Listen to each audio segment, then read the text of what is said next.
This is Audible. Tantor Audio, a division of Recorded Books, presents First Stop by Michael Todd and Michael Anderle. Narrated by Christian Leatherman. Chapter 1. A feral hiss cuts the morning air as the small monster drags its slick body into the open, squinting in the sudden blaze of the sun. Its scales steam and glisten as though lit from within, droplets of water evaporating with tiny pops. The beast has never seen light so bright. For a moment, it merely basks, savoring the presence of this new world beyond the wet gloom of the Cascade Grotto.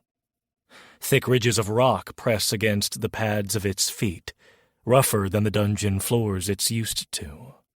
Every nerve in its lean body sparks with curiosity and hunger. Perhaps out here, it thinks, I'll find luscious morsels rather than stringy cave scraps. It chortles in its throaty way, imagining fat rodents or wandering travelers it might ambush from the shadows. Nearby, wind rustles through spindly pine boughs clinging to the ravine's steep sides. From a brief vantage on one of these craggy ledges, the creature spies a broad stretch of scraggly grass dotted with stunted shrubs. A gentle breeze carries traces of salt and metal. It lowers its narrow snout and licks at the air. Something lingers at the edge of its senses, an acrid tang that doesn't belong to soil or prey. Then comes the thunderous clank. Startled, the monster shakes dryness off its scales and peers downhill. A massive, iron-laced contraption is screeching to a stop where the ground levels out. Steam erupts from its front in gusts that billow into the crisp morning sky. Even from this distance, the monster's sharp eyes pick out metal piping and rivets glinting in the sun. It cocks its head. The shape is too long, too segmented, too mechanical to be any ordinary carriage. The contraption seems to stretch for ages, as if some colossal worm from the darkest dungeon depths has risen to the surface, forging its path on twin rails of iron. The creature's stomach rumbles, recalling how hunger brought it out here in the first place. It takes a tentative step forward, then another. The bizarre metallic beast exhales more steam, accompanied by a discordant whistle that nearly vibrates the ground beneath the monster's claws. Is it alive? The monster can't decide. Curiosity nudges it onward, drool hanging in strings from its pointed jaws. Maybe it can scavenge a meal from whatever mechanical innards this worm hides. A loud hiss signals the giant creation settling. Metallic doors along its sides slide open. For a moment, the monster freezes, crouching low. Through that open doorway, the interior looks dim, as though leading back into a subterranean tunnel. Then comes the shouting human voices, multiple, loud, excited, far too numerous. The monster's pupils dilate. There must be at least a dozen silhouettes crowding the exit. Gleaming steel arcs downward in a flash of light. The first wave of shapes leaps out, echoing with savage battle cries. Fresh air trembles under the clang of swords meeting pristine lamellar armor. One figure, slender ears poking from a tall helmet, summons swirling motes of arcane brilliance that rattle the ground itself. The monster staggers back in surprise with a startled rasp. More flood forward. A mercenary with a two-handed hammer leaps onto the rocky platform in a single bound, chain links clinking ominously. Another, clad in runic plate, raises a spear that crackles with magical energy. Shouts erupt in every direction. "There! More of them! Fan out! Push beyond the rocks! Clear the path! Move, you worthless dogs!" The monster's heart thuds faster than it ever has in the dim safety of the grotto. Something in the tone of these adventurers is more frenzied than any threat it has known. No mere territorial trespassers, they are hungry for battle, gleeful in their lust for conquest. It sees men and women bearing mismatched insignias, some in crisp Eastern regalia, others sporting improvised Western gear. The clash of cultures means nothing to the monster. They all appear equally bloodthirsty. A new voice booms across the ravine. "Found one! Get it!" It realizes with horrifying clarity that the shouting is directed at itself. The creature's scaled limbs almost slip on the damp rock. Survival instincts roar in its head. Flee! But the adventurers move with startling speed. One leaps across a chasm of jagged stones, bridging the distance in moments. Another raises a crossbow-like device crackling with mana. The monster tries to scramble backward toward the grotto's mouth, but fear tangles its steps. They descend upon it in a chaotic dance of steel and magic. One adventurer cackles in half-crazed delight, lunging with a short blade. Another, a robed mage, hisses a word of power, sending a shimmering wave across the creature's path that knocks it off balance. Alchemical bombs, or something like them, bounce across the stone, spewing noxious plumes that sting the monster's eyes. They want to kill me for sport, like it's a game, it thinks with sudden clarity. A cornered desperation envelops it. It bares its teeth, releasing a shrill cry. Then, searing pain. A spear tip bites deep into the fleshy segment of its side, heat radiating from the wound. Its shriek echoes off the stones.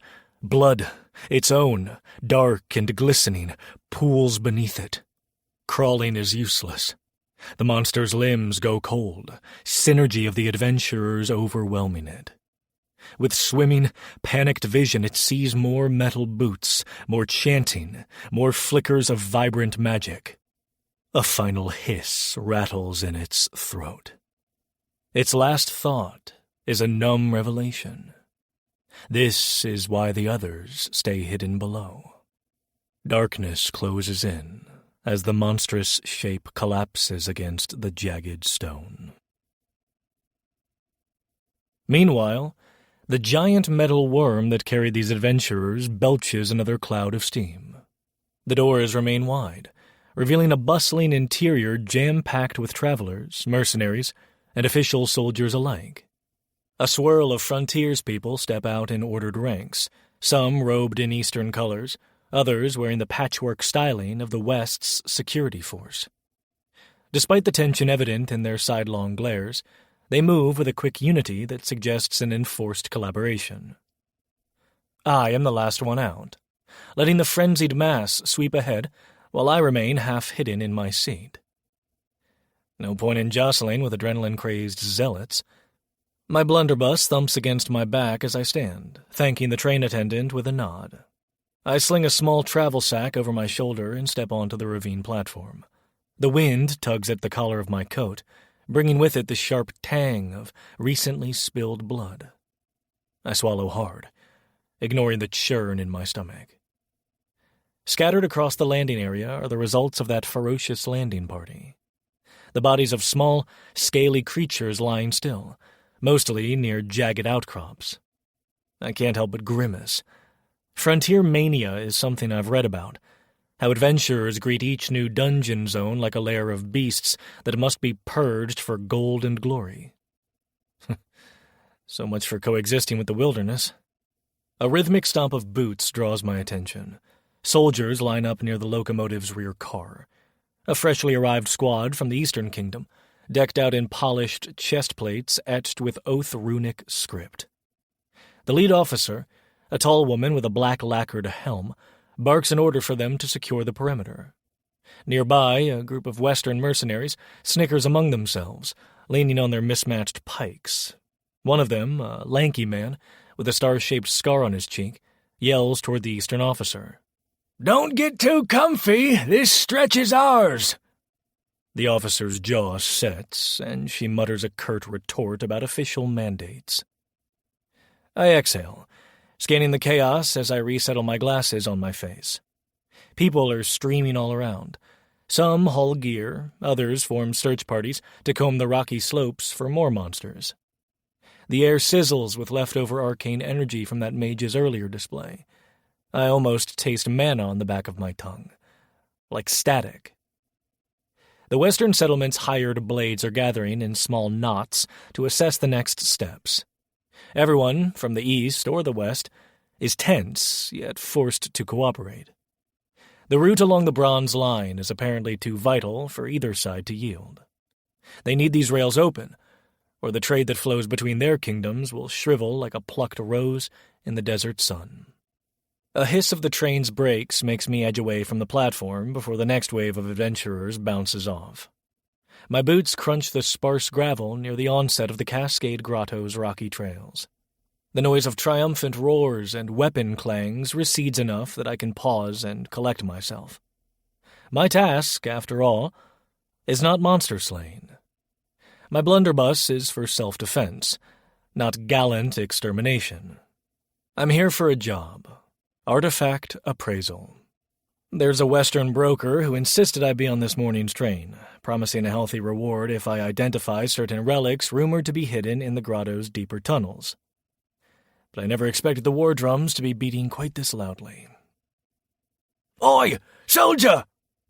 an annoyed voice barks, snapping at a scarred militiaman. I watch from across the rubble-strewn plateau.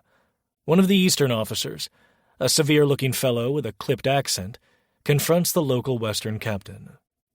I can't quite catch every word, but I glean that the East is upset about protocol. The western captain shrugs in open defiance. Tension arcs between them like a live wire, yet neither side can afford to brawl. The monstrous population in this region is apparently surging, and no single kingdom or settlement can keep the route safe alone. I step sideways and pass behind a chunk of collapsed boulders to remain inconspicuous. My foot crunches something soft, and I glance down to see a stray monstrous claw poking from beneath damp moss, likely severed in the scuffle. I swallow thickly. Get used to it, I tell myself. The frontier is no place for squeamishness. Yet I can't help but recall the stories from old diaries, describing lands teeming with hidden artifacts, some dark, some luminous, each prized by the unscrupulous. And here I am, practically on the doorstep of an uncharted segment of the grotto. My interest in relics outstrips any appetite I might have for wanton violence, but if I'm not careful, I might end up with a fate worse than the poor creatures that tried to flee. Another gust of steam punctuates the air as a second train car, smaller in length, rattles to a stop further along the improvised platform. This one bears a scuffed insignia that blends Eastern heraldry with something else. Allies for the moment, albeit grudging ones. The train crew leaps down, hauling crates of supplies, medical gear, rations, and runic ammunition. A group of them promptly join local defenders in forming a supply line. Over near the edge of the ravine, I spot Eastern crossbowmen scanning the ridges for more scaly heads to pick off, while Western gunners reload crude muskets with remarkable speed. The uneasy alliance holds. For now. I let the swirl of people pass me as though I'm invisible. Over the years, I've learned simply looking busy with my own gear and keeping my gaze forward ensures I draw minimal attention.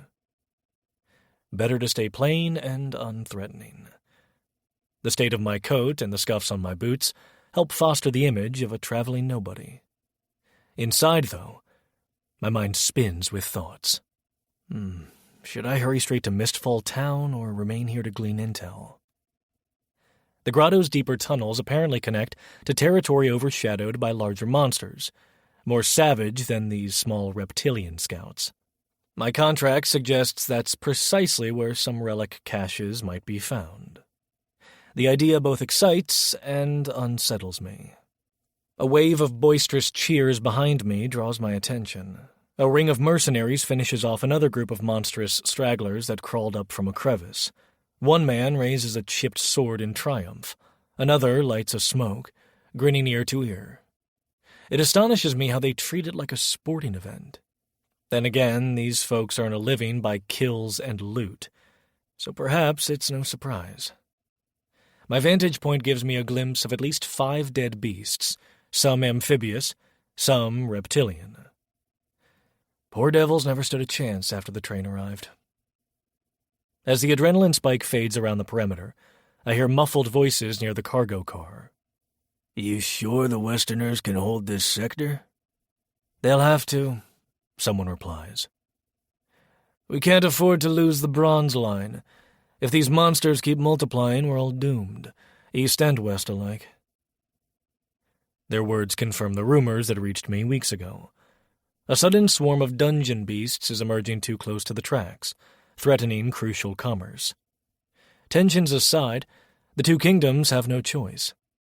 Protecting the rail is a matter of survival. Even I, an independent appraiser, rely on it. Without functional trains, traveling this wild region becomes infinitely more perilous. A loud clearing of a throat makes me glance back. Sure enough, an Eastern officer in rigid posture and a Western captain sporting rough stubble have locked eyes. They exchange clipped remarks regarding who's in charge, but the gist is obvious. We're stuck with each other until the monsters are pushed back. I spy unspoken scorn in each of their gazes, as though warring inside themselves. We have to cooperate, but we don't have to like it. I angle away, content that no one is focusing on me. No sense in revealing my interest in the grotto's hidden artifacts yet.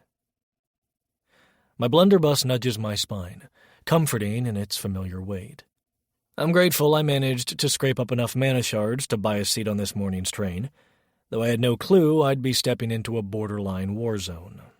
Then again, the frontier rarely gives you a choice.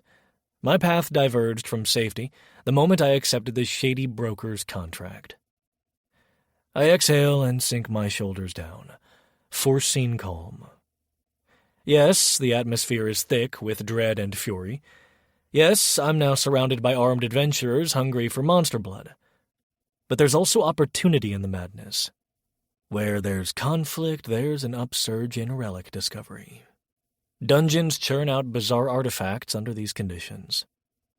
Maybe it's the flow of mana intensifying with each new threat, or maybe it's a cosmic joke that the most wondrous finds hide behind an army of fang and claw. Dryness creeps into my mouth as I watch the last of the scuffle subside. The Eastern officer barks for the squads to form a defensive ring around the train. The Western mercenary captain, older and bristling with half-broken medallions, counters that his men will keep watch near the craggy foothills. They trade a few more barbs before nodding stiffly in mutual acceptance.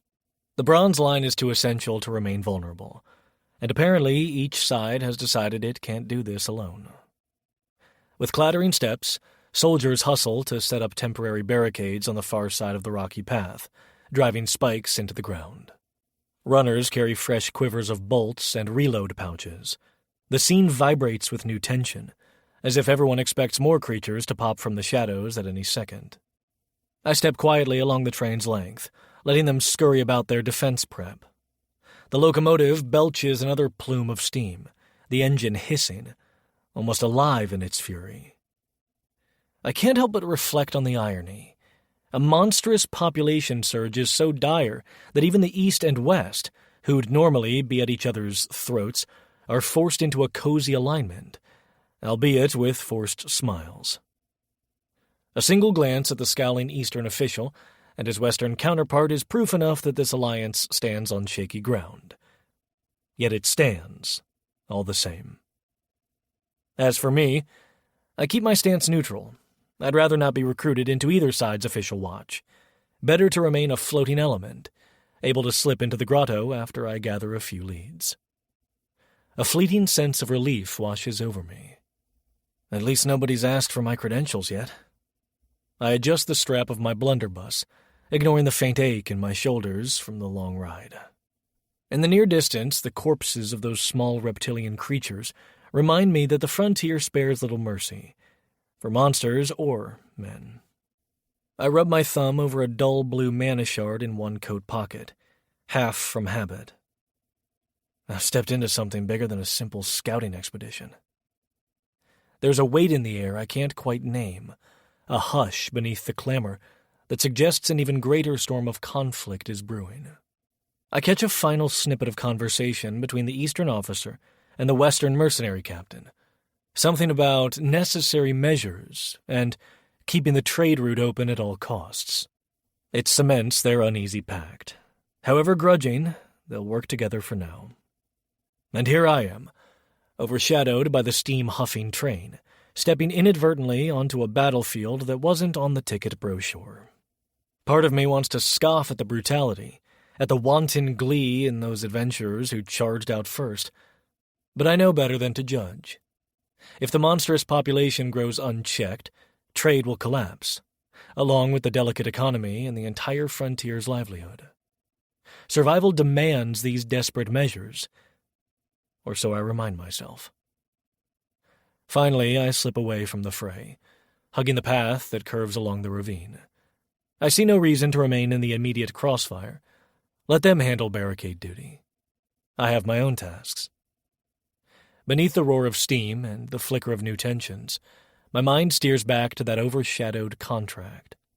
I came here to chase relics. I only hope I'm prepared for what the grotto holds. Glancing between the stiff-backed Easterners and the rowdy Westerners, I confirm that neither side pays me any heed. They seem more focused on each other, ironically enough. That's fine by me. No one's going to notice a solitary appraiser slipping away. Yes, I've stepped into a reality harsher than expected, but I'm also no stranger to difficulties. I straighten my coat's collar, letting a hint of morning sun warm my face. Danger or not, the frontier offers possibility. I've seen scraps of relic lore that mention hidden wonders in these caves, back from ages when the land was wilder still. If even half of that lore is real, the sizzling tension up here might be a small price to pay for a truly rare discovery. You wanted a challenge, I think, half chiding myself. Well, you've got it now. Though their respective kingdoms remain tense, it's clear they've forged a temporary pact to push back the dungeon creatures here. And by the look of things, the monstrous population that nearly decimated this vantage point is only a fraction of what lurks deeper along the Bronze Line. The entire route could be severed if these beasts keep getting bolder. My curiosity stirs. There's mana to be tapped here, and relics waiting to be uncovered, whether by me or someone far less scrupulous. Chapter 2. After slipping away from the makeshift slaughter grounds, I headed to the dungeon town. I tug my collar against the damp chill as I weave through the narrow rows of hastily assembled stalls, pausing every few steps to let another jostling passerby elbow past. The ravine-side market is in full, clamorous swing. Apparently everyone wants a piece of the frontier bounty these days. Somewhere above, the roar of the waterfall rattles my bones. A mist clings to everything, settling on ragged tarps and flickering lanterns alike, giving the place a slightly grimy sheen. I rub at the back of my neck, still sore from the train ride in. It doesn't help that I've been hunching over the stalls, combing for deals. Beneath a sagging canopy of patched cloth, a toothless woman hawks dried mushrooms she claims have restorative properties. I lift one half-heartedly. It looks suspiciously like a flattened piece of bark. If it works at all, I bet it's purely psychosomatic.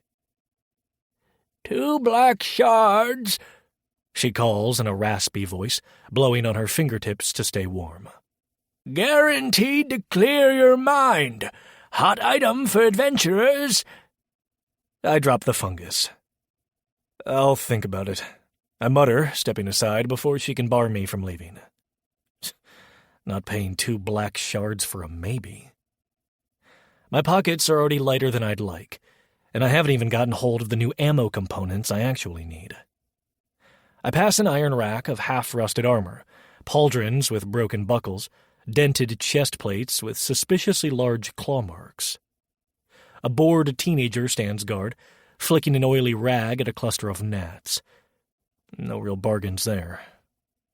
These scraps look one stiff breeze from falling apart. Another vendor displays chipped mana shards sorted by color, pale greenish lumps, a few dull blues, and a halo of blacks that don't glow nearly as bright as they should. "What's your best price on those blues?" I ask. The merchant, a man with a severe hunch, barely lifts his gaze. "Depends on your true intentions," he retorts in a grumble, tapping his scale with bony fingers. "Need 'em for fueling infiltration wards, or only recharging that fancy blunderbuss?" I bristle. "Your sign says any buyer welcome, so how much?" 5 shards each, he answers. "Take it or leave it. I'm not in a charitable mood." 5 shards each. That's double what I'd pay closer to one of the bigger settlements. But we're on the frontier. Transportation's expensive. Supply is scarce. I remind myself. I grimace and thank him without opening my coin pouch. No way am I paying that markup. I move along, ignoring the merchant's sneer of victory or maybe annoyance. Every direction I turn, someone is shouting about a potion, a wondrous relic, or some new contraption. The thick humidity from the waterfall dampens my clothes, making me feel clammy. A few mercenaries trot past, brandishing weapons that still look wet with gore, a sign I might be on borrowed time. This region's full of danger, and I'm stuck haggling over trivialities. I need to stock up before I run out of viable ammo. My blunderbuss is basically worthless without fresh spell-shot cartridges. I have a few spares but used too many in the last fiasco. One nasty scuffle with some lesser creatures, and my ammo belt is practically rattling with empties. I've still got enough lesser shards for trade, but they're going fast, especially if every vendor is going to gouge me for frontier pricing. I round a corner and nearly step on what appears to be a scrawny dog curled beside a crate. It raises its head, pupils wide and wary, then scurries off into the crowd. The crate sports the faint label of a contraband shipment. This entire area is rumored to be a dumping ground for shady relics, spoils from crypt raids and questionable raids on half-explored locales.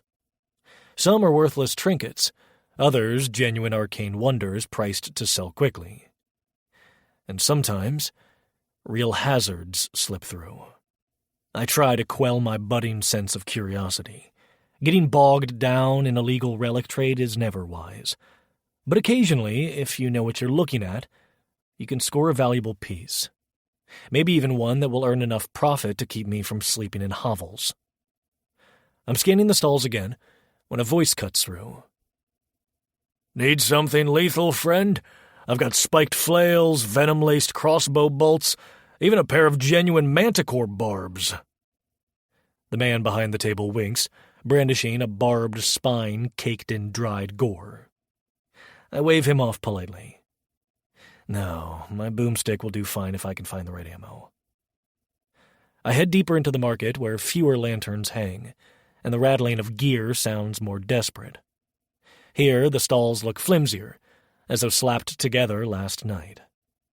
A woman draped in mismatched furs tries to wave me down, with a promise of true abomination-proof footwear. I pretend not to hear. Another stall is piled with cursed jewelry the vendor insists is actually a blessing for those with strong hearts. Right. Then I spot a rickety wooden booth, half hidden behind a stack of cracked crates. A leaning plank above it reads simply, "Oddities and Curios." The occupant is a wiry figure with narrow shoulders and a cocksure grin, wearing a patched jacket that may have been expensive once. I can practically smell the hustle before I step closer. He's flipping a coin absent-mindedly. As soon as he sees me, the coin disappears into his palm, replaced by a wide smile. "You look like a man who appreciates rarities," he coos. "Fancy a bit of arcane mischief?" I cross my arms. "Maybe. What do you have that won't break in 2 seconds or melt my face off?" A startled laugh. "Ha! Right to the point. I like that." He flips the booth's stained cloth aside to reveal a small shelf. Rusty old trinkets, a cracked lamp, an empty scabbard, and something rectangular, wrapped in a thin layer of dusty linen. My curiosity flares. He lifts the linen to display a box about the size of my hand. Wooden corners reinforced by tarnished brass edges, the sides carved with intricate designs. Faint runic lines appear near the hinges. The vendor lowers his voice, as if an eavesdropper might be paying extra for the story alone. Behold, a puzzle box said to contain a bound succubus. He whispers dramatically. My eyebrows climb. A succubus? In that little container? I try to keep my tone neutral, but I can't help the skepticism. I lean forward, grazing the carvings. The wood is cool, the surface faintly uneven. Interesting warding runes, I murmur. Mind explaining them? He shrugs. Oh, I'm no scholar, just passing along what I heard. A traveling mage palmed it off on me, said it was too hot to handle. He had Eastern Inquisitors on his tail. You know how it is. Something about infernal occupant and a dangerous binding ritual. The vendor's grin shows a chipped tooth. But I'm sure a fellow like you can handle it. I can't help but glance over the runes again. They're archaic, older than the usual junk. The lines swirl and interlock in a pattern reminiscent of stasis wards. Someone put effort into sealing them precisely. My logic says this could be a clever scam, but the faint hum tickling my fingertips suggests real enchantment. If it's not a demon, maybe it's something else. I have half a mind to call the vendor's bluff, but I also know puzzle boxes with genuine wards can fetch a solid sum on the black market. The question is, how inflated is his price? He notices my interest because, of course, he does. You see the craftsmanship, right? Gotta be from the old spell scribes up north, or so I was told. He acts as if he's humoring me. Sure, it looks small, but the magic inside might be big trouble. You open it wrong, you might release something nasty. That's the risk. I pretend a casual shrug. Yeah? Or it might just be a fancy box. If it's truly sealed, how are you verifying it's a succubus? Could be a pocket full of stale air. The vendor's grin widens. A fair point, friend, but I'm only the messenger. The mage was quite adamant about the contents. If you're too faint of heart, I can always sell to the next real adventurer. He slides it back under the cloth. But I have a sense you're a more discerning type. I roll my eyes. You're laying it on thick, I mumble. He's playing me. Still, my gut is doing that agitated flutter it does whenever I sense a real arcane find. If these wards are genuine, I might flip it for a decent profit, especially if I spin up the story properly. The cunning voice in my head reminds me that I need funds. I might recoup some of the money I've lost on supplies. The vendor feigns disinterest to coax me further. To be frank, I'm only parting with it because I've got no safe place to keep it. Something with a demon inside, real or not, invites trouble in these parts. I'd have to demand a premium. Danger pay. You understand? He rubs his fingers together meaningfully. I frown. How much are you talking? My free hand drifts to the inside of my coat, where lesser shards jingle. I've got maybe a handful left after lodging costs and a pitiful attempt at restocking my shot pouch. He scrutinizes me. A dozen high-grade blues at least, he replies with a conspiratorial wink. Surely, a rare collector's item is worth that. I choke on a startled laugh. 12 blues? That might as well be my entire budget for the next 2 months. I narrow my eyes. Impossible. I could buy a standard relic chest for half that. Let's skip the theatrics. My tone grows sharper than I intend. If you want to offload this box, name a realistic figure. He places a hand theatrically over his heart. All right. I can see you're a shrewd fellow. Let's talk lesser shards. How many do you have? I tense. Don't let him know the exact count. I'll give you 8, I tell him, perhaps bluffing a bit. That's basically the remainder I've stashed away. Take it or leave it. His eyebrows shoot up. 8 for something this dangerous? My cost of living might kill me first. He glances at me, then at the puzzle box, and sighs like I'm twisting his arm. 12 lesser shards, minimum. Otherwise you're breaking my heart. 12 is robbery, I answer. I'll go 9. My heart's hammering. If he turns me down, maybe it's a blessing in disguise. I'll keep what's left of my coin. He puts on a show of dithering, biting his lip and shaking his head. You're driving a hard bargain, but since you look like a man who can handle yourself, fine. 10. One finger taps the cloth-draped box. 10 lesser shards and it's yours. Danger be damned. I hesitate. I desperately need ammo, but if this box is the real deal, I might resell it to some gullible aristocrat or collector for triple the cost. My gaze drifts back to the swirling runes. Even half hidden, they pulse with faint energy. Could it be that big of a find? Or am I about to blow my last bits of currency for a piece of worthless wood? My mind replays an old query from my days as an appraiser. Never let greed blind you from the object's potential. Could be worthless, or could be your ticket. I sigh. Fine, I respond at last. 10 lesser shards. I reach into my coat and slide them out. They're dull, but at least functional. The vendor's eyes gleam with predatory satisfaction as I count them onto his palm. He inspects one carefully.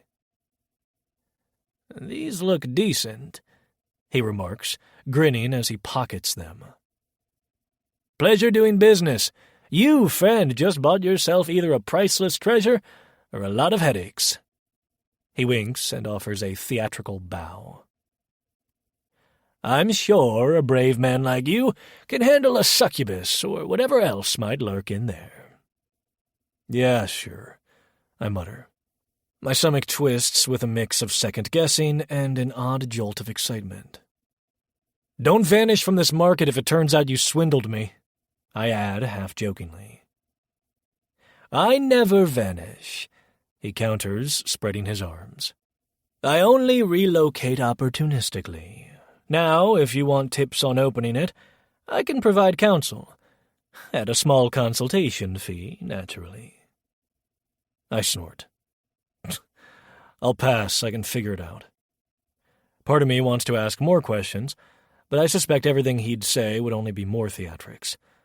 I let him wrap the puzzle box in a piece of ragged cloth. The way the runes glow for a fraction of a second beneath my fingertips is enough to send a tingle of anticipation through me. This is real magic. I can sense it. Doesn't make it safe, but at least it's not a worthless chunk of wood. Probably. I secure the artifact in an inner pocket of my coat. Heavier than it looks. The vendor directs his attention to a new potential customer, weaving a similar-sounding yarn about dangerous contraband from the east. Typical. I exhale slowly, adjusting my coat and stepping away from the booth. As I retreat, I glance again at what remains of the market. My shards are basically gone now. I can't even buy the extra ammo I wanted. There's no point in bartering with the 4 black shards I've left. Damn it. That means I'll have to make do with the few cartridges stashed in my pouch and hopefully patch them together if trouble arises. A drizzle starts, pattering on the mismatched tarps overhead. Water drips down my collar, but I barely register the chill. My mind's stuck on the puzzle box. Maybe it's hogwash, but something about those wards. I can't shake the notion they were laid by practiced hands. In the right circle, a puzzle box with archaic runes alone holds decent value. And if there's more, well... The strange hum lingers in my fingertips. I'll look closer when I'm somewhere private. If I can puzzle out the wards, maybe I'll confirm it's a fake before I risk my neck trying to unseal it. Assuming I even want to. The possibility of something nasty being inside isn't exactly comforting. Then again, profit is rarely found in comforting places. While drumming my fingers on my coat pocket, I push through the thinning crowd, turning down an alley that stinks of fish and stale beer. If it starts raining harder, I'll need to find an inn for the night. And when I'm alone, I can examine the box more thoroughly. We'll see what you're really hiding, I murmur. The waterfall's roar in the background reminds me how precarious life on the frontier can be. But maybe this time, I gambled right. With a final glance back at the rowdy market, I head toward the nearest lamp-lit intersection, unaware of how big a gamble I've made. Chapter 3. I hunch over a wobbly table near the back of the common room, pretending I'm utterly fascinated by my half-empty mug. In truth, my right hand is busy slipping the tavern's barkeep an extra 2 shards, my subtle bribe to keep passing patrons away from this particular corner. He nods once. He doesn't care why I need privacy. Perfect. The air in here smells like damp wood and overspiced stew. Laughter spills from a group of off-duty sellswords near the hearth, all slurred insults and tankard-thumping enthusiasm.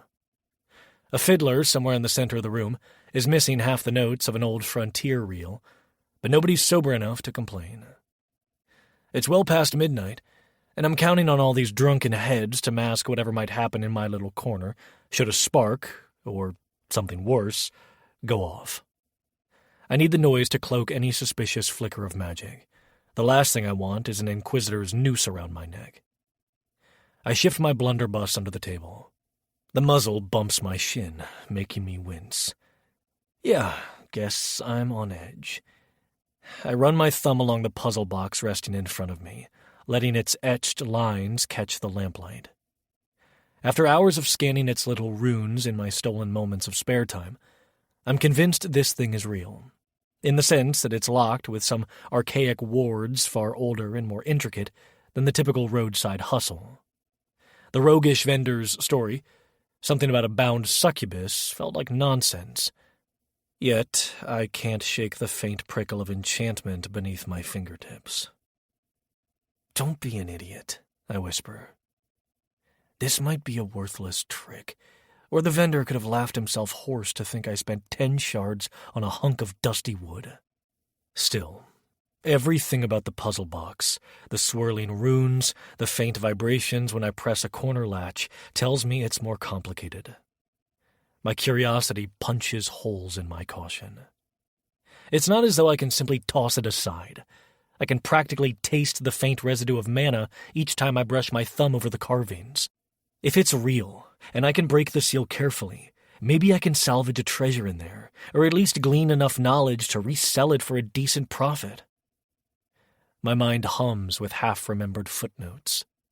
References to rogue illusions, or accounts of chaotic entities stuffed inside wards.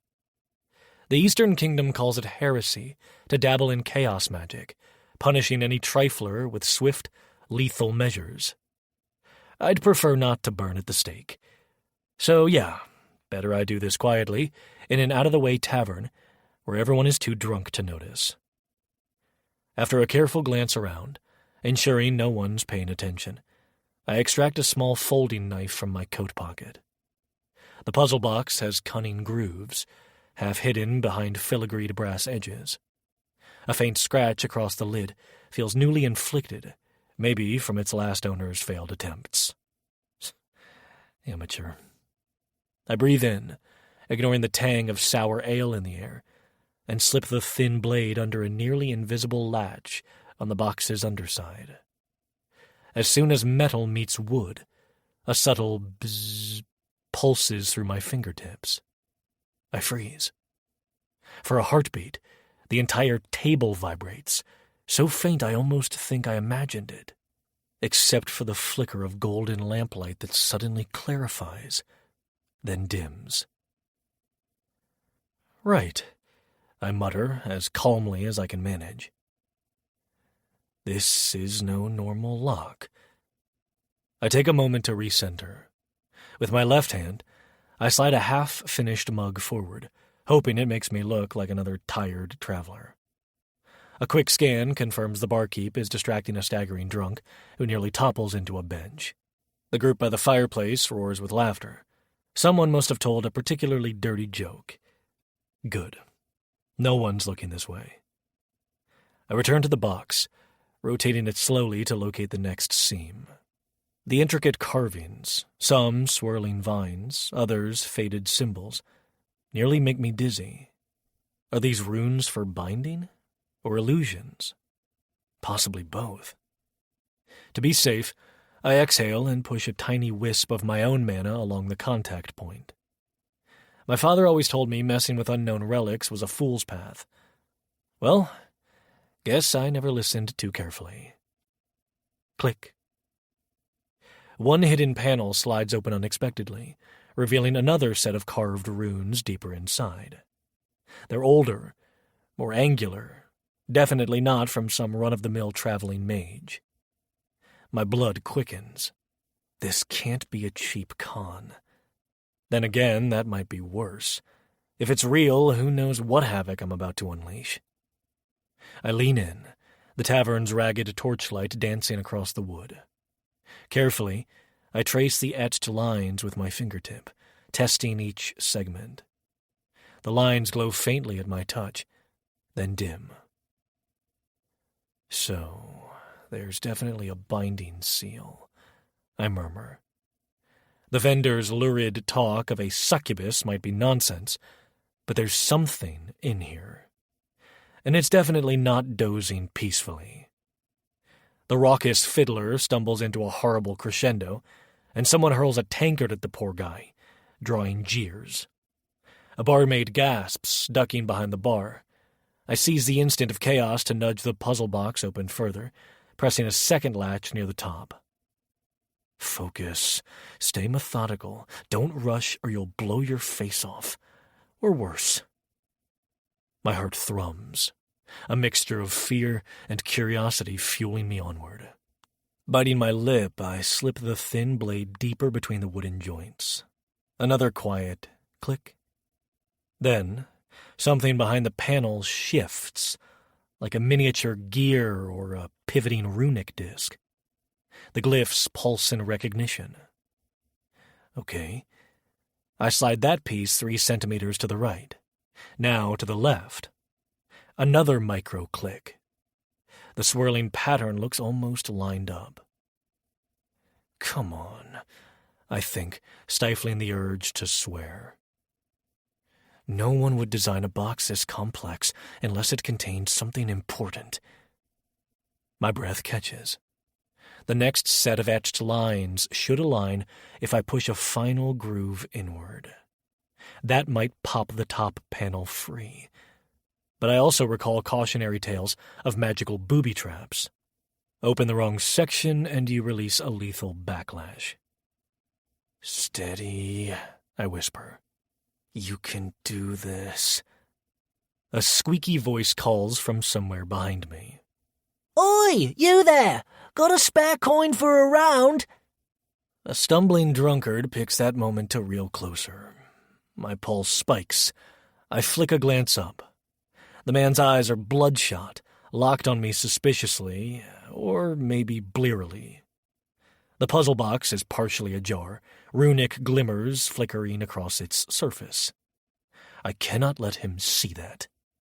I pivot my body, using my shoulder to block his view.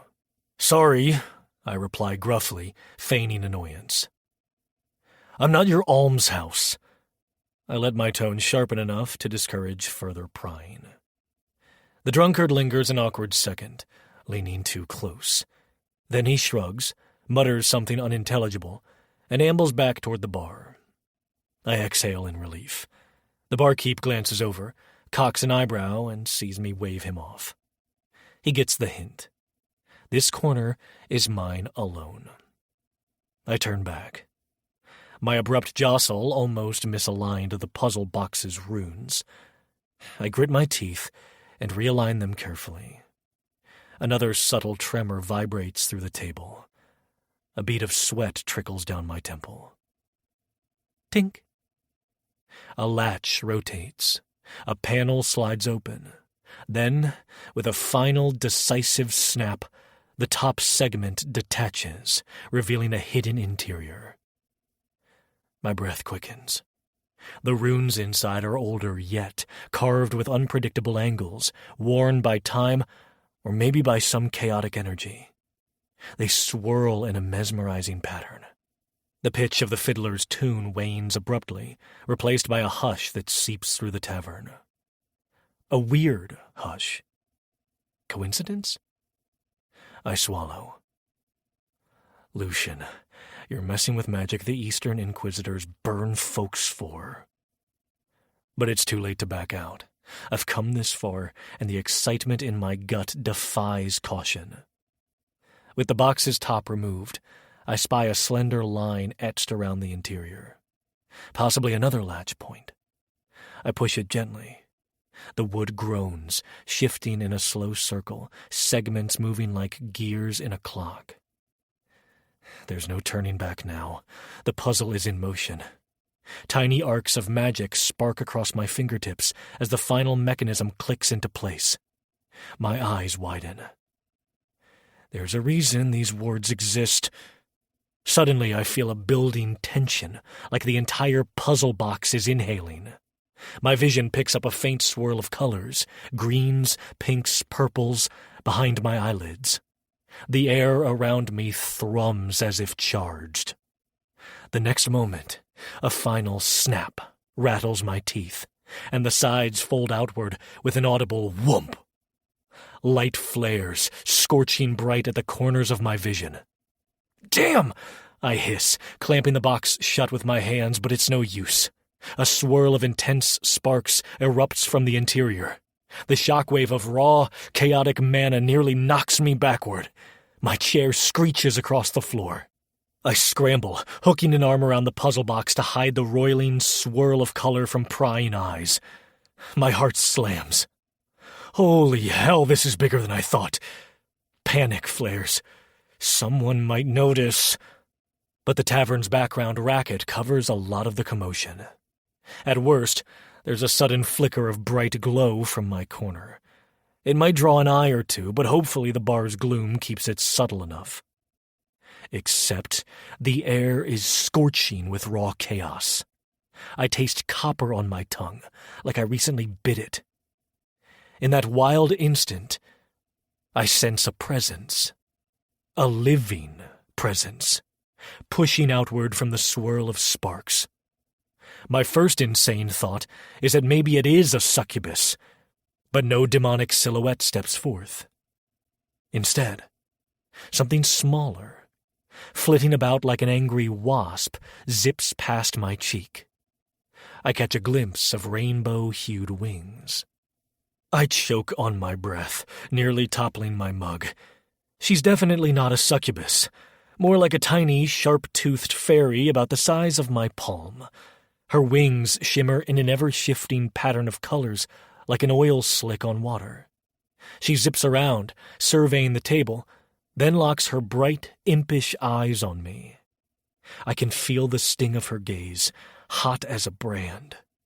Everything in my mind reels. A fairy? In the East, anything to do with Chaos Fae is rumored to be damned near an automatic death sentence. Good grief. My heart threatens to combust on the spot. Some footnotes I read ages ago flash through my mind. Chaotic sprites, old Fae magic, unstoppable trouble. This can't be happening. She cackles, a gleeful, throaty sound vibrating with an undercurrent of mania, and flips a wing in my direction. She has pointed, cat-like ears, and her mouth curves into a sly grin that reveals tiny, needle-sharp teeth. A swirl of that energy tingles along my arms, as though her mere presence upends the normal flow of mana in the room. Well, you've gone and done it, mortal. Her voice is high-pitched, shimmering with amusement. Breaking the seal, putting your grubby hands where they don't belong. She flips a wing, sending a few prismatic sparks drifting down to the tabletop. I love it. I gape, words failing me. Why? You're... A fairy, was it? Or perhaps you prefer the word abomination. She claps her little hands, swirling around me as her wings glimmer. Chaos fairy, to be precise. Not that your fancy boxes or silly wards give me much of a choice in the matter. She stops mid-flight to study me. But hey, you did the deed, so I suppose you're my dear accidental liberator, Her grin widens. Something dangerous flashes in those eyes, like a cat toying with a cornered mouse. You're not exactly the proud demon summoner I expected. She mock whispers. More like a tired traveler with a sweaty brow. Surprised, mortal? My heart slams so loudly I'm certain the entire tavern can hear it. Chaos fairy, gods above! I bark an uneasy laugh, or maybe I'm choking. I didn't expect anything, I managed to stammer. I thought maybe... Oh, who am I kidding? I wasn't sure what was locked in that puzzle box, but definitely not you. Lucky me. Or maybe not. She twirls overhead, wings rippling with swirling color. 1 minute stuck in that damn box, the next, voila! She cocks her head. You look thrilled. I sink deeper in my chair, hands trembling. The air feels charged with static. If an Eastern Inquisitor saw this, I'd be dead thrice over. Focus, Lucian. Look, I hiss. People here will lose their minds if they spot a chaos sprite. I'm not too keen on explaining to them that a so-called succubus flew from a sealed relic. Could you maybe dim the show, or... Aw, so soon? I was stretching my wings. She flutters her eyelashes, and tiny sparks drip from her wingtips. Hate to break it to you, but you're stuck with me for a bit. The wards must have done their job quite thoroughly. You see, mortal, there's a binding. She lowers her voice into a mock-haunting whisper. You break the seal, you pay the price. My spine locks with dread. Binding? I repeat, mentally flipping through all the cautionary stories I'd read about relics that anchor fey creatures. If you open the box, you become the caretaker, or, in some twisted sense, the anchor of that creature's power. That can't be good. She beams, bobbing in midair. Oh, it's delightful. For me, anyway. For you? She waggles a hand. Debatable. Let's say we're going to be very, very close until I figure out how to unravel these pesky runes that keep me from flitting off to do my own thing. Her gaze narrows with playful malice. Congratulations on your new, chaotic companion. She dances the word around like it's a curse. I slowly raise a hand to my face, wanting to pinch myself. This glittering swirl of colors is undeniably real. My lungs tighten. Chaos fairy, I think again, mind swirling with all the outlawed references I've read. The East hunts them, brandishing moral condemnation and crossbows. If any official discovered me fraternizing with a stray chaos sprite, I'd be ashes by morning. Her wings flutter, sending another wave of intangible prickles across my arms. Cat got your tongue, mortal? I expected more rejoicing, or terror, or both. A savage grin. Go on, then. Say something witty. I swallow, trying to find composure. The distant shouts of rowdy patrons press on my ears, but I feel utterly alone with this cosmic nightmare in front of me. My name is... Oh, I know your name, she replies with an airy wave. You probably made a show of it when you bought the puzzle box. People talk, and I overheard bits from inside that cramped prison. Lucian, was it? I can taste your mana, too. Real skittish, I might add. She floats lower, examining me as if I'm a puzzle to be solved. What a hoot. Let's see what damage we can do together, shall we? A tug of panic slams through my chest. I can physically feel a weird tether between us, like a string of tension in the air.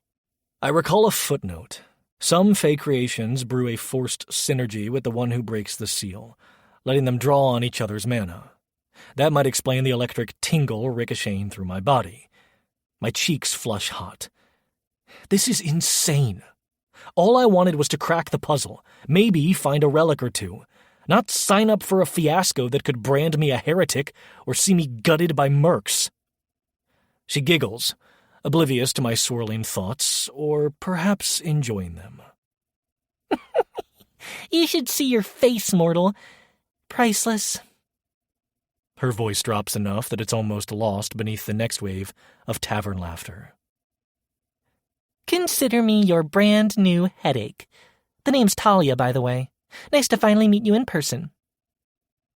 Talia. Even her name exudes mischief. My heart hammers. I have to keep this under wraps. If the monarchy's watchers get wind, or if the barkeep glances over and sees swirling rainbow sparks. Listen, Talia, I murmur. We can't float around in the open. People will notice, especially with your mana aura. Talia flutters her wings dismissively, but the edges make me wonder what she's endured. Ugh, fine. I can tone down the color show for a moment. Her wings dim a notch, though they still glow like embers under ash. A shaky exhale leaves my lips as I glance around. So far, no one in the tavern has turned to look. Good. My borrowed corner remains private for now.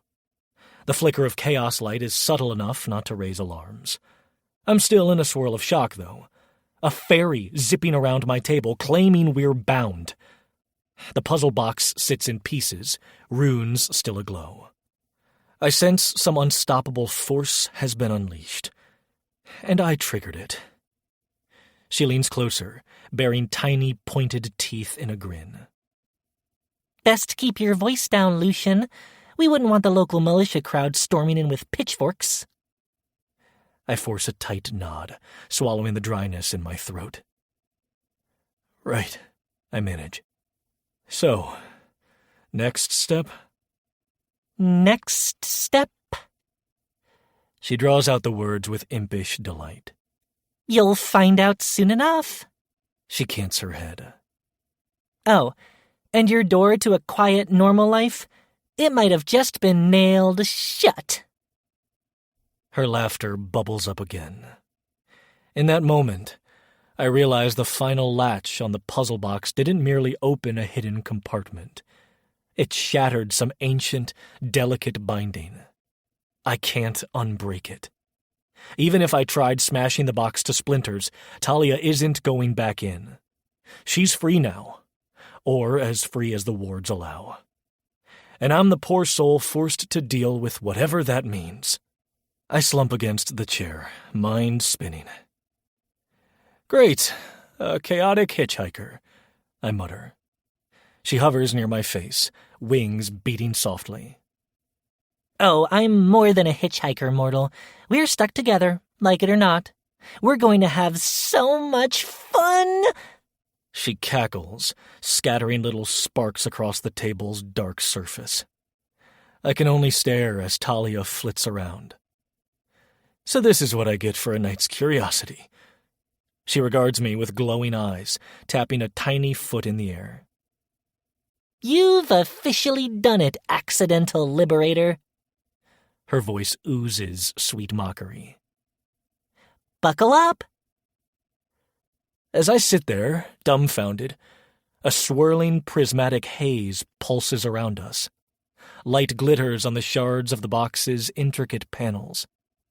I tighten my hold on the pieces, hastily shielding the flash. My chest feels hollow, and my heartbeat thunders. What in the seven hells have I unleashed? Chapter 4. I wake to a beam of harsh dawn light piercing the tattered curtains, slicing across the dusty floor. My neck is sore from sleeping hunched over a makeshift desk, a cluster of half-legible bestiaries and scribbled notes sprawled around my elbows. My eyes feel gritty. I wonder if I dreamed the whole thing about buying a so-called succubus in a puzzle box, then catch sight of the wretched thing perched at the edge of my desk, and hear a soft cackle near the windowsill. Talia. She's backlit by the glow of morning, her rainbow-hued wings roiling with subtle sparks. If not for what I've seen her do, I could almost mistake her for some benign pixie. But the glimmer in her eyes reminds me of the sheer chaos she embodies. My head throbs with half-remembered arcane references, runic footnotes, and the more sensational claims from those bestiaries. None of them mention a chaos fairy explicitly, certainly not in the sense I'm dealing with. One old tome does describe demonic illusions, and warns that personal pacts can warp the host's mind, but that's hardly reassuring. The entire night, I've dug through these volumes, searching for a clue on how to break or suppress the bond. Unfortunately, the best I've got is a hasty scrawl. Sealing wards feed occupant. Caretaker link? I swallow hard. Caretaker link. I guess that's me. I eye Talia's shimmering silhouette, half expecting her to burst out laughing at my predicament. She notices my stare. Oh, you're awake, She purrs sarcastically, flicking a tiny mote of magic toward the shutters. The wood creaks ominously. You looked so peaceful, slumped like a corpse over your papers. Hope you found some juicy revelation. Unless you consider this arrangement is ridiculous a revelation, then no, I mutter. My voice feels scratchy. I rub my temples, ignoring the pang in my neck. I still don't understand how I'm stuck with you, or how these runes force me into some caretaker role. She rolls her eyes. Ugh, you mortals, always needing to label everything. Caretaker is merely a convenient term. I'd have said overworked battery if not for wanting to keep some mystique. She flutters up, perching briefly on the windowsill's edge. Anyway, the box's wards were draining stray mana from the environment, feeding me scraps to keep me alive. Then you came along, cracked the wards open, and voila! She extends her arms dramatically. Now you're my new supply. Surprise! I rub my face in exasperation. The puzzle box sits on the desk, closed but no longer locked, the faint carvings mocking me. Look, I was hired to appraise strange relics, not become some magical meal ticket, I snap. Can't you, I don't know, find a different energy source? Latch onto a random wizard? Her lips curl. If it were that easy, I wouldn't have been sealed inside a puzzle box in the first place, She folds her arms, crossing tiny claws over her chest. The wards you tinkered with bound me to you, Lucian. Reflexively, I might add. Don't blame me for your clumsy meddling. I grit my teeth. She's not wrong. I'm the idiot who broke the wards, thinking I'd stumbled on a high-value relic. I exhale another dusty breath, turning back to my scrawled notes. A line jumps out at me. The occupant is sustained by caretaker's mana, forcibly anchored if parted. I recall similar wording in another reference. Anchored. Something about it sets my nerves on edge. Fine, I concede. But this can't be permanent. Maybe there's a way to sever the bond. Talia scoffs. Sure, you could chop your own arm off. That's one way. She flicks another spark toward the shutters, making them groan. If you're feeling less dramatic, though, you might want to read the runes carefully. They're older than your average roadside enchantment. Someone obviously wanted me contained, and not in the light dusting of wards sense. Her casual mention of someone forces a twist of unease in my stomach. I imagine the sort of mage who could craft such a puzzle box, strong enough to bind a chaos entity and bury it in wards. Great, I murmur. So I'm stuck with a fugitive chaos fairy, no idea who's after you, or what they intended, or whether the Eastern patrols will brand me a heretic if they see me hauling you around. She laughs, a tinkling sound that dances on the edge of mockery. Better keep on your toes then, caretaker. It's impossible to gauge how serious her tone is. Does she actually fear these inquisitors, or is this all a big game for her?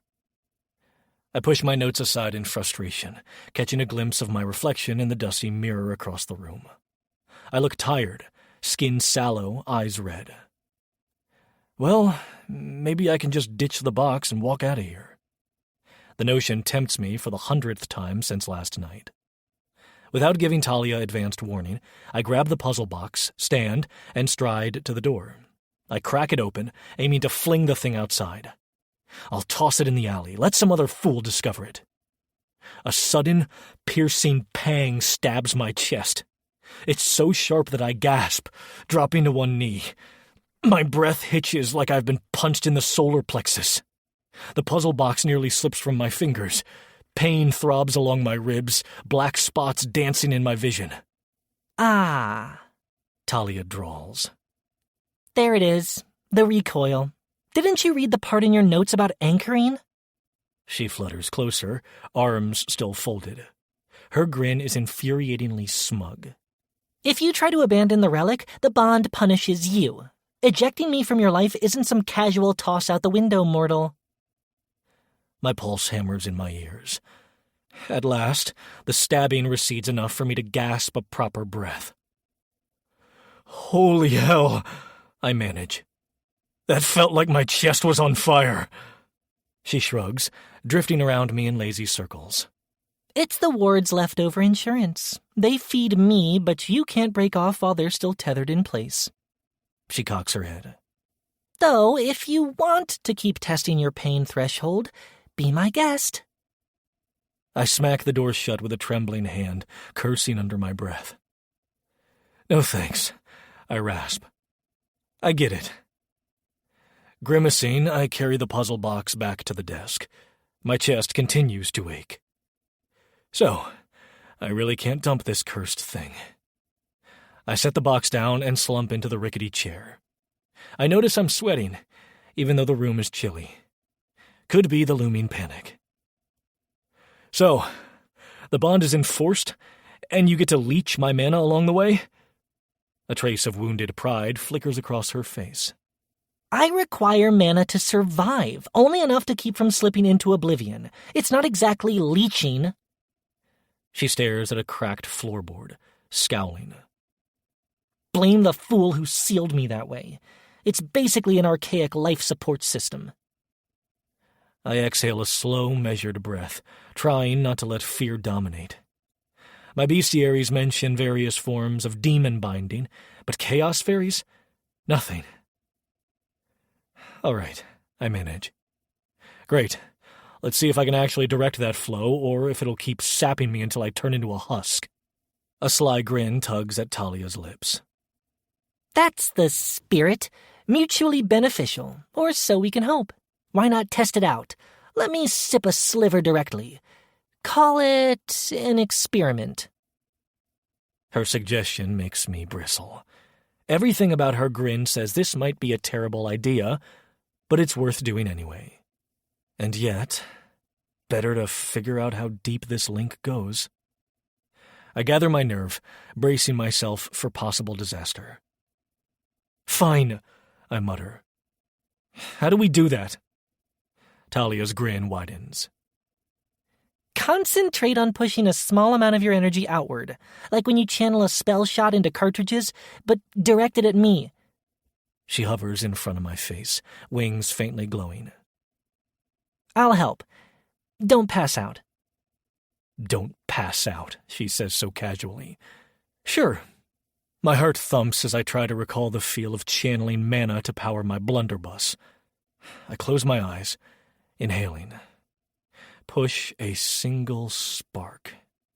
Warmth flickers along my spine, gathering near the center of my chest. It's not entirely unpleasant until I feel it tear free in a rush. My vision flashes white. My ears pop like I've ascended to a high altitude. Then the energy pours into Talia in a swirl of sparks. She gasps. No, that's me gasping. The sensation is electric, a jolt that rattles my bones. The world wavers. My chest suddenly feels cold and hollow. My breathing stutters. Talia's wings flare vividly, shining with a riot of colors deeper than before.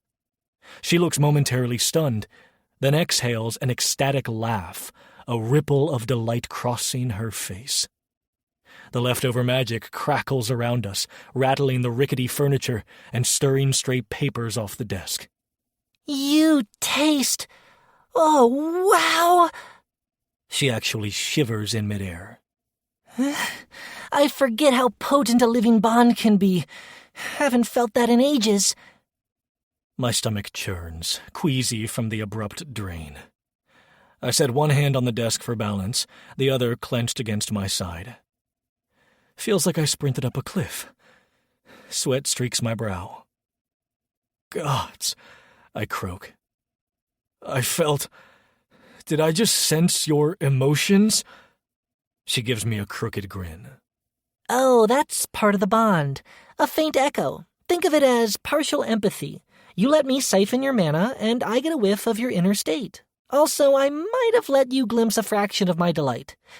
Pure accident, I assure you. She can't hide a smirk. Numbness creeps down my shoulders. Yeah, well, that was horrifying. I murmur, though deep down I'm not sure if it was entirely. Something about it was dizzying, like a burst of pure adrenaline. My cheeks burn. My heart's racing, and it's not entirely from fear. Talia spins, color flooding her wings. All that drab dryness gone. I'm practically brimming with fresh energy. She tests a swirl of sparks, sending a rainbow shimmer across the tabletop. My papers flutter. The bed frame creaks as if about to sprout new legs. Can you not break my room? I snap. She laughs again. Relax, I'll tone it down. Her posture straightens, that mischievous grin never leaving her face. Well, caretaker, you've proven you can spare me a few drops without keeling over. Good start. I push my hand through my hair, exhaling shakily. If that's only a few drops, I'm never letting you have more, I grumble. It almost knocked me out. Talia opens her mouth, probably to deliver another cutting retort, but I hold up a hand. Wait. What if the militia or an Eastern patrol finds us? You're a chaos fairy, and that's not legal in the East. They'd use holy wards or something to seal you away. She quirks an eyebrow. That, or incinerate me, or forcibly relocate me into a worse prison, or try to harness my power for themselves. They excel at the tyranny business from what I've seen. Her voice dips, losing some of its playful edge. We wouldn't fare so well if they realize I'm riding around in your pocket. I huff a breath. So we keep you hidden. My mind turns gloomily to the meager coins in my purse, the local watch patrolling the dusty streets. If they see a swirl of rainbow sparks, they might ask uncomfortable questions. We'll have to be careful, especially if the frontier patrols are cooperating with the East. That means more inquisitive eyes. Talia nods, her wings dimming slightly as though she's trying to appear less conspicuous. That's the gist. They catch me, lock me in a vault. Maybe they kill you for consorting with a demonic entity. Not an ideal vacation plan. Her directness sends a chill through me. We're tethered by a bond that not only saps my mana, but also puts me on the wrong side of Eastern law. So, The best-case scenario is that we refine this synergy, keep you fed enough so you're not withering, and maintain a low profile. Meanwhile, I figure out if there's a safer method to break the bond. She shrugs, a ripple of color dancing through her wings again. Assuming you want to break it, you might find your new little ally quite useful. Her smile is a slow, smug curve. Chaos can come in handy, caretaker. The flutter in my stomach returns, both worry and a treacherous hint of excitement. While the bond is terrifying, it's also potential. If she has enough juice to channel illusions or spark booby traps, that could be a serious advantage out here on the frontier. But at what cost? I drag my gaze back to the puzzle box. The runes along its edges glimmer faintly, as if mocking me with the knowledge they will never truly let me go. A storm of conflicting thoughts whirls through my mind. I hate it. I resent being forced into caretaker status. Yet, if I can harness Talia's power, we might find more resources, more relics to sell. Maybe a chance to climb out of my perpetual debt. Talia studies me. A shadow of curiosity flickers in her bright eyes. You're not screaming or cursing the heavens anymore. That's an improvement. Are you warming to me? I snort. Hardly. I'm thinking. I leaf through the topmost bestiary pages again, aware of how meaningless the words look now. None of these books will help me fix this bond. Nothing references a chaos fairy sealed in a puzzle box. Possibly that knowledge is lost or locked in some obscure library. Or maybe it never existed in widely circulated texts. Thinking, huh? She flips once, then lands gently on the edge of the desk. Her bare feet are hardly bigger than my thumb. If your expression is anything to go by, you're more worried than excited. I sigh, letting my shoulders slump. I can't go to the militia for help. I can't trust the Eastern patrols, and I can't cure you of this need to siphon my mana. So yeah, I'm a little worried. She raises her chin. Well, caretaker, look on the bright side. If you keep me hidden, feed me a bit of mana, and watch your back, we might not die in some wretched cell. I'll even do my best to keep the random outbursts of chaos to a minimum. Her eyes gleam with mischief. Mostly. I roll my eyes. That's reassuring. Then, out of perverse curiosity, I lightly tap the puzzle box's lid. My heart thumps. So, is it possible for you to go back in there if, say, we needed to hide you from prying eyes? Talia's grin fades, replaced by a cold flicker of something I can't place. Anger. Maybe fear. I wouldn't recommend it. The wards that sealed me inside were draining me to near starvation. It's a cage, not a lodging. If you try stuffing me in there again, we'll both pay a price. I frown, filing that away. No easy fallback, then. The morning sun has crept higher, brightening the cramped inn-room, highlighting every scuff on the walls. A faint waft of stale ale from downstairs seeps in. My stomach rumbles, but I ignore it. There's a bigger appetite to manage now. She extends her arms, wings giving a slow flicker. So, terms of our pact. Feels like we should formalize it, right? Her tone is half playful, half serious. You keep me fed and hidden. I provide my talents. If you betray me, watch for recoil. If I betray you and drain you dry, I lose my tether as well. So that's not in my interests. She makes a face as if the very idea bores her. We're stuck together, caretaker. Lucian. I mumble on reflex. My name is Lucian. Yes, mortal caretaker Lucian. She inclines her head in a mock bow. Pleased to make your forced acquaintance. I rub my forehead, a chuckle escaping me despite the tension. This is insane. The wave of shared emotions from earlier still tingles in my head, and I press a palm to my heart, as if to steady its galloping pace. But we're not going to solve it by pretending it isn't happening. Correct, she agrees. So, do we have a deal to keep each other alive and not blow up half the city? I grimace. I guess that's the best we can do. Just keep the mana sipping minimal, okay? She tilts her head. I'll do what's necessary, Lucian. No more, no less. A swirl of prismatic sparks surges around her, then softens. Don't want to kill my only caretaker prematurely. Where's the fun in that? I manage a wry smile. Right, so if you sense me about to collapse, ease off. Great arrangement. As we stare at each other in loaded silence, the faint morning hustle from outside drifting up through the inn's thin walls. Somewhere below us, a barkeep bangs pots. Someone stomps overhead. Everything feels too mundane for the swirl of magic crackling in this cramped room. Finally, I exhale, shutting the bestiaries.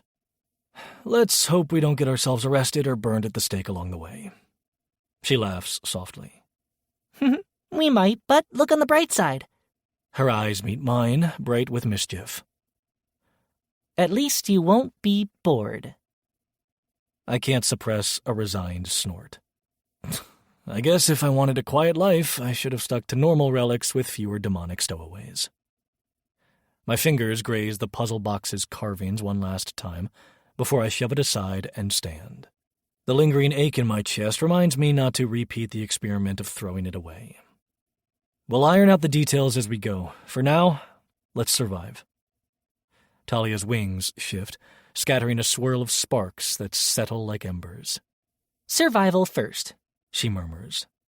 adventure second. I give a curt nod, ignoring my trembling knee. Survival. Right. Because from now on, I'm forced to march forward with a chaos fairy riding shotgun in my life, a bond I barely comprehend, and the knowledge that one misstep could blow up in my face. The air feels charged, thick with possibility and danger in equal measure. I crack the door open, careful not to stray too far from the puzzle box this time, and step into the dawn light, with Talia drifting behind me as though we never had a choice. Chapter 5. I grip the wooden railing of the inn's balcony and briefly close my eyes, feeling the cool spray of mist roll off the distant waterfall. Sunlight ignites the moisture in the air, giving the streets below a soft shimmer. It would almost be peaceful, if not for the buzz of restless bodies, the clank of weapons, and the wide-eyed glances darting my way whenever anyone realizes there's a pint-sized flying menace hovering over my shoulder. Talia is currently fixated on my blunderbuss, her tiny fingers dancing across the scratched metal barrel. Were you planning to polish this relic or let it rust to dust while we stand here admiring the view? I huff, adjusting my stance against the railing. It's not rust. I murmur, glancing around to make sure no onlookers are staring too blatantly. It's wear from actual use. Not that you'd understand. Tension slips through me as I recall the last engagement. My cartridges sputtering, the muzzles scorching with stray mana. My low coin supply means I can't exactly have the blunderbuss refinished at a top-tier forge. Talia flutters upward. Oh, I understand plenty. It's your funeral if that thing misfires when you need it most. She leans forward, nearly knocking me in the nose as she peers at my enchanted glasses. What's with that smudge? I release a shaky breath. I've had them off and on all night. Reading. My voice dips to a grumble. Boarding with you means I can't exactly lie down and pray for sweet oblivion. You're always rummaging through my notes or shaking me awake with a swirl of chaos around midnight. She smirks. You looked bored. Thought you'd appreciate the excitement. Activity down in the courtyard draws my attention. 4 or 5 soldiers in mismatched gear, rifles slung across their backs, are doing a final check on their mana-laced cartridges. The rifle's runic inlays glow faint blue in the sunlight. Nearby, a merchant hawks protective talismans, tiny glyph stones strung on rough twine that doesn't look half as sturdy as the claims on his sign. I note how he's turned them to gently catch the sun, making them sparkle enough to entice passers-by. Farther along, near the archway that leads toward the main thoroughfare, an Eastern envoy stands in stiff conversation with a Western militia captain. Even at this distance, the tension in their body language is obvious. The envoy's posture is rigid, arms folded behind his back, while the militia captain cuts a broader figure, helm tucked under one arm, expression sour. I can't catch every word, but I glean enough. Your checkpoint expansions risk interfering with local trade protocols. The militia captain growls. The envoy raises his chin. Better trade delays than letting undisciplined rabble roam free. Do you want these monsters creeping back into your backyard? His voice drips with condescension. Their exchange makes my stomach clench. Undisciplined rabble. That's what they think of the frontier? My thoughts simmer. If the East intensifies its meddling, that could hamper my ongoing research. By research, I mean scouring the frontier for relics to keep my shaky finances afloat, and maybe glean a clue on how to undo the bond with a certain chaotic sprite. Talia flicks my ear to regain my attention. You're glaring, she observes. Something about that official making you want to set your limited supply of cartridges on his fancy boots? She's smirking but curious, like she expects me to snap. I turn away from the balcony rail and rub the back of my neck. Yeah, the East locking down the Bronze Line could ruin a lot of folks around here, not only me. They'd force every traveler to show permits, tax them. They might even detect your presence at the checkpoint if they bring the right sort of mage. A spark of color flits across Talia's wings. Annoyance, or maybe excitement. Ha! I'd love to see them try to contain me. Her grin is all sharp teeth and mischief, but unease flickers in her eyes. She doesn't like the idea of inquisitors or officials any more than I do. Down below, several adventurers clamber past a ragged sign advertising the daily ferry across the falls. One, a dwarven engineer with soot-dark braids, stands beside a steam-powered rifle propped against a crate. She tugs on a wrench strapped to her belt, shaking her head at the contraption as puffs of residual steam hiss from the muzzle. Meanwhile, a beast-folk ranger with bark-brown fur meticulously fastens living vines around her woven armor, the vines pulsing like they share her heartbeat. I watch with idle curiosity. Maybe she uses them for added defense? I've heard rumors of plant-based wards. The frontier brims with strange innovations. You're drooling, Talia drawls. Enchanted Vine Lady got you entranced? I snort. Her gear, not her. I summon my best attempt at an indifferent shrug. The dwarven engineer might be able to do more for my old blunderbuss than I can, and that ranger looks like she knows hidden back routes through monster-infested trails. Could be useful info if we keep traveling. I pause, scanning the open-air balcony. No sign of eavesdroppers. I can't discount potential allies when we're on our own out here. Talia coughs with faux delicacy. Oh, but you do have company, caretaker. Aren't I enough? Her mocking grin needles me. I roll my eyes. Sure, enough to get me killed if you decide to fling a twister of chaos at the wrong moment. She only laughs. The high, tinkling sound sets my nerves on edge.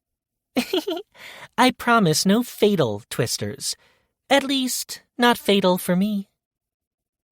Before I can retort, a local supplier ambles up the stairs to the balcony. He's a wiry man with a cluster of small relics tucked under one arm, a helm, a partial gauntlet with suspicious runes, a handful of cracked mana shards rattling in a pouch. "Hey, you the appraiser, right?" he asks, raising a brow at the shimmering fairy near my shoulder, but thankfully not freaking out about it. I straighten.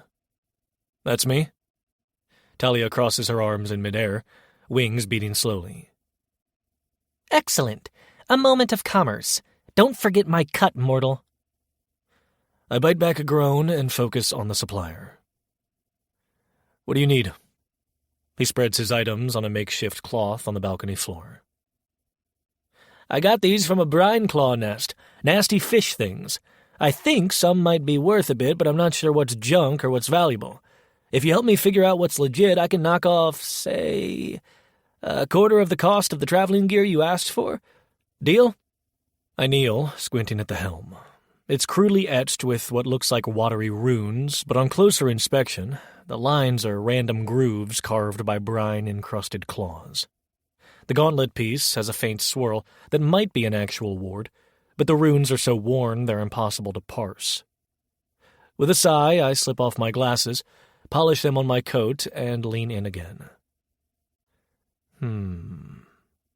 My voice dips to a thoughtful murmur. If the lines carry any real magic, I'd sense a tingle, but I'm getting next to nothing. I nudge my thumb along the metal surfaces and sense maybe the faintest echo. Talia descends beside me. She flicks a spark at the gauntlet. A test, I suspect. The spark fizzles with no reaction, and she wrinkles her nose. Pathetic, she pronounces. Unless you want it as a scrap bucket. The supplier's face twists in disappointment. I was hoping it was some water protection ward. Maybe good for a diver? I set it aside. It's too worn. As for the helm, I rap a knuckle on the metal, hearing only a dull clang. That's plain steel, no arcane residue. Sorry. The man deflates. But these shards, I pick up the cracked mana shards, turning them in the sunlight. They're not worthless. They still carry enough charge for a minor shot. Might fetch a small price from tinkerers. Not a fortune, though. He slumps further, but there's relief in his eyes. All right. So the shards are salvageable. The rest is junk. Talia pats the helm's rim with mock sympathy. Better luck next time. When the man raises his gaze to me, I wave my hand. We had a fair arrangement. My quick appraisal for a discount on gear. I'll hold up my end if you hold up yours. He breaks into a tired grin. Deal's a deal. Stop by my stall. I'll get the extra lines and a fresh bedroll sorted for you. Quarter off the total. Good enough? I clap his shoulder. Works for me.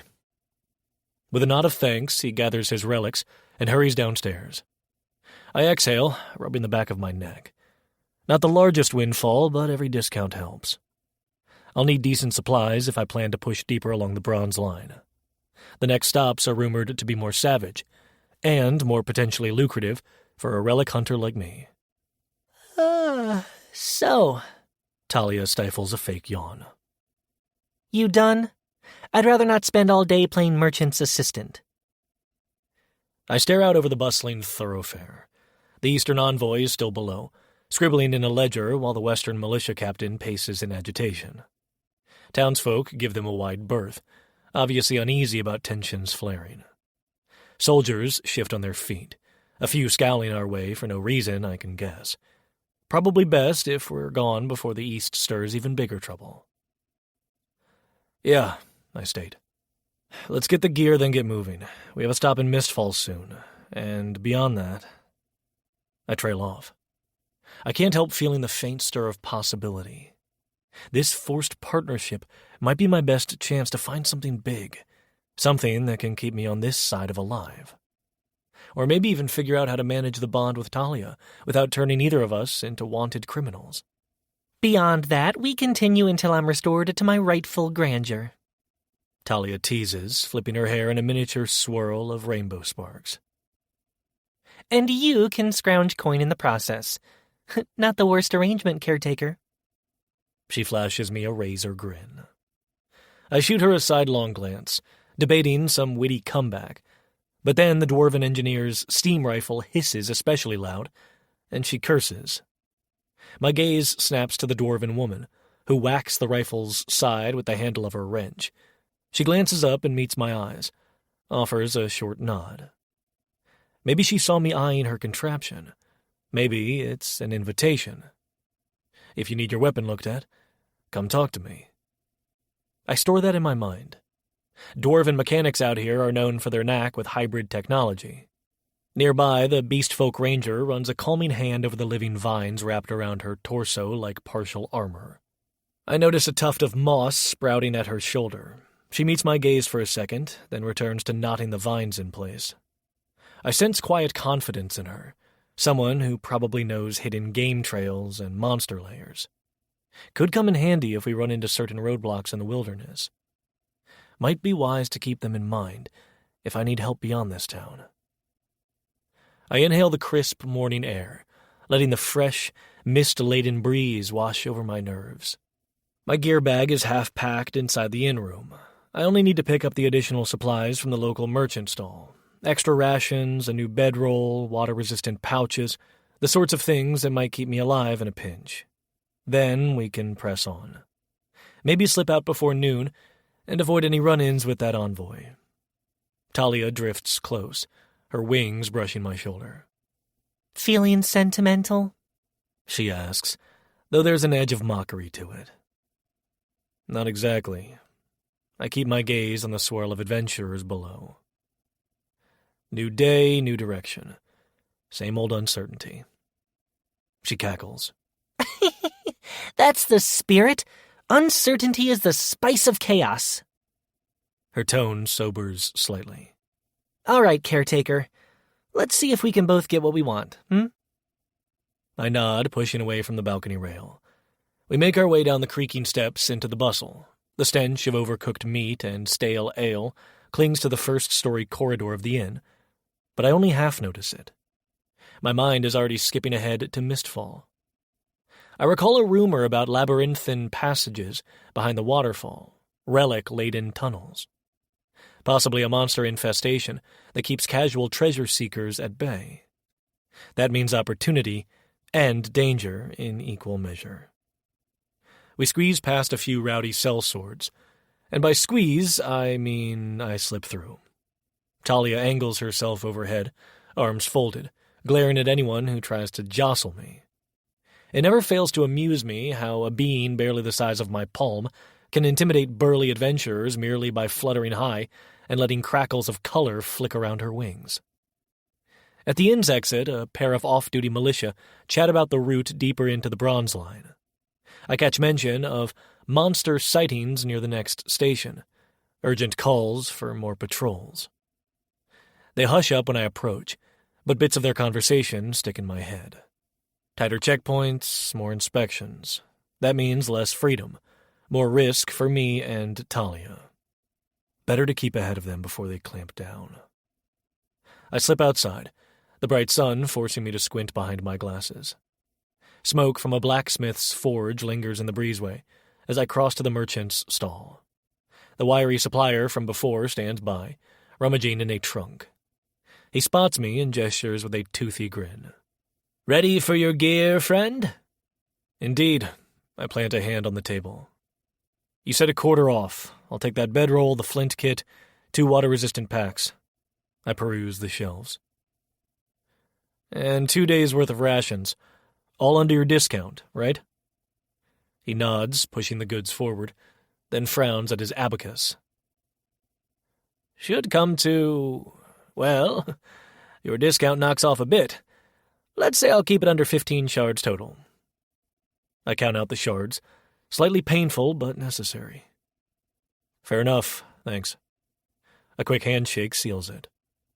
Talia hovers behind me, flicking her wings impatiently. Got everything, caretaker? I'm dying for some real chaos. Or at least a better meal than those soggy biscuits in your bag. I exhale a short laugh, tucking the new supplies away. Picky for a fairy who literally siphons energy from me. Fine. Let's see if the inn's serving a final breakfast roll or two before we head out. She perks up, but her grin remains a touch sardonic. Lead on, mortal. We duck inside long enough to swipe a pair of crusty rolls from the half-awake barkeep, exchanging a few coin shards in the process. The bread is stale, but I'm not about to pick a fight over freshness. A minute later, we're stepping out into the sunlight again. Everything I own is either strapped around me or hanging in a tightly secured pack. The familiar weight grounds me, reminding me I'm on a path I can't easily stray from, for better or worse. At the edge of town, the roar of the waterfall grows louder. From here, the sun angles across the glistening rocks, sending shimmering reflections up the cliff face. The swirl of moisture-laden breeze ruffles the hem of my coat. I pause briefly, letting the spectacle sink in. Locals hustle around me. A handful of them watch Talia with open wariness, while others hurry by as though we're old hat. Talia circles my head, then lands lightly on my shoulder with a huff. You're stalling! I nibble the remains of my stale roll. No, just thinking. I stare off at the bristling pines and winding path that links up with the next section of the Bronze Line. We follow that route. The trains get sparser, but we can hop one if we time it right. Her wings flutter in quick beats, scattering faint sparks. You sure you're ready for what's next? Am I ready? I let the question linger, my mind drifting to the precarious alliance I've forged with this chaos fairy. My entire life's turned upside down, and I'm not convinced it'll ever be normal again. But a spark of defiance wells up in me. Screw waiting for normal. There are relics to salvage, knowledge to be gained, and if Talia and I manage to harness some synergy, maybe I can carve out a life that's more than scraping by. I roll my shoulders, feeling tension and a twinge of excitement. Ready or not, there's no going back. We have a bond. I need a life. We've got differences, but maybe we pull something out of this. Talia's smirk goes crooked. I love it when you get all determined, caretaker. I snort, stepping forward. Don't get used to it. Down the road, the militia captain from earlier is gesturing emphatically at a pair of recruits, probably dispatching them along the route. I pick up my pace before they can spot me. The fewer official entanglements, the better. I slip past a broken wooden wagon, feeling the coarse gravel crunch under my boots. Ahead, the path arcs around the ravine, eventually leading deeper into wild territory, but also closer to Mistfall and the rumored water-choked caverns behind its great waterfall. Talia sweeps out to hover a foot away, arms folded. So, we're truly leaving? No last-minute regrets? Regrets? Plenty. My lips curl into a grim smile. But I'm sick of being trapped between the East and my own empty pockets. This is the best shot. She regards me carefully. In that case, we'll see if the next ruin has something worth claiming. And if an Eastern patrol tries to corner us? She bares tiny, sharp teeth. We show them why chaos is more fun. I can't help a quiet chuckle. Maybe dial it back a notch, but yeah, if push comes to shove. We exchange a brief stare, something unspoken passing between us. A tenuous sense of unity, overshadowed by friction but bolstered by necessity. I find myself at ease with that. This strange traveling companionship might be the only way forward. Let's get moving. I force my feet down the soggy trail. For the first time in a while, I feel resolute. No illusions about what trouble might lie ahead, but I'll face it. We'll face it. Her chaos, my stubbornness, and maybe enough luck to pull us through. The tension in my chest eases a hair. We round the bend, leaving the inn and its watchful eyes behind. Ahead, travelers crisscross the muddy roads, heading in all directions, some lugging relic crates, some wearing armor. I note how a few recoil at Talia's presence, how her swirling rainbow aura marks me as a potential outcast or something far worse. I keep my gaze forward, ignoring the stairs. This is my path now. Chapter 6. I step off the swaying bronze line carriage and feel an instant slap of cold, damp air against my cheeks. Dawn's first light is nudging over the horizon, but the mist churned up from the falls makes it feel earlier, like the day hasn't quite decided if it's ready to wake. The train releases a final sputter and hiss behind me, followed by the clang of workers detaching cargo cars. I tap my foot on the creaking wooden platform, shaking residual stiffness from my legs, then pull my coat tighter around me to ward off the chill. Talia flits around my shoulder, sparks dancing in lazy arcs off her wings. She wrinkles her nose and groans loud enough for a passing traveler to glance at us in alarm. Ugh, everything here reeks of damp socks, she moans, pressing a palm theatrically to her forehead. Were we not tortured enough by that cramped carriage? Now we get to marinate in soggy humidity? Truly, caretaker, your travel itinerary dazzles me. I fight a grin. Glad you find it so enthralling. I deadpan. My voice comes out with a rasp. My throat is parched from the overnight ride. I'm sure you'd prefer a land of flowery meadows and chirping birds, right? She snorts, flicking a spark of prismatic chaos that crackles along the edge of the train's metal siding. I definitely wouldn't call this place a mecca of comfort. She leans forward, scanning a fog-cloaked ravine. Don't get me wrong, I like the sound of roaring water. If only my ears didn't feel stuffed with mold. I can't help a quiet chuckle. Here's hoping we both adjust. I doubt Mistfall's climate is going to change to suit us. The laughter is brief but genuine. Releasing even a small laugh in this gloom feels strangely refreshing. I glance around and see a few travelers already heading off the platform, hunched under waterlogged ponchos that glimmer faintly with alchemical resin. Tired eyes stare out from beneath wide-brimmed hats flecked with droplets. Nearly everyone clutches rope harnesses or waterproof satchels. Clearly, they've come prepared for the perpetual damp. A station worker, a lanky human wearing a conductor's cap, tips his head at me, then gestures to a row of black lanterns lined up near the depot's exit. "Light's still dim, folks," he drones. "You'll want a lamp if you plan to wander. Mist'll only get thicker this time of morning." His words carry the same resigned note I've heard in half the outposts along the Bronze Line. Survival's tough around here, and travelers had best take the offered caution seriously. I decline, patting the satchel on my back. "I have my own Akar lamp, thanks." My new gear sloshes in the bag, reminding me I parted with more mana shards than I'd have liked. Sometimes I question the sense of hauling around so many half-enchanted gadgets.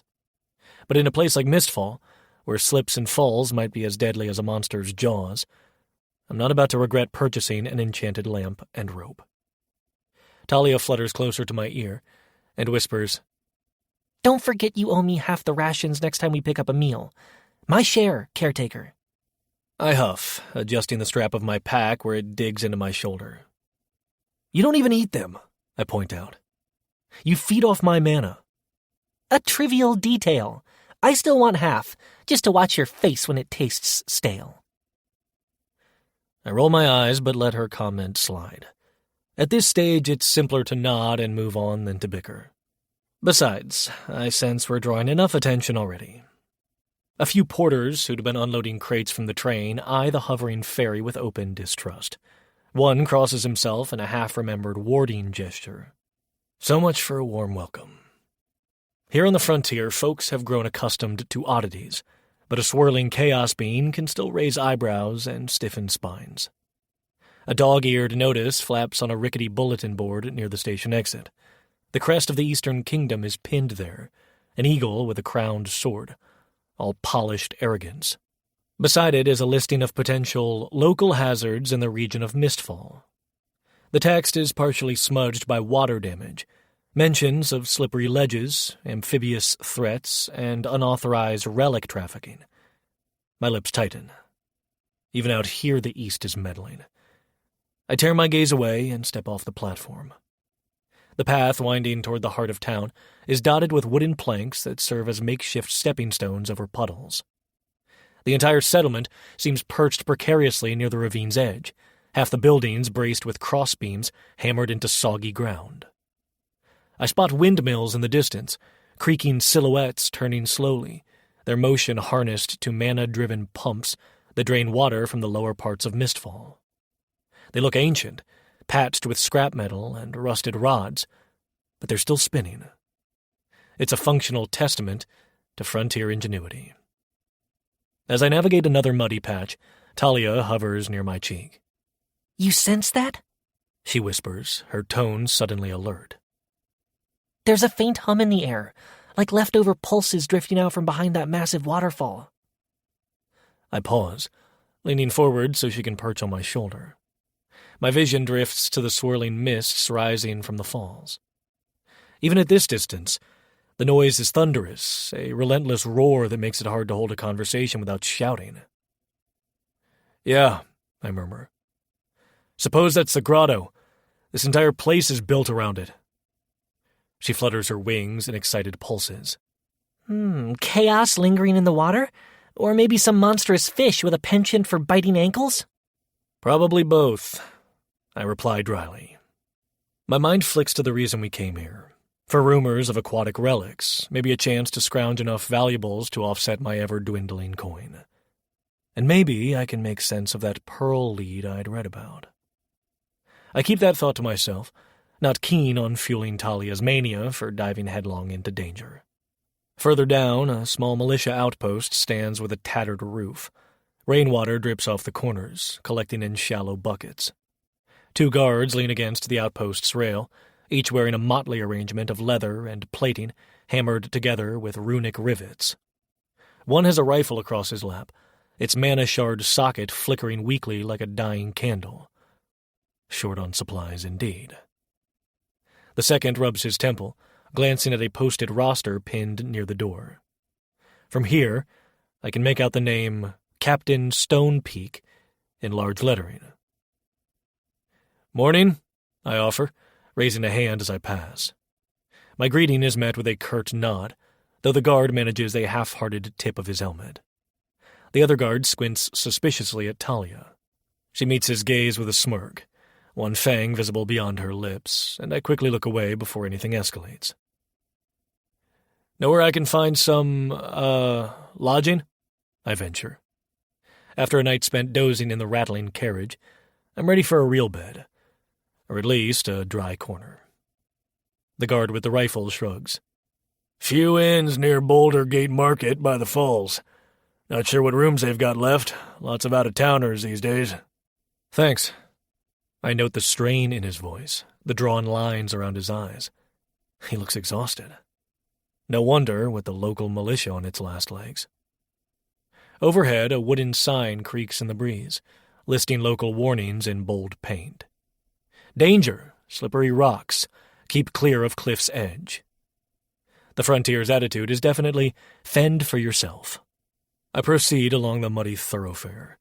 My new rope harness, purchased at an unholy markup, bounces off my hip, the alchemical resin glistening in the morning light. It still smells faintly of acrid chemicals. I recall the merchant scowling as he weighed my meager stash of blue mana shards. He was certain I was fleecing him, though the price was borderline extortion. Better broke than drowned in those caves, I reason. No sense complaining. Talia gestures at a pair of townsfolk hauling a salvaged cart. The cart's wheels sputter in the mud, jammed under the weight of dripping mechanical parts. Look at that poor contraption. Wry amusement colors her tone. If that's the best salvage they can manage from the grotto, we might want to lower our expectations for relics. Or it means the real treasure is hidden deeper, I counter. She snorts in response. We pass under an old stone arch bridged overhead by mismatched planks. The arch's design, graceful curves reminiscent of Eastern architecture, contrasts with the ramshackle buildings around it. Possibly built decades ago, back when the East cooperated more openly with Western settlements. The East once financed expansions here, hoping to harness the grotto's resources. But from the guards' chatter, that support has dried up, leaving Mistfall stuck with half-finished fortifications. Beyond the arch, the main street widens into a muddy courtyard, bustling with morning activity. Vendors in heavy boots trudge around, peddling cheap rope harnesses, water-resistant pouches, and half-rusted pitons. A short man with a bristly mustache waves a sign proclaiming, "Amazing grip, sells fast," as if anyone stepping into these slick tunnels can trust a single marketing claim. Shouts and bartering fill the damp air, mixing with the waterfall's roar. I glimpse smaller side stalls selling healing salves for suspiciously inflated prices. Frontier capitalism at its finest. Talia's attention snaps to a stall where a tall woman in a dripping cloak stands behind jars of swirling substances. She mutters something about custom potions, but before Talia can poke her nose in, I steer us onward. My wallet's basically on life support, and I'm not eager to blow more shards on questionable concoctions. We sidestep a donkey cart carrying salvage that smells of rotting algae, its driver too busy cursing the donkey to notice us. A small throng of townsfolk has gathered near a notice board. They're reading, or rereading, another fresh poster featuring the same eastern crest. Apparently, inspectors might arrive soon. I overhear muttered complaints. They'll demand we hand over any big fines, like we have anything left to give. Another voice gripes. They'd come with a retinue, drain our supplies, then vanish. The muttering intensifies. I consider adding my own lament. The East can't resist meddling anywhere relics might be found. But keep quiet. No point drawing additional stares. I notice a middle-aged man in the crowd glare pointedly at me and Talia, then hurry off. Probably a paranoid local. Frontier dwellers can be suspicious of outsiders, especially ones who show up with bizarre magical companions swirling about. Trying not to dwell on it, I push to the edge of the group and slip away. We pass a row of wooden walkways elevated on stilts to avoid the worst of the wet. My boots squelch in the mud below, but I figure these walkways probably cost a premium in lodging fees. The sign overhead reads, Boulder Gate Lodge. Not far from here, the thunder of the falls grows even louder, meaning we're close to the waterfall. My glasses fog slightly from the moisture, forcing me to wipe them on my sleeve. Talia flicks me with a tiny spark. So, caretaker, do we secure a room first, or shall we prance directly into the grotto and risk drowning? You're the one complaining about lumps in your back from sleeping upright, I point out. Yes, we'll find a place to drop our gear, and maybe some actual breakfast. Excellent. I'm craving the tang of soggy biscuits. A faint grin plays on her lips. We both know how bad frontier inn food can be, yet it beats a night of gnawing on stale rations. A bit farther, I almost slip on a slick patch where water streams off a thatched roof into the street. I catch myself with an awkward flail, dignity half intact. Talia snickers at my close call. The ground is trying to swallow you, mortal. Great. Don't sound too disappointed if I vanish in quicksand, I mutter. Amid this comedic near tumble, I glimpse a rustic sign swinging overhead. The Dozing Osprey, rooms and board. The building leans precariously, but a whiff of something cooking inside drifts out an open window. Not exactly mouth-watering, but it smells edible. At the door, 2 travelers brush past, wearing wide hats that funnel water away from their faces. One spares a concerned glance at Talia, then hurries on. I guess folks can't help being wary of a chaos fairy with rainbow sparks. I push open the splintered door and step into the inn. The interior is dim, lit mostly by flickering mage lamps set in tarnished sconces. A few rickety tables are arranged near a modest hearth. 3 patrons are slumped in chairs, all half asleep, steam rising from mugs of what might be barley tea or watery coffee. Behind a creaky counter stands a stocky woman in a patched apron, her hair pinned up in a damp bun. She acknowledges me with a brisk nod. "Looking for a room?"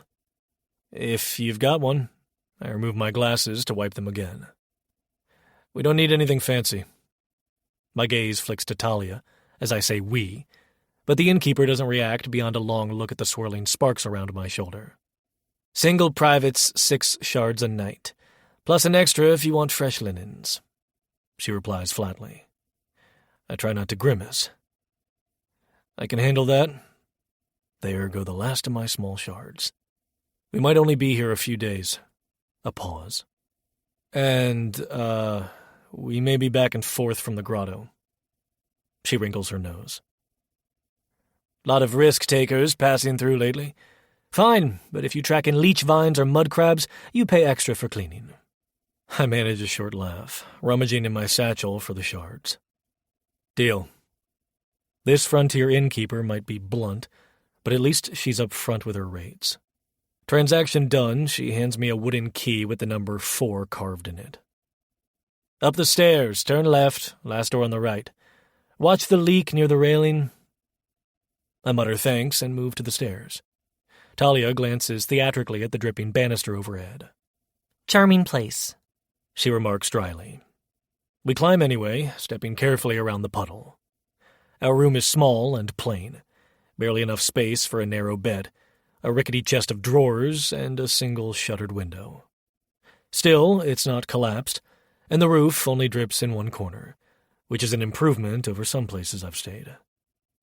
I unclip my rope harness and set it on the chest, releasing a relieved sigh at finally shedding some weight. Talia, swirling overhead, flicks her wings to dislodge stray droplets. Any chance those lumps in the mattress are less bumpy than the carriage benches? I press a knee onto the bed. It sags like a hammock. Marginally better, I concede. We'll make do.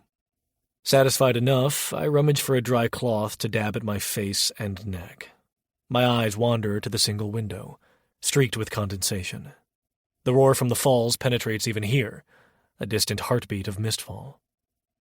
I can't shake the sense that everything in this town revolves around that unstoppable torrent and the labyrinth of dripping tunnels behind it.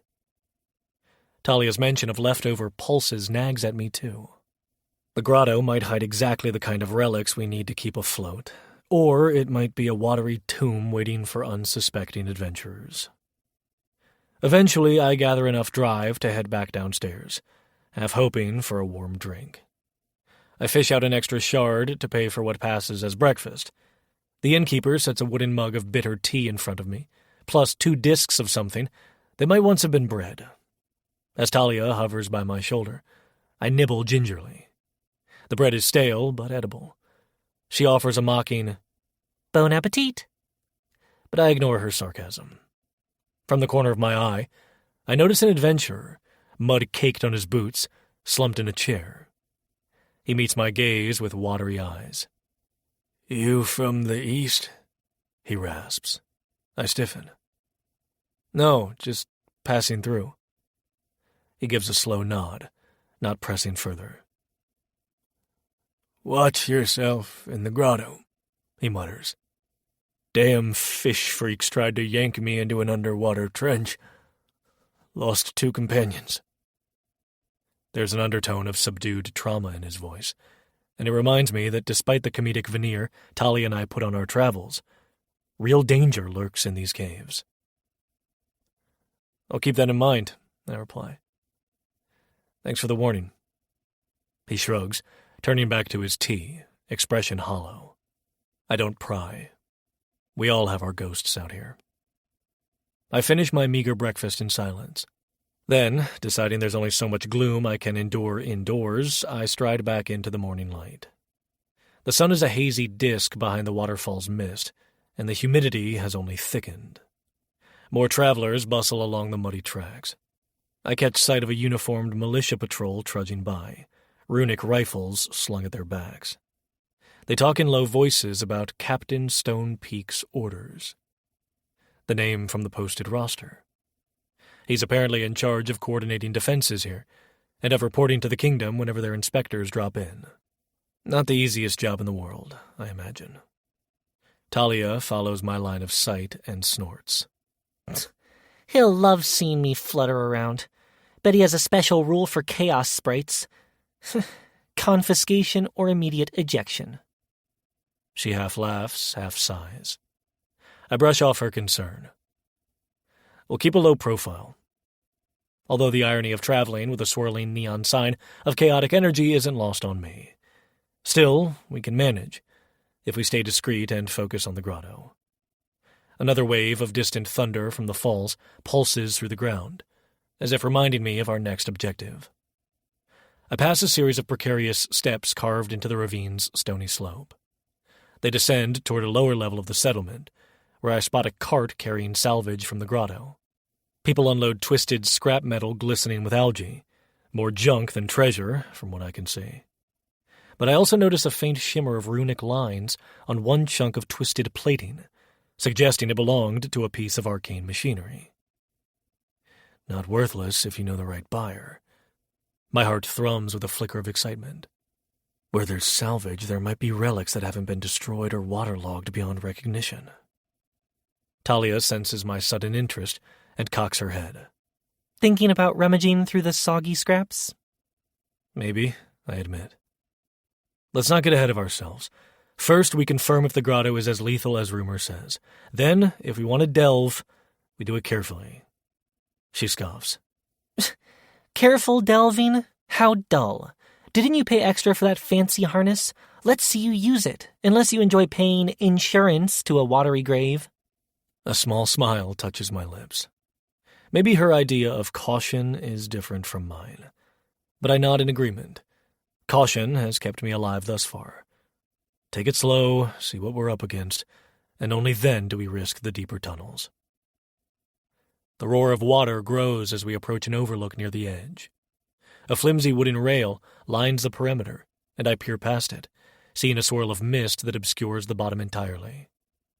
My stomach clenches. The waterfall is immense, a raging current that plunges into the depths below, generating a constant haze that bathes everything in droplets. Even from here, I sense the raw power. If there's a labyrinth behind it, it's likely drenched and crawling with aquatic horrors. Talia flutters near the rail, rainbow sparks dimming slightly in the moisture. You wanted an adventure, caretaker. Guess you found it. I inhale, letting the damp air fill my lungs. Adventure. Right. Maybe it's crazy, but I can't entirely ignore the tug of possibility. My relic appraiser instincts flare to life at the thought of discovering something valuable in those watery depths that might keep me afloat financially, or maybe help sever the last puzzle box tethers that keep me bound to Talia. Or something else entirely. Glory, or a watery demise, I muse. Lucian. Talia's voice is softer now. Don't start daydreaming. This place is dangerous, even without me stirring chaos. She flicks a spark. And you know I might stir up more if I get bored. I nod, stepping back from the edge. She has a point. Danger abounds. But so does opportunity. As I pivot on my heel, my gaze falls on a cart carrying salvage, the bustling militia outpost, the swirling mists above, and the precarious windmills overhead. Everything about this settlement screams a delicate balance between resourcefulness and desperation. Below, the train station is already shrouded in deeper fog. Locals hurry about their tasks, hauling crates and ropes, bracing for the day's challenges. The roar of the falls merges with the clank of rusty pumps draining water from low-lying sections of mistfall. Every sense I have is flooded. Water on my skin, thunder in my ears, the tang of algae and wet stone in my nostrils. Talia's sparks flare. She apparently notices a faint glimmer of mana drifting from behind the waterfall, and she half smiles at me. I grin back with a hint of trepidation. The frontier is a place of contrariness. Wonder and peril, fortune and ruin, swirling together like the unstoppable current below. The air hums with potential. Despite my caution, and my better judgment, my blood quickens with the promise of a find. We walk on, weaving through loaded carts and watchful eyes, drawn by the thunderous cascade that saturates everything in endless mist. My footsteps merge with the constant rush of water. The windmills spin overhead, pumping water out of the settlement. I breathe in the damp wind, letting the watery hush surround me.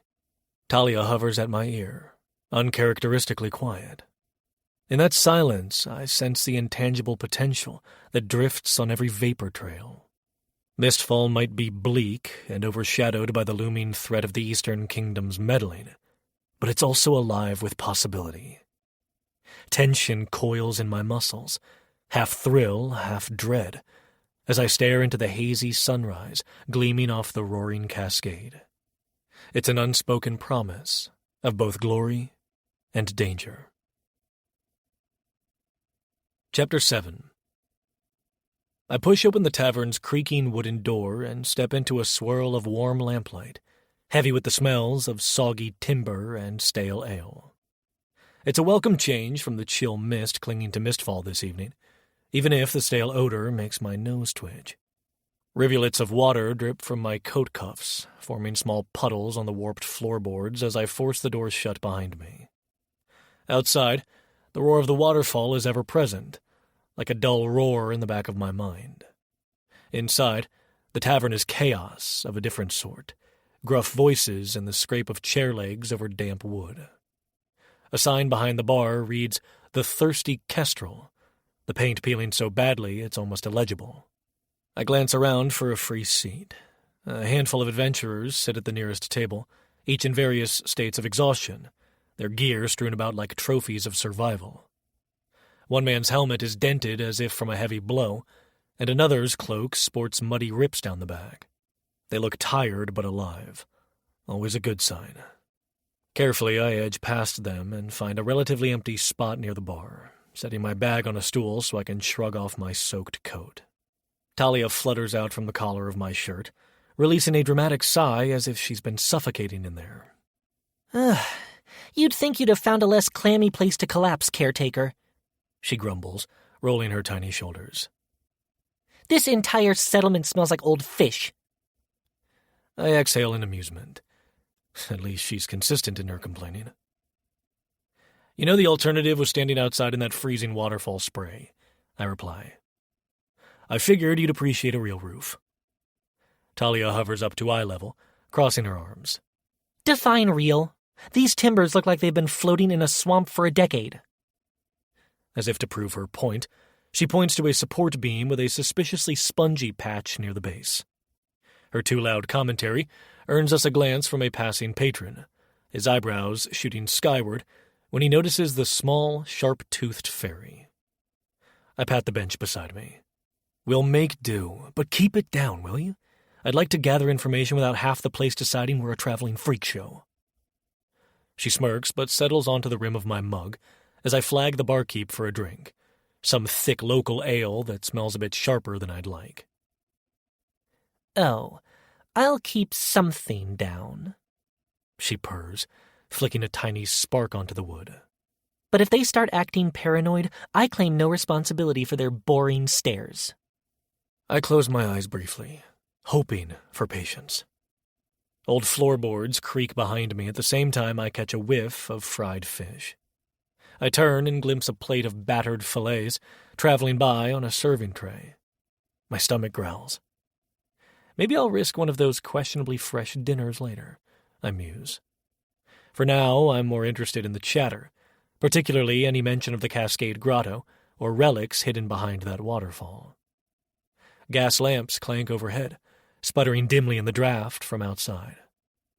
At a table near the center of the room, a burly ranger with a ragged scar slashing down his cheek is in the middle of a story, slamming his tankard on the table for emphasis. Despite his leathers and the dried blood crusted at one edge of his sleeve, he's alive and boisterous, and that means he's exactly the kind of informant I need. I pick up my mug, bracing myself for the strong, sour tang, and drift over to that table. Evening. I adopt my best casual tone. Mind if I stand here a moment? The scarred ranger narrows his eyes, then gestures with a shrug. Suit yourself. We're airing our war stories.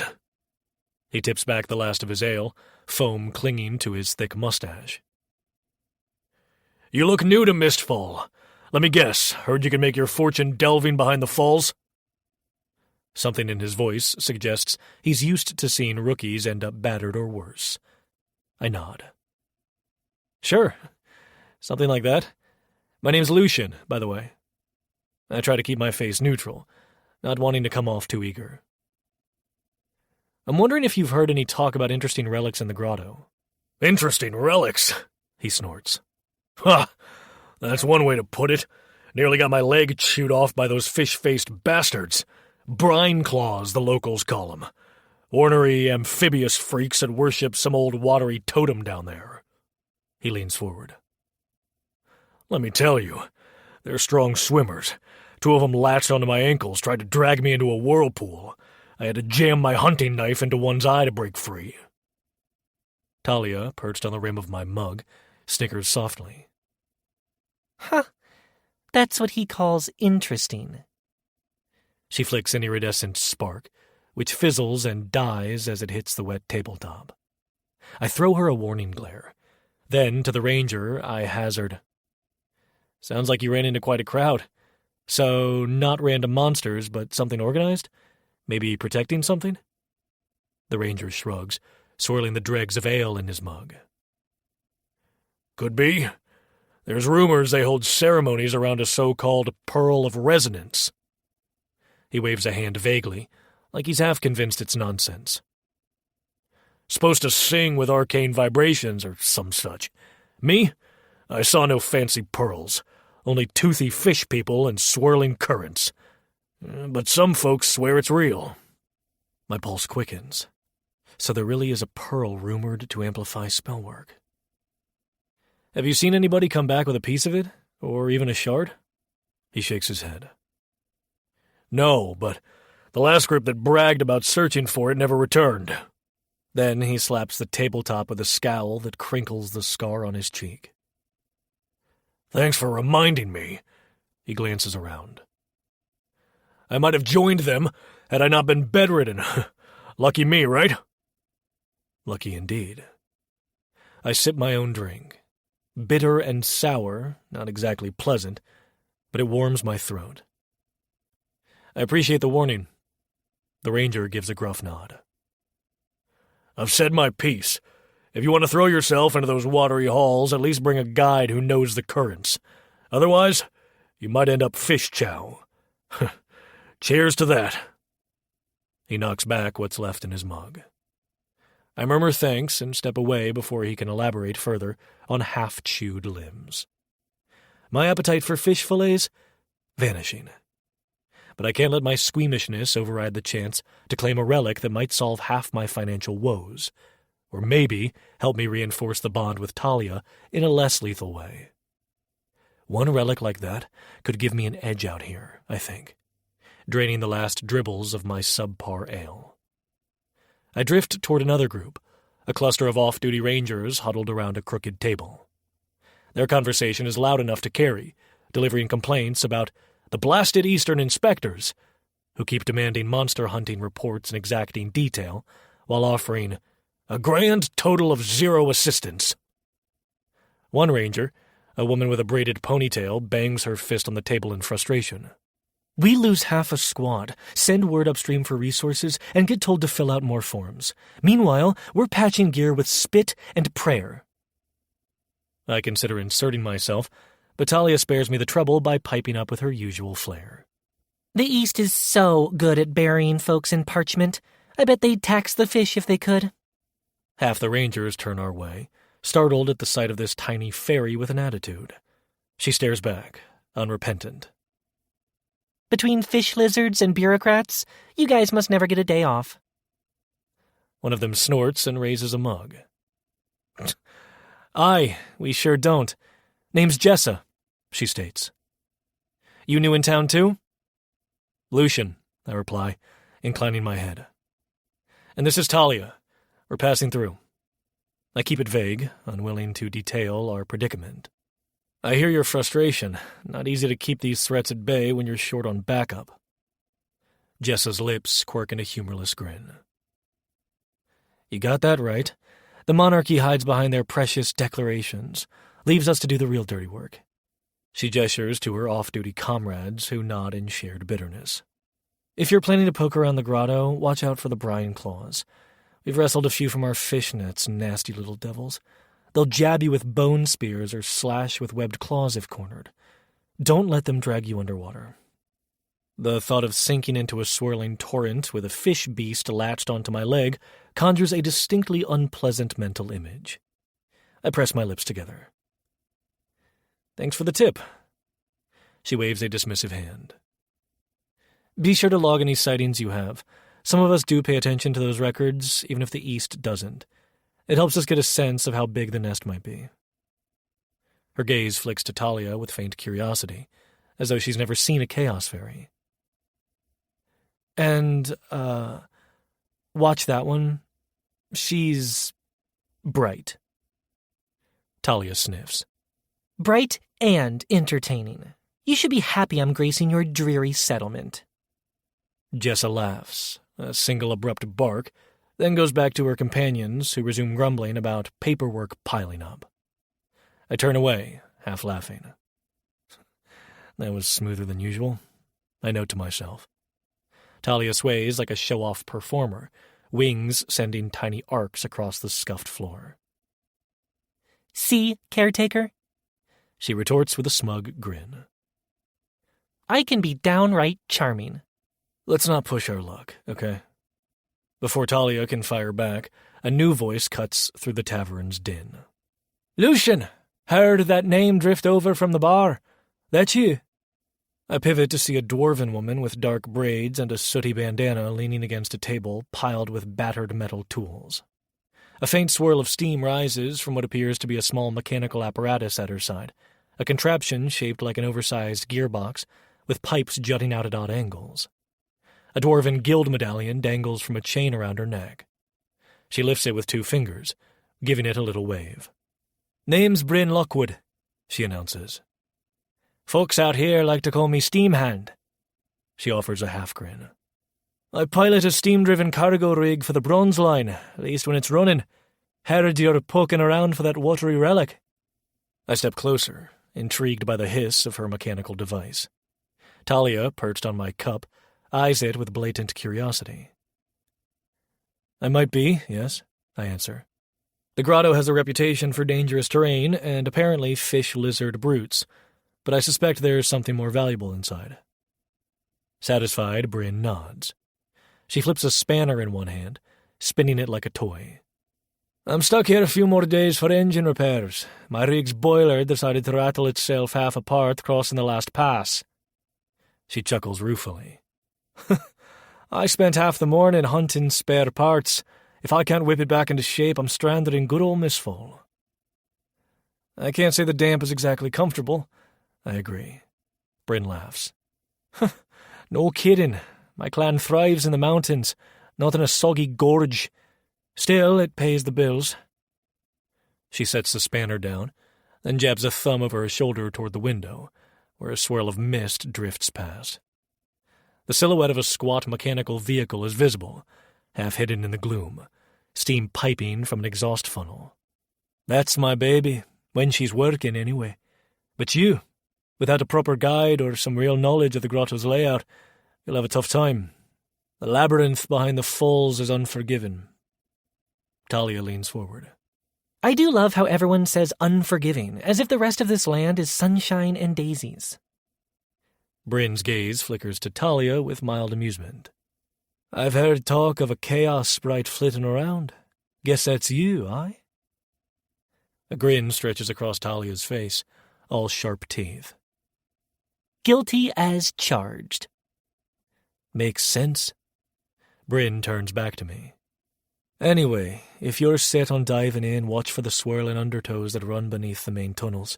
More than a few explorers get swept into watery caverns they never find a way out of. She crosses her arms.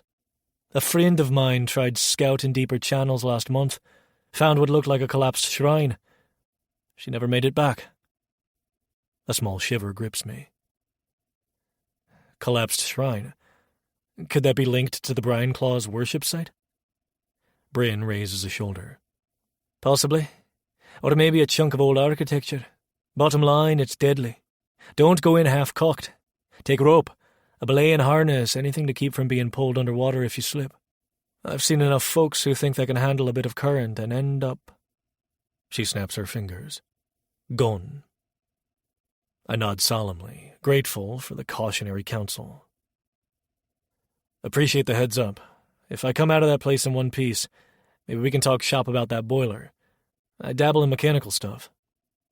Okay, that's an exaggeration, but I do at least know how to handle rudimentary repairs. Bryn snorts. That's so. I'll keep it in mind. First, try not to drown. Even dwarven craftsmanship can't resurrect drowned fools. She picks up her spanner again and turns away toward the corner of the tavern, presumably to keep tinkering with the steaming gearbox. I weave back through the crowd. Talia rides along on my nearly empty mug, which I set down on a sticky tabletop. The volume in here has risen, largely from a boisterous group of local sellswords carousing near the far wall. One of them, a heavily tattooed half-elf woman, raises her pint in an unsteady toast. "Here's to the lunatics who think they can claim that magic pearl. Rest their souls." Her companions cackle. I slip in behind them, hoping to glean any extra tidbits. Talia, of course, can't resist. "Better a living lunatic than a drowned coward," she chirps, voice carrying enough to catch one man's ear. He spins around, eyes bloodshot. "You got a mouth on you, sprite. We'll see if you're so chirpy after the brine claws catch you." He lifts his tankard in mock salute. "Good luck out there." My face warms. "Thanks," I manage, trying not to escalate. Seems courage is in short supply these days. A hush follows my words, until Talia adds, "People here are hopelessly dour, caretaker. Not a single decent pun in the lot." She flutters upward, arms folded defiantly.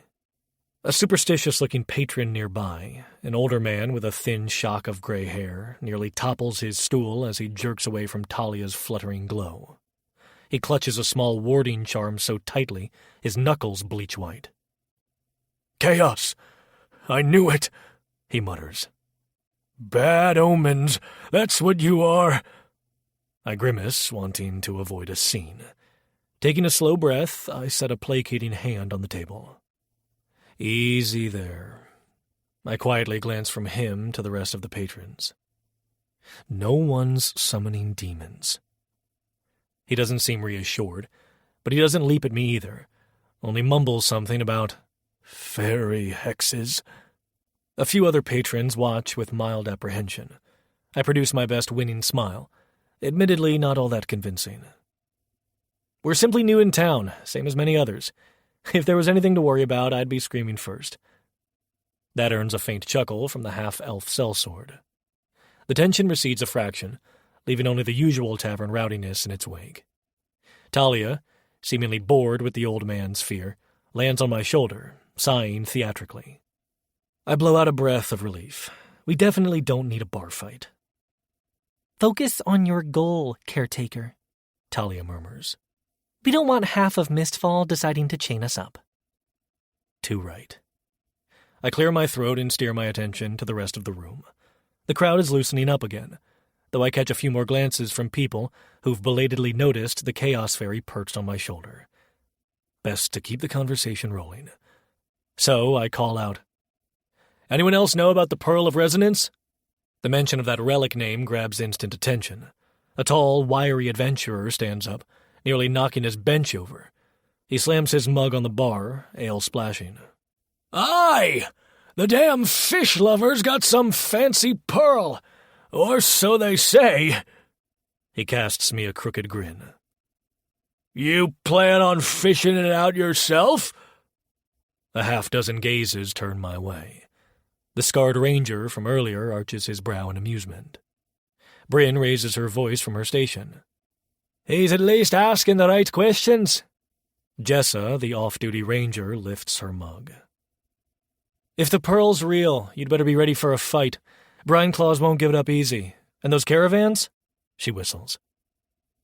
"Let's say you might prefer to face a hydra than get sucked under the current with a Brine Claw's jaws on you." A chorus of noise follows. Some patrons laugh, others bark warnings. I shift on my feet. Adrenaline quickens in my chest, part excitement, part apprehension. Yes, it's dangerous, but a relic like that could be huge. If I snag it, I might earn enough to keep afloat for months, possibly longer.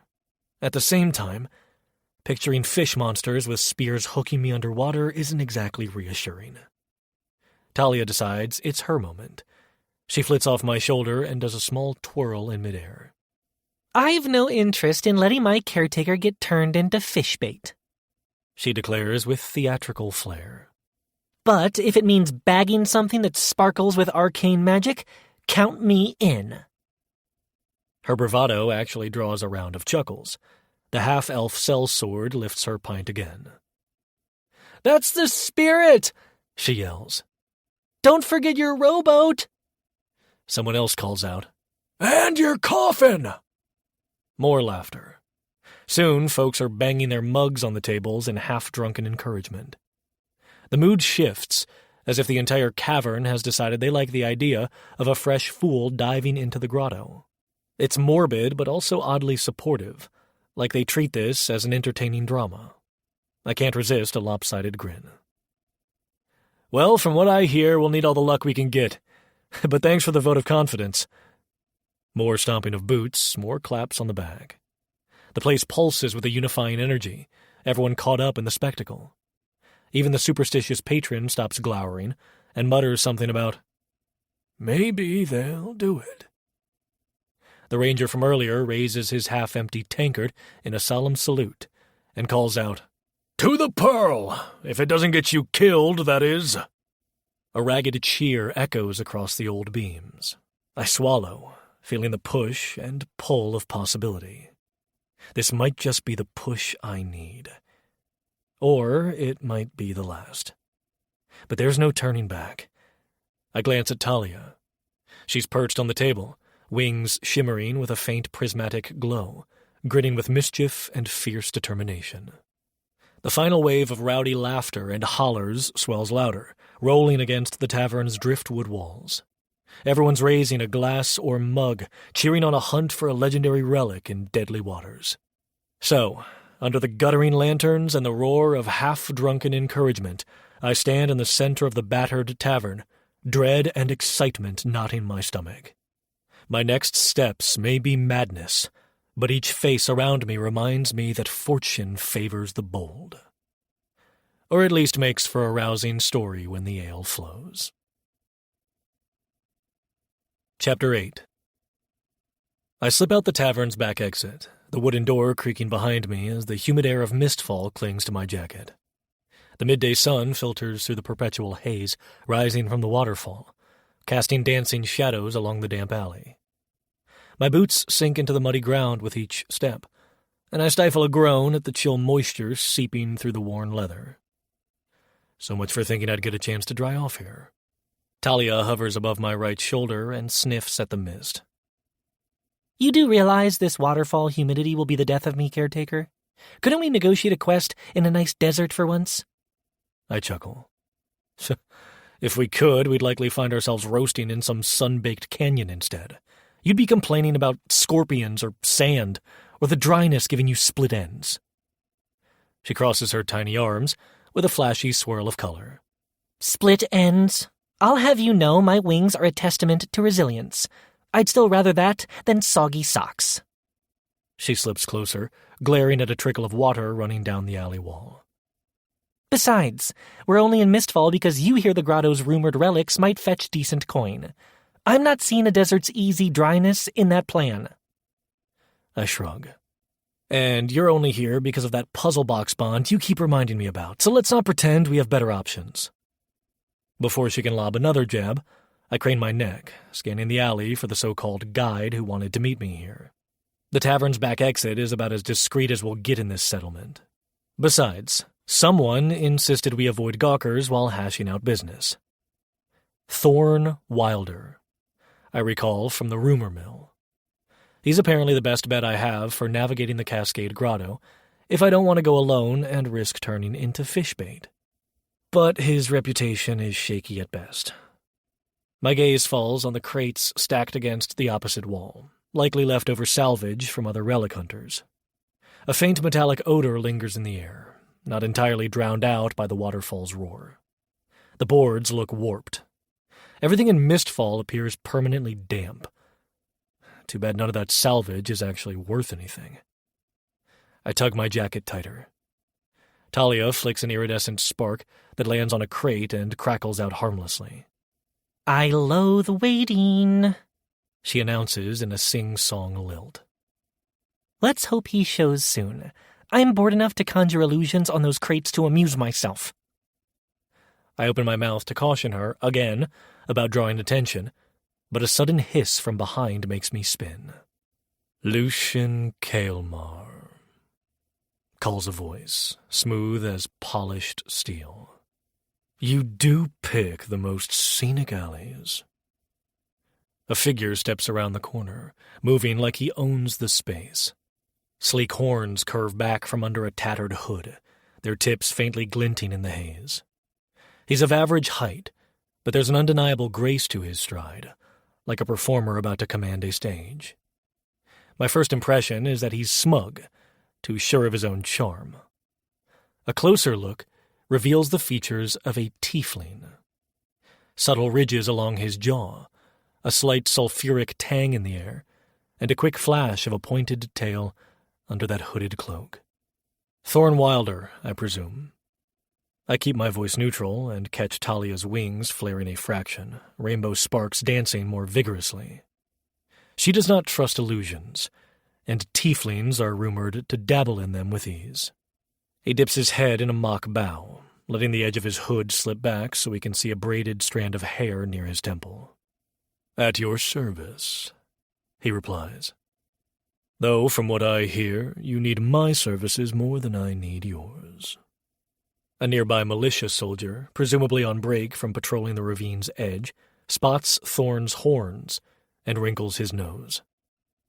"Tainted blood," the soldier mutters before spitting into the mud. Thorn doesn't break stride. He only offers a dismissive wave, as if flicking away an annoying insect. I watch the soldier stomp off, then meet Thorn's gaze. "You seem used to that." He shrugs, a grin creeping onto his lips. "They say tieflings like me must be conjuring half the monsters out there." Nonsense, but prejudices run deep. If you're squeamish about traveling with a so-called devil spawn, might as well back out now. I am squeamish, if I'm being honest, but not about tieflings per se, rather about illusions. The rumor is Thorn can laminate half a battlefield in illusions that get you killed if you trust them wholeheartedly. I'm not squeamish, I tell him too quickly. But I do have concerns. Talia's wings thrum with tension. She narrows her bright eyes at Thorn. "Listen, devil spawn. If you weave illusions that clash with my brand of chaos, we might both explode in a brilliant rainbow mushroom cloud. So try not to turn me into confetti. Got it?" To my surprise, Thorn offers her a polite nod. "Ah, the Chaos Fairy. Rumor said a mortal was dragging around a flashy sprite. That must be you. No worries. My illusions are quite subtle when they need to be." Talia snorts, unimpressed. "I'll believe that when I see it not blow up in our faces."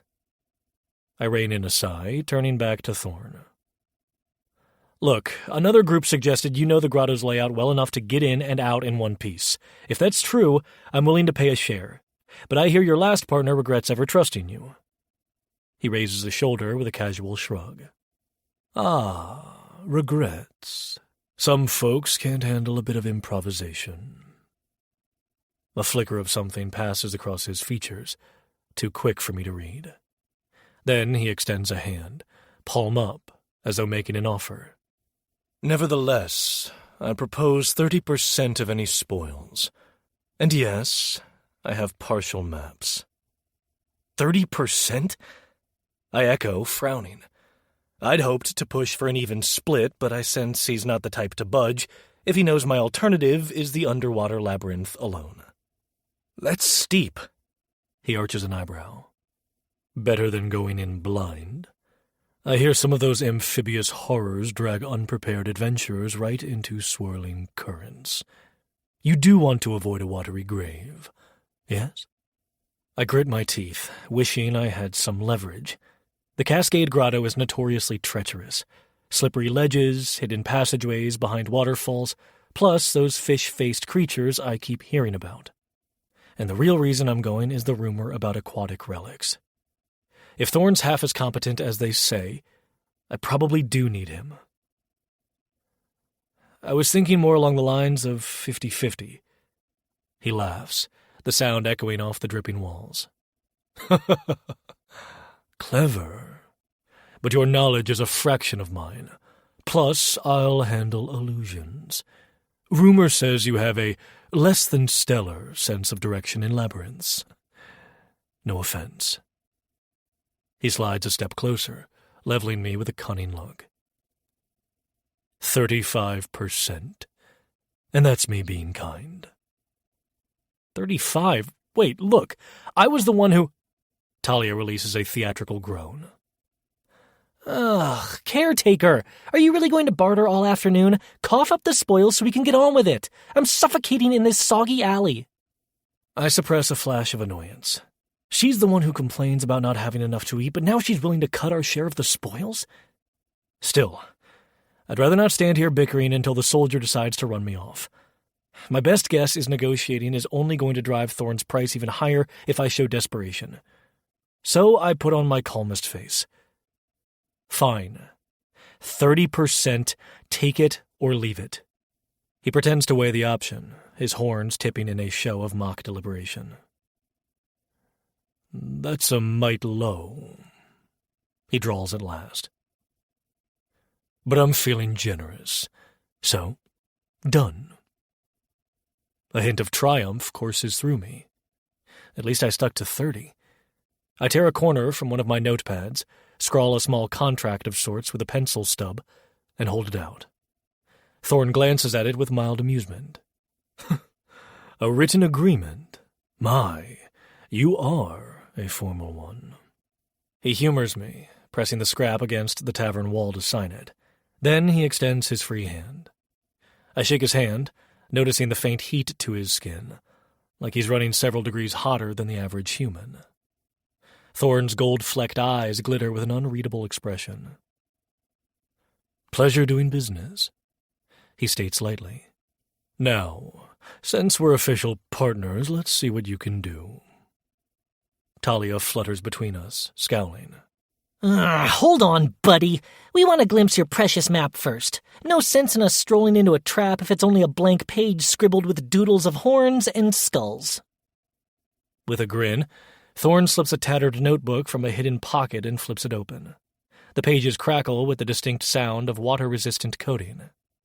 Half the sketches depict winding tunnels, some notations in tiny scrawl, labeling certain passageways as deep pool, danger, or hidden air pocket.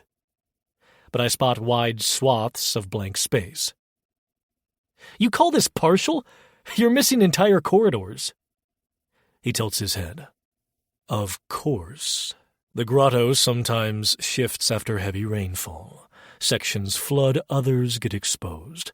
If the missing bits bother you, I suggest we embrace the thrill of discovery. He winks. Talia rolls her eyes. I hate the thrill of discovery when it involves drowning. I run a finger over the crude sketches, searching for any mention of rumored relic altars. A few cryptic lines in the corner, like, possible relic stash here, stand out. All right, it's not perfect, but it beats stumbling around in the dark. Looks like you marked an area behind the main waterfall chamber. Possibly the site of rumored aquatic relics. Or a fish person nest. Thorn points at one corner. That area is the most promising, but also the most flooded. You'll want good rope and maybe some water-breathing potions, if you can find them, he remarks with a shrug. Or trust my illusions to keep a pocket of air around us for a short while, assuming your sprite doesn't unravel them. Talia flashes tiny fangs. Try it, devil spawn, and watch your illusions pop like soap bubbles if they clash with my chaos. He laughs, not intimidated in the slightest. Fear not. We'll keep it stable. I'm used to working with unusual magical energies. I arch a brow. You've worked with chaos magic before? He makes a vaguely dismissive gesture. Now and then. Let's just say illusions and chaos can complement each other if timed right. That's more than a little vague. But I drop the subject. I sense that pressing him on details might dissolve our fragile partnership before we even set foot in the grotto. Instead, I gather my wits. So what's your plan for dealing with the brine claws? Brine claws. He tests the word with an undertone of scorn. The local fish-faced guardians, right? They're vicious if cornered. We'll want to outmaneuver them. My illusions can mask our approach or distract them when fights are inevitable. His gaze flicks to my blunderbuss. You have enough ammo? I pat my bandolier. Yes, though I'm short on certain shots. I've got a few repulsion cartridges. Could come in handy for knocking them back into the water if they swarm. That'll do, Thorn replies. I recommend focusing on speed and stealth. If we linger, the grotto's currents might shift. Then we're trapped behind rising water. Talia lights up with a swirl of sparks, a sure sign she's getting impatient. Stealth! Great! Because I never draw attention with my swirling aura. Thorn smirks. You can fade some of that glow if you focus, can't you? She raises her chin. Yes, but it's not exactly fun.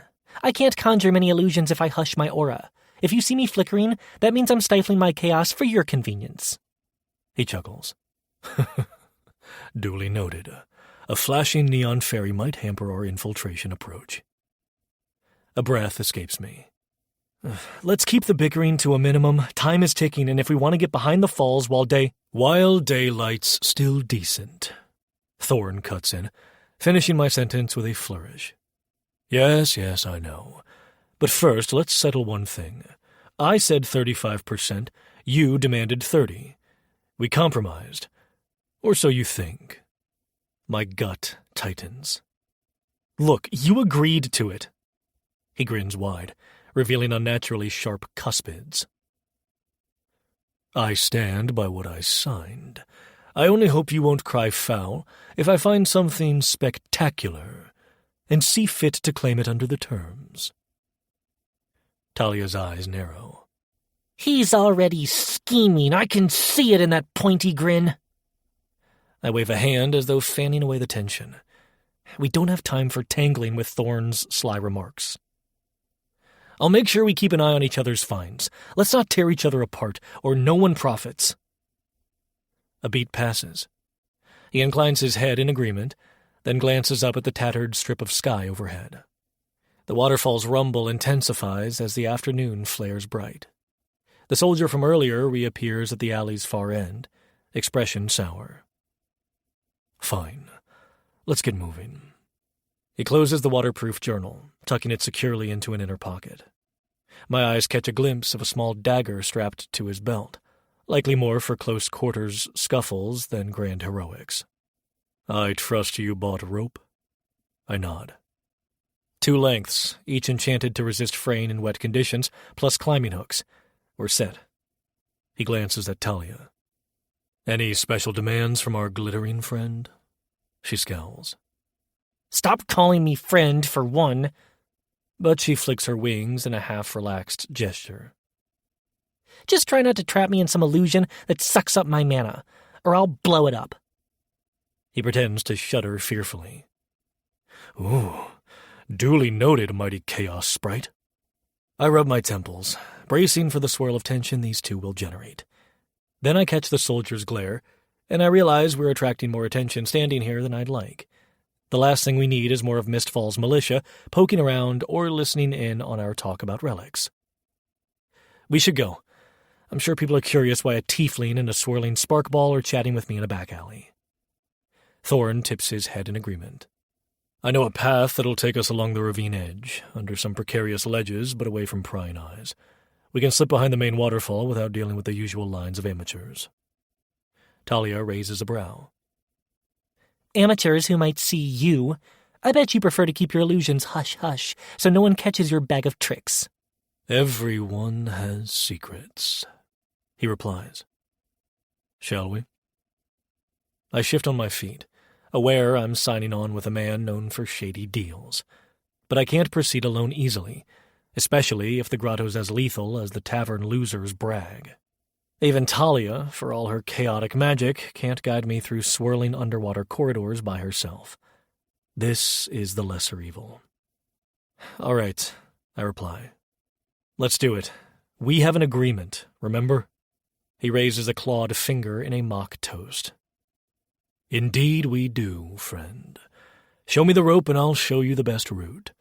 But let's talk details as we walk. No sense lingering. Talia circles his head, swirling sparks that cause Thorn to arch an amused brow. She lands on my shoulder, leaning in to mutter in my ear. He's practically oozing illusions. If he tries so much as a false step, I'll short-circuit his entire show. I swallow a smirk. We'll keep our eyes open, I murmur back. A hush settles as I gather my pack from the alley's corner. Inside are the coiled ropes and some meal rations that are definitely not appetizing anymore, damp from Mistfall's ubiquitous moisture, but better than nothing. Tugging the strap over my shoulder, I face Thorn again. He inclines his head in a gesture that says, "After you." I nod, stepping from the alley, letting him trail behind. Despite my reservations, I feel a sharp edge of excitement. We're going to see the grotto's hidden passages, maybe unearth something truly valuable. Careful, caretaker, Talia whispers. You humans gamble away your valuables too easily. I manage a rueful smile. She's not entirely wrong. Still, if Thorn is the lesser evil, so be it. A precarious alliance is better than venturing alone into those watery depths. I can't let the chance to uncover a relic slip away, especially not when coin is low and we have certain pressing obligations to keep afloat. We step around a corner of the tavern, nearly colliding with a pair of travelers scuttling past in water-logged cloaks.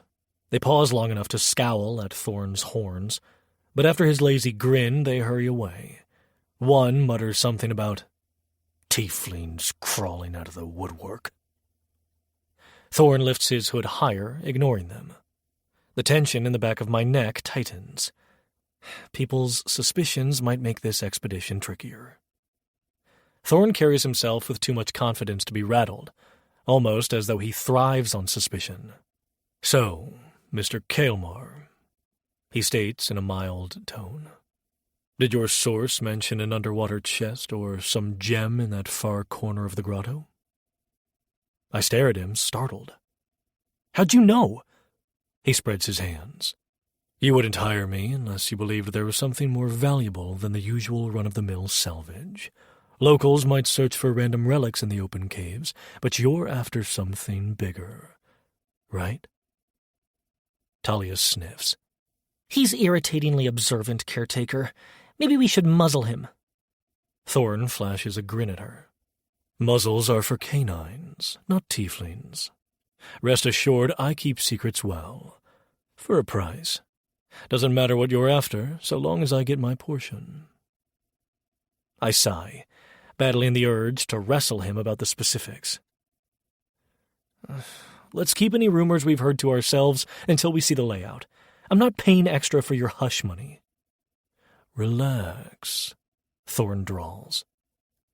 "We're all friends, remember?" "Right," I grumble. He barks a short laugh, then adjusts the waterproof hood, flicking a stray droplet of water off the brim. "We should leave now. No time to lose if we want to get behind those falls before the currents shift." He's not wrong. The skies are already beginning that late afternoon gloom unique to this waterlogged region, where the sun's approach gets swallowed by swirling mists. Another hour, and the route behind the waterfall might be even more treacherous. It's now or never. Chapter 9.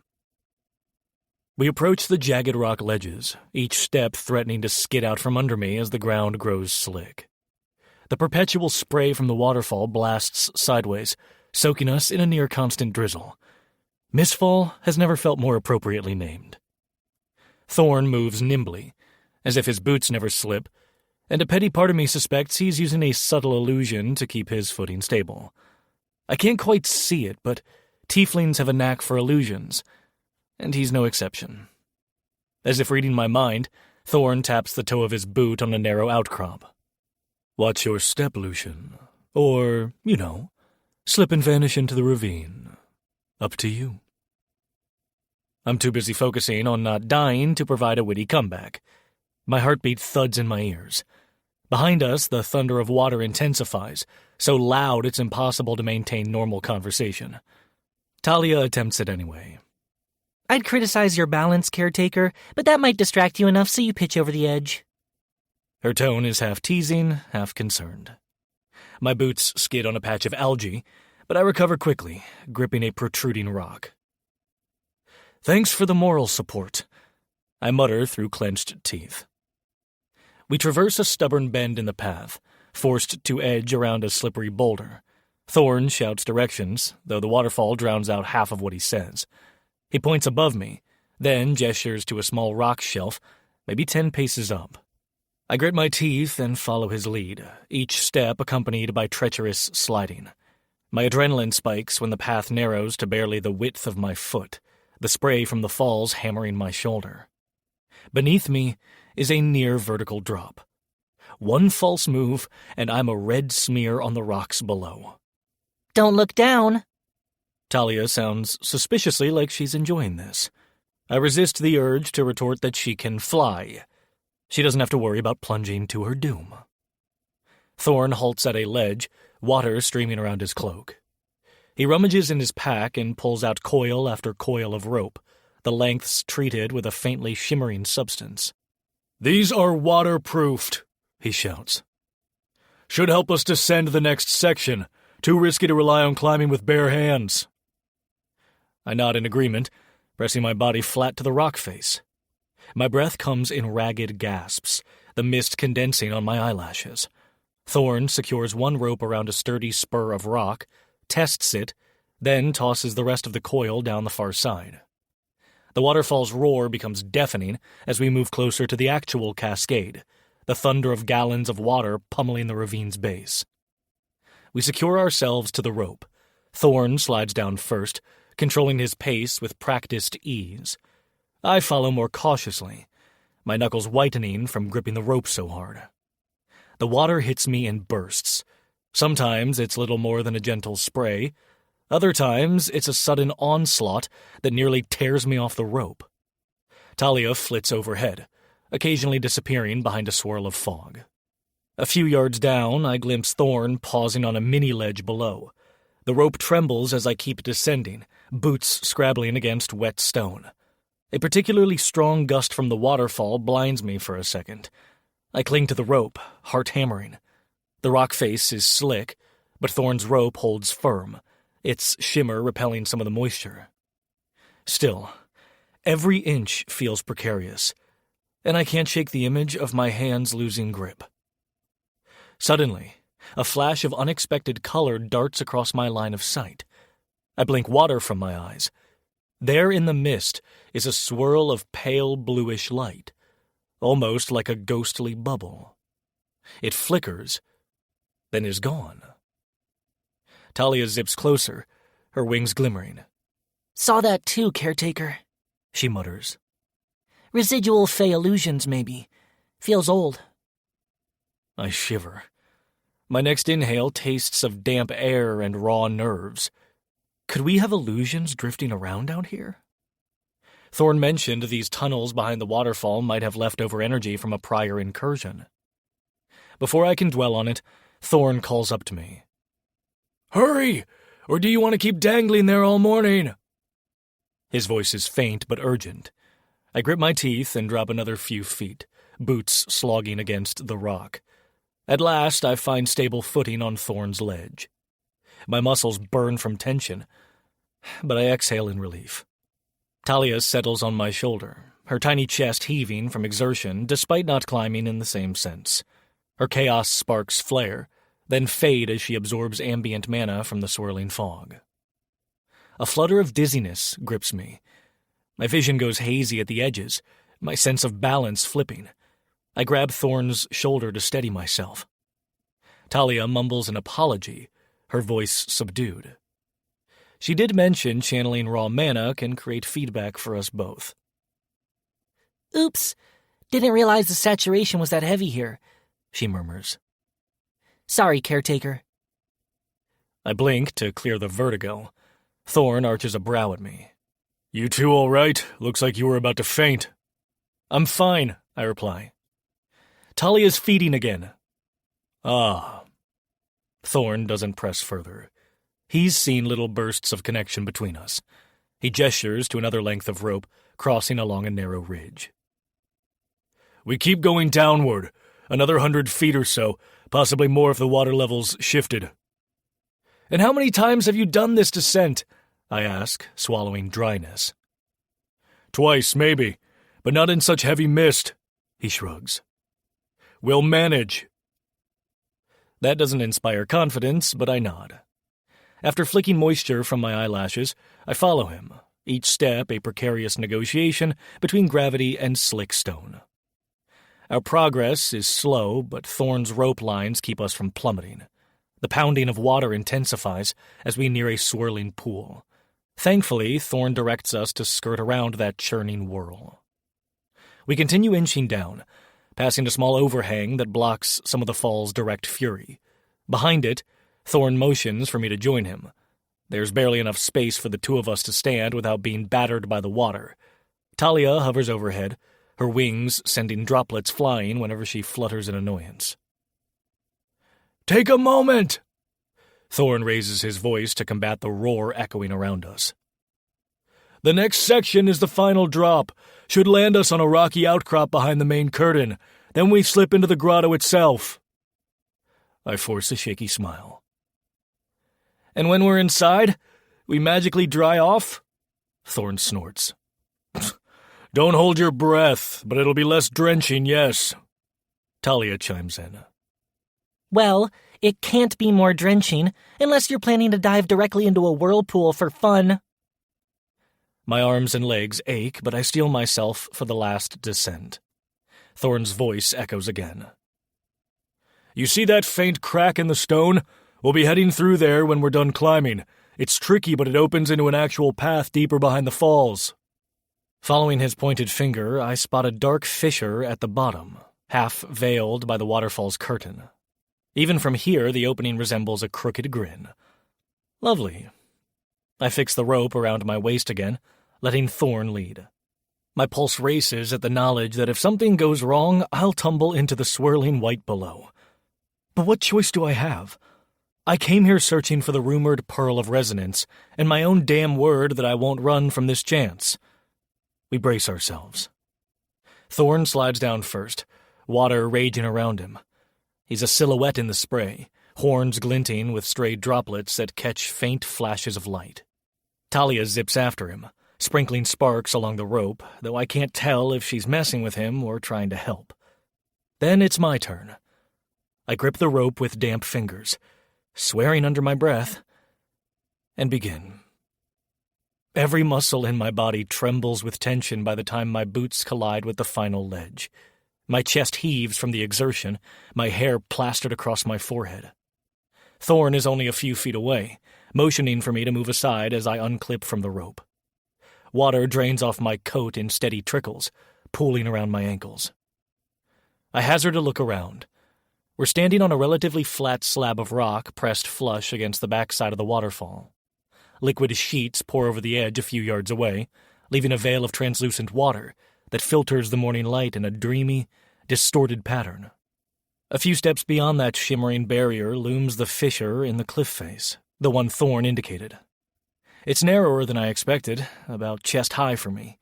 The stone around its edges looks jagged and unwelcoming, but a faint draft of air seeps out, indicating there's space to move inside.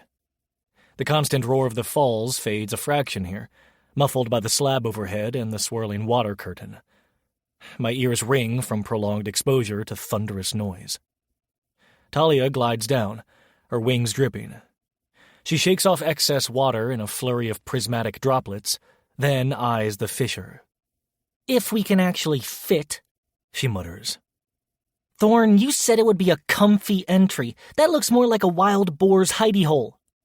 He rolls his eyes. I said it was the best path, not that it was spacious. Deeper in, the tunnel widens out. We have to squeeze through it first. I step closer, ignoring the sting of cold water on my cheeks. The opening does resemble the mouth of some hungry beast, as if poised to swallow intruders. Let's hope we don't get stuck halfway. I exhale a misty breath. Thorn merely grins, and Talia cackles.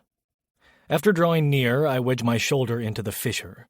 It's even narrower than it looked, and the rough edges scrape my coat. Come on, Thorn prompts, pressing his back to the opposite side, so we inch together sideways. My blunderbuss, strapped across my back, nearly snags on a protruding rock. I angle it carefully, muttering curses. Meanwhile, Talia flits overhead, easing through with no issue. Being small and winged has its perks. The roar of the waterfall recedes with every step, replaced by steady dripping. My eyes adjust to the gloom, aided by a faint greenish glow reflecting off the slick walls. I realize we're now under an overhang that extends deeper into the cliff. Thorn keeps leading, occasionally pointing out a hidden ledge or a sudden drop in the floor. My boots slip on slimy stone, but it's a relief we're no longer getting hammered by falling water.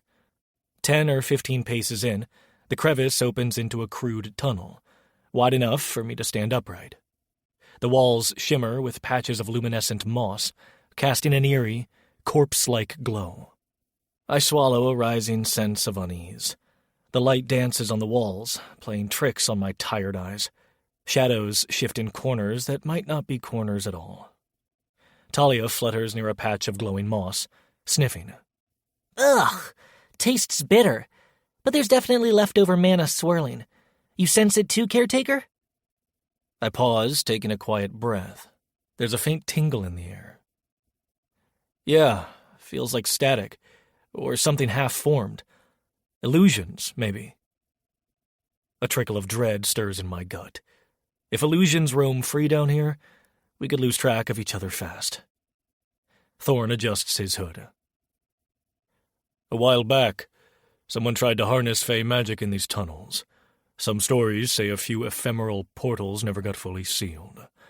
That's where you get random illusions floating around. My gaze flickers to Talia. She crosses her arms. Hey, I'm a fey-based magic source, but don't look at me. This is older than my brand of chaos. She kicks off the wall in a swirl of spark-laden air. Kinda like stepping into a leftover dream. Could be interesting, could be lethal. I'm about to respond when a wavering light flickers at the edge of my vision, like a small figure darting behind a stalagmite. My pulse jumps, but when I swing the muzzle of my blunderbuss that way, there's nothing but glistening rock. Thorn raises a finger to his lips. We proceed further. The tunnel twists and the luminescent moss thickens, turning the walls into an otherworldly tapestry of greenish glow. The faint drip of condensation echoes oddly, sometimes sounding like footsteps that aren't ours. A rivulet of water runs down the center of the floor. "You sure about these illusions?" I whisper to Thorn. "How far do they extend?" He shrugs, his expression bleached eerie green by the moss. "Hard to say. If an unsealed portal's mixing with leftover fey incursion, illusions might appear anywhere. Watch your step. A single slip can dump you into an underwater crevice." Talia flits ahead, her spark enough to push aside small wisps of haze gathered along the tunnel's edges. She glances back, amusement dancing in her eyes. I love how everything in Mistfall is watch your step, because dying is oh so common. Who needs a real warning label? I exhale softly, my heart pounding. This place feels wrong, too quiet, too damp, too alive. The constant drip forms a rhythm that prickles my nerves. The air is heavy, close, like a tomb breathed on by ancient water gods. Yet I can't deny a flicker of excitement. The relic we heard about, the Pearl of Resonance, could be beyond these winding corridors. We reach a slight widening of the passage. Thorn raises a hand to stop us, then points at the ground ahead. A faint patch of darkness marbles the mossy floor, as though it's been charred or corroded.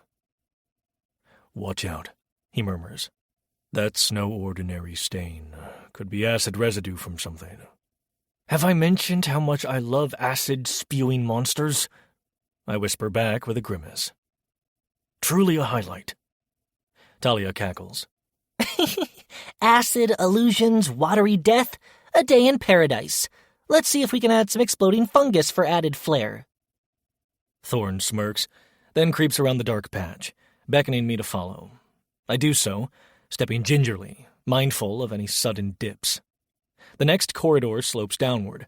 The luminescent moss shifts color to a sicklier green as we progress, bright enough that I can see the muzzle of my blunderbuss reflected in the wet walls. At one point, Thorn raises his palm and pushes gently at the air. A ripple, like a faint curtain, moves aside. My stomach churns at the sight of the half-invisible illusion. Wonder how many illusions we're missing. My mouth goes dry, but I steel my nerves. This is what I signed up for. I carefully check my ammo belt, verifying I've still got a Frostwave cartridge at the ready. Finally, Thorn halts. The corridor opens into a small chamber where the dripping intensifies, forming a rhythmic patter on half-submerged rocks. Talia perches on a chunk of stone jutting from the shallow water, flooding part of the floor. She tilts her head, listening to the echoes. "We're beyond the waterfall's direct fury," she comments. "It's still echoing from above, though. Hard to tell what's water and what's illusions." She flicks a spark, and it fizzles on the damp rock. Thorn nods, voice low. "This is where the labyrinth truly begins. Past this point, illusions can disorient you. Watch out for shifting passages or false edges near the water." My throat tightens. I drop a hand to the blunderbuss slung over my shoulder. Better safe than sorry. Carefully, I slide a Frostwave cartridge from my bandolier and slot it into place. The subtle click sends a pulse of adrenaline through me. My weapon's barrel glistens in the dim moss light. I exhale and steady myself. Here we go. We've survived the descent, navigated soaked ledges, endured illusions flickering at the corner of our eyes. Now we're heading deeper. My heart thuds in anticipation. I can practically hear my own heartbeat. Then I take a single step forward, the loaded blunderbuss braced in my hands, the Frostwave cartridge ready to fire. No going back now. The real exploration begins. Chapter 10.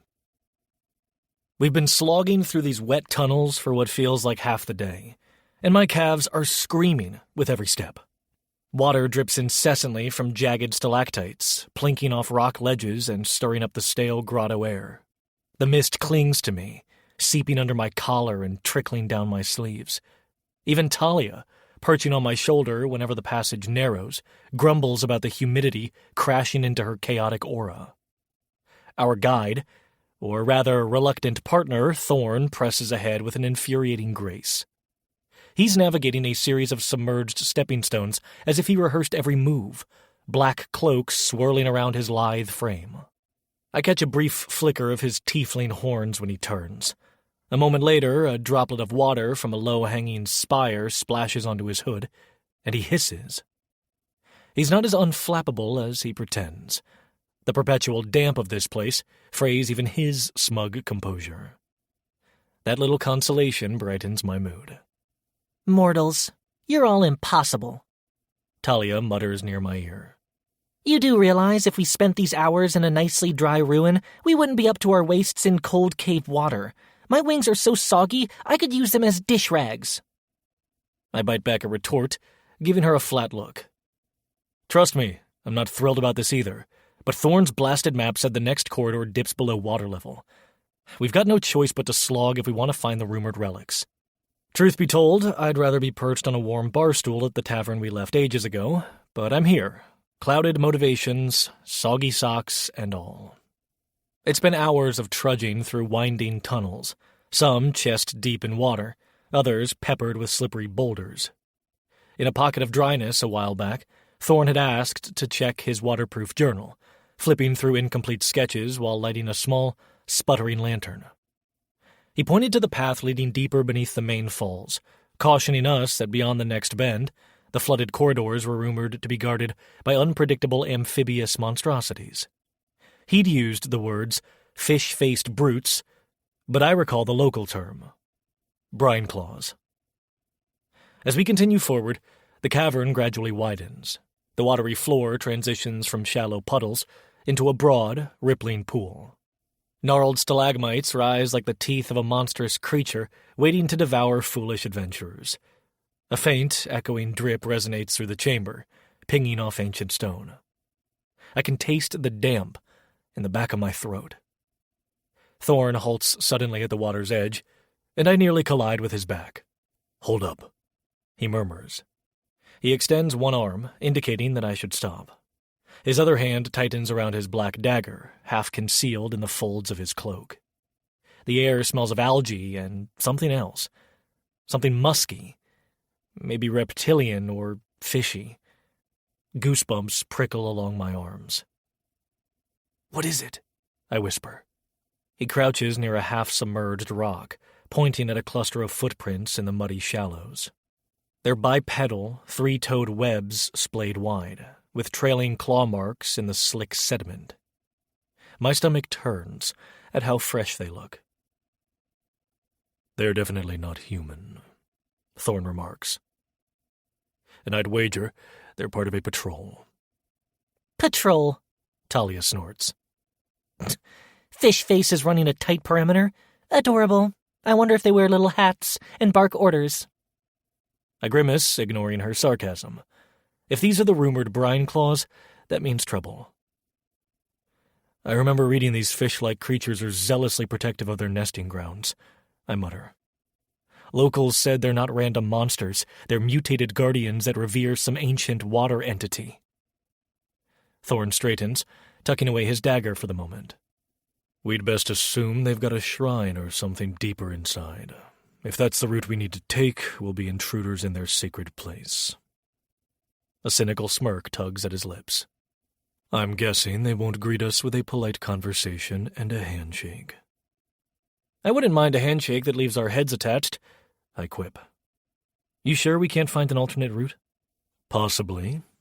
Thorn gestures around at the jagged columns. "You see any big friendly passage that way?" The darkness looms to our left, the water looking even deeper. Farther ahead, the path narrows beneath a dripping overhang, its ceiling glistening with moss. We have limited choices. Talia gives a theatrical sigh. Let's waltz in and swipe whatever relic we want, though we might have to kill a few fish lovers in the process. Very heroic, caretaker. Her tone drips with mock drama. I try not to roll my eyes. Sometimes I wonder if leaving her sealed in that puzzle box wouldn't have saved me from 1,000 headaches. But there's no going back on that now. If we're dealing with brine claws, we'd better keep quiet. No sense in announcing ourselves to an entire tribe. Aye, Thorn agrees. He leads the way, stepping carefully around the footprints, mindful not to disturb them. We press on, water sloshing around our ankles as the corridor narrows again. I keep my blunderbuss angled across my chest, ready to unleash a shot if something lunges at us from behind one of these stalagmites. For a while, we move in tense silence, accompanied only by the echo of water dripping from overhead. The gloom is cut by a faint greenish glow from patches of luminescent moss. Every few steps, I try to still my breath, ears pricked for anything that might be skulking nearby. Abruptly, Thorn raises his hand in a silent command. I freeze. Ahead, the tunnel splits around a spire of rock, forming a short Y-junction. The half-flooded space on the right is deeper, water swirling in lazy eddies. The passage on the left reveals a hidden route that might bypass the aquatic channels. The question is, which direction leads us to the rumored relic stash? Thorn's partial map didn't specify. He gestures for me to hold a moment while he creeps forward to check the left path. Water sloshes around his boots. I watch him vanish behind a stalagmite, tension crawling under my skin. Talia hovers higher, scanning the darkness. I swallow, trying to quell the rising sense of dread. Stay calm, caretaker. You told yourself it's worth the coin. But my paranoia creeps in, whispering that a brine claw ambush might be lurking behind any rock ledge. Lucian! Talia hisses, pointing to the water. My eyes dart to the surface. At first, all I see is rippling blackness lit by the faint glow of nearby moss. Then a shape slides under the surface, sinuous and quick, gone in a heartbeat. My body tenses. We are not alone. My mouth goes dry. I take a half step back, raising the blunderbuss. Thorn, We've got company in the water! He doesn't reply. For a split second, I wonder if he's been taken, which would be a convenient betrayal avoidance for me, but also an immediate problem since he's got the only thorough mapping we've seen. Then his voice echoes from behind a rock. Found a dead end, he calls, returning in a swirl of cloak. He catches sight of my stance. What's wrong? Something breaks the water's surface behind him, a bipedal form with slick, greenish scales. Webbed hands grip a spear tipped with what looks like sharpened bone. A guttural hiss escapes its wide mouth, lined with needle-like teeth. The faint glint of milky eyes reflects the mossy glow. My chest tightens. They're here. Brineclaw! I croak in warning. Thorn spins around, dagger swinging into his hand, but the creature is fast. It lunges. Thorn drops into a low stance, narrowly evading a thrust. The spear glances off the rock. Water churns around them. Talia! I begin, but she's already in motion. Sparks swirl around her wings as she raises her tiny arms. Arcs of energy crackle, dancing along the cavern walls. Knock, knock, she chirps, flinging a swirl of prismatic streaks at the amphibian. The strobing lights dazzle its wide eyes, causing it to hiss and stumble. Yet the creature isn't alone. The air erupts in a haunting, chittering cry, like a cross between an enraged toad and a furious bird of prey. My heart leaps to my throat as a clutch of fish-like humanoids surges up from the murky depths. Sinuous shapes, scaly limbs, bone-tipped weapons. Slit eyes reflect that eerie luminescence. Get behind me! Thorn snarls, but it's unclear if he's directing that at me or Talia, because he's already slashing with his dagger.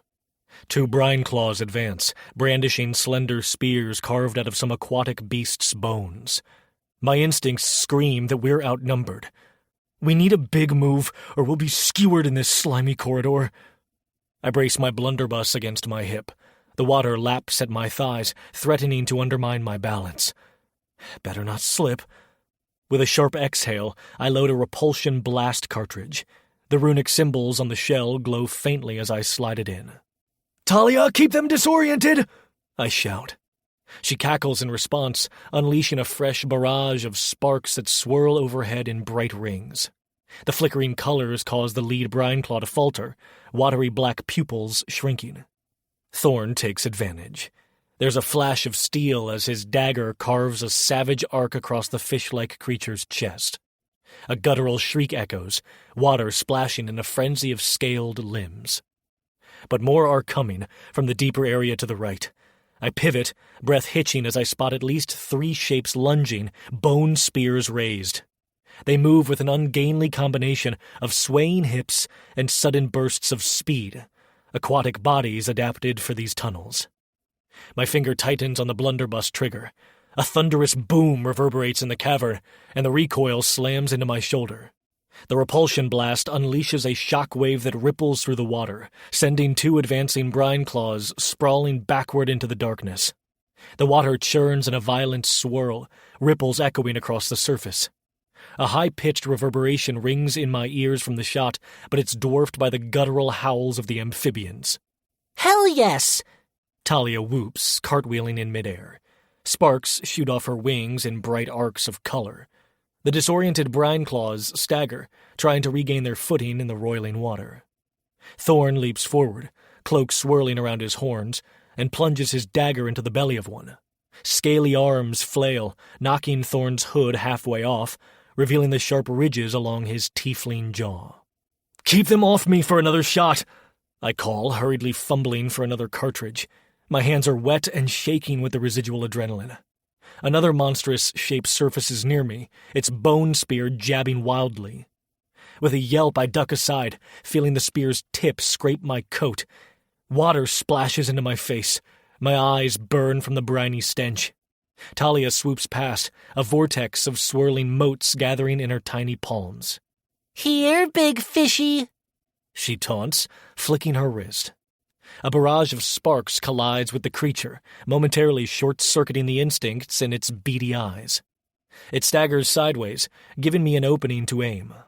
My blunderbuss roars again, this time a lesser shot, but still enough to send it reeling into a stalagmite with a sickening crunch.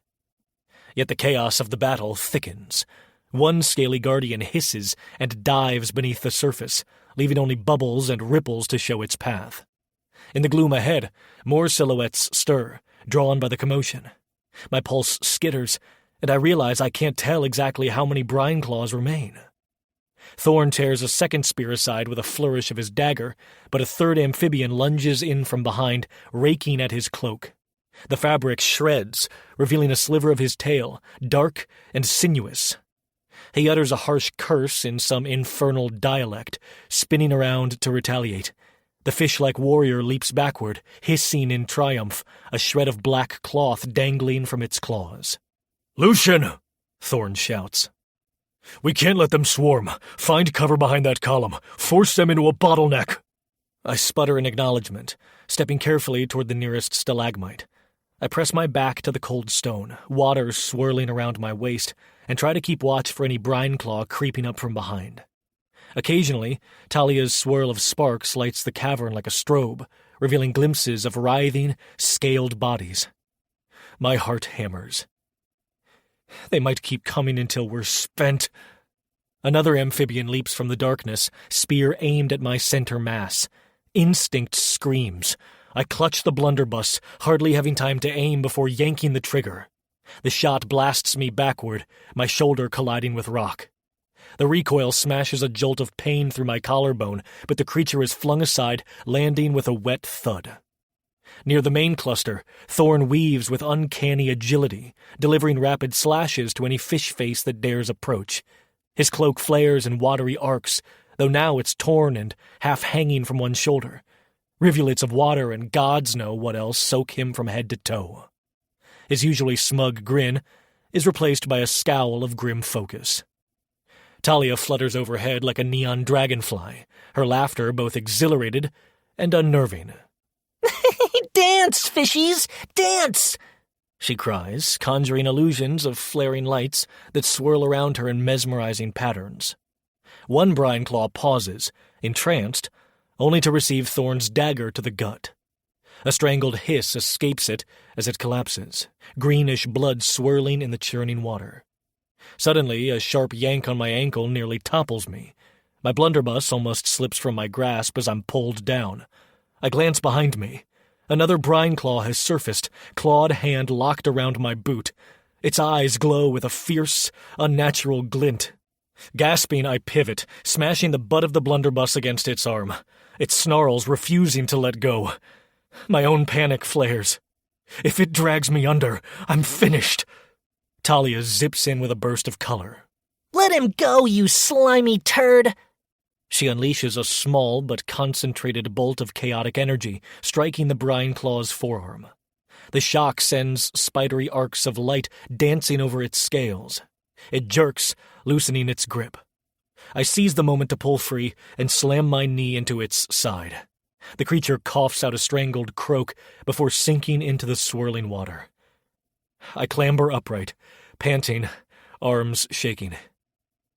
"Thanks," I rasp. Talia winks. "Don't mention it. I can't have you drowning before we find that relic. Besides, you owe me a proper bath in a non-soggy cavern after all this." Suddenly, an echoing screech resounds from deeper in the tunnel. Several of the amphibians freeze, glancing behind them as if called.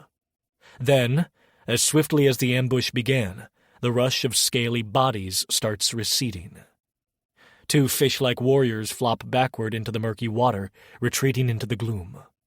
The hiss of brine-claw voices echoes from the shadows. Within seconds, most vanish from sight, the tunnel left swirling with blood-tinged water. A single wounded brine-claw thrashes, confused, near the far edge. Thorn lunges, delivering a final slash that sends the creature slipping under the surface with a violent gurgle. Then the chamber stills, except for our heavy breathing. "Are they gone?" I whisper, hardly daring to believe it. "They've fled for now." Thorn's voice trembles with residual adrenaline, or rage, Maybe both. He swipes his dagger through the water as if cleaning it, then slides it back into the ragged folds of his cloak. Thin streams of water trickle off his horns. We need to move before more of them come back. Brian claws rarely give up after one skirmish. Talia arcs overhead, her wings swirling iridescent motes.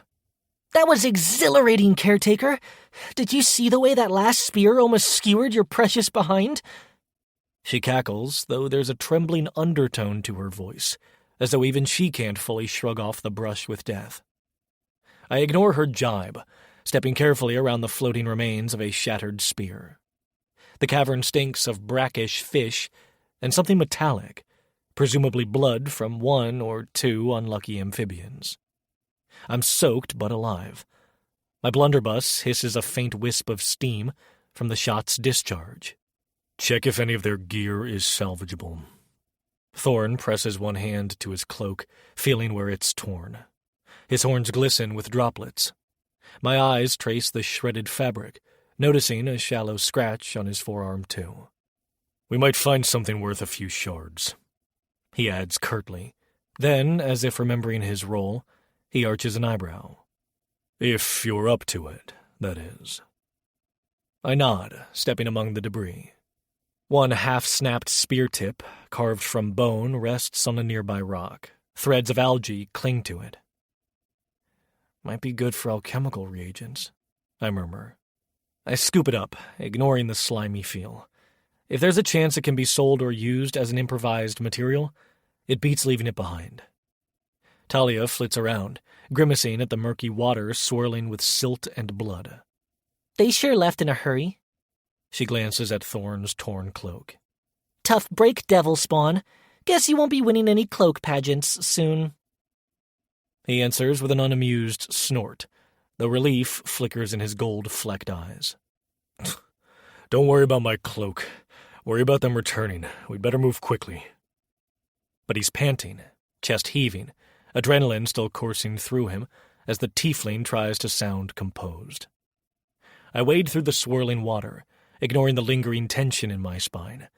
I kneel and find another chunk of scale that glistens with a faint sheen. It's probably worthless to an everyday merchant, but certain alchemists pay for exotic materials. Gently, I pry it from a half-submerged body, trying not to gag at the fishy stench. My arms scream from the exertion of the fight, but I push through. At last, I straighten, newly gathered bits of bone spear tips and shimmering scales in hand. Thorn stands a few paces away, wiping water from his brow and pressing an arm over a shallow scratch on his side. Talia flutters overhead, strangely quiet now that the immediate threat is gone, though her wings still crackle with leftover energy. Chapter 11. A swirl of clinging mist coats my boots as I press forward, shoulders tensed, following the narrow tunnel's final bend. The sound of dripping water echoes all around, magnified in the hush. My light source, a small oil lantern strapped to my belt, casts flickering shapes across the slick walls. At times I think I glimpse a shift in the shadows, but with the faint roar of waterfalls humming somewhere above us, every sound feels distorted. Thorn steps ahead like he can't wait to leave the cramped passage behind. Talia hovers near my left ear, and her wings buzzing with a low crackle of erratic sparks. When the tunnel abruptly widens, I catch my breath in surprise. We've set foot into a domed cavern that's easily 3 times the height of any chamber we passed so far. Bioluminescent mushrooms cling to the walls and ceiling, glowing in a ghostly palette of blues, greens, and pale violets. Soft ribbons of light dance across slick mineral deposits, giving the impression we're inside some enchanted bubble beneath the earth. I take a few steps inside and exhale slowly. The floor slopes gently toward a central pedestal of stone. Its slick, ruined steps look half-formed by nature, crowned by centuries of dripping minerals. Atop of the pedestal sits an orb so ethereal that I almost mistake it for a trick of the mushroom's glow. But as soon as I see it, my pulse spikes. It shimmers with an inner luminescence reminiscent of moonlight, and every hair on my arms stands on end. A faint, rhythmic pulse brushes against my senses, like the echo of far-off thunder. That must be it, I murmur. My voice wavers with awe that I'd never admit to feeling. The pearl of resonance. Talia zips forward. Now that's a juicy source of mana, she whispers, her tone somewhere between fascination and hunger. I can practically taste it from here. Thorn halts, angled horns peeking from under his hood. His posture stiffens, and the soft glow of the mushrooms catches the predatory gleam in his amber eyes. You think it's as potent as they say? His voice trembles, betraying more excitement than he's shown so far. I tilt my head. Even from here, the subtle thrumming pressure on my mind is enough to make me sure this artifact is no cheap rumor. I'd bet on it, I admit. Feels like someone took a chunk of moonlight and locked it in a sphere. For a moment, the three of us stand there, staring. Small illusions dance near the edges of my vision, fleeting shapes I can't quite pin down. Possibly the pearl's aura messing with the environment, or leftover fey magic from deeper in the grotto. Talia is quiet, her wings humming softly with building tension. Then Thorn moves. He takes a step toward the pedestal, body coiled as if ready to pounce. My gut clenches, and I open my mouth to caution him, but he lunges forward without warning. His hand darts out, aiming to snatch up the pearl before I can even protest. Talia screeches in fury. Sneaky bastard! Her wings flare with chaotic sparks. She unleashes a swirl of prismatic light that flares too bright for my eyes. You don't get to hog it! She yells. Thorn stumbles, half blinded by the sudden chaos flash. He hisses, skidding on the damp stone. Then my survival instincts shout at me. Grab the pearl, or he will. I sprint forward, nearly slipping on algae-slick rock, and clamp my hand around the orb as Thorn's vision clears. The moment my palm touches its smooth surface, a wave of staggering power rolls through me, like a deep chord resonating through every bone.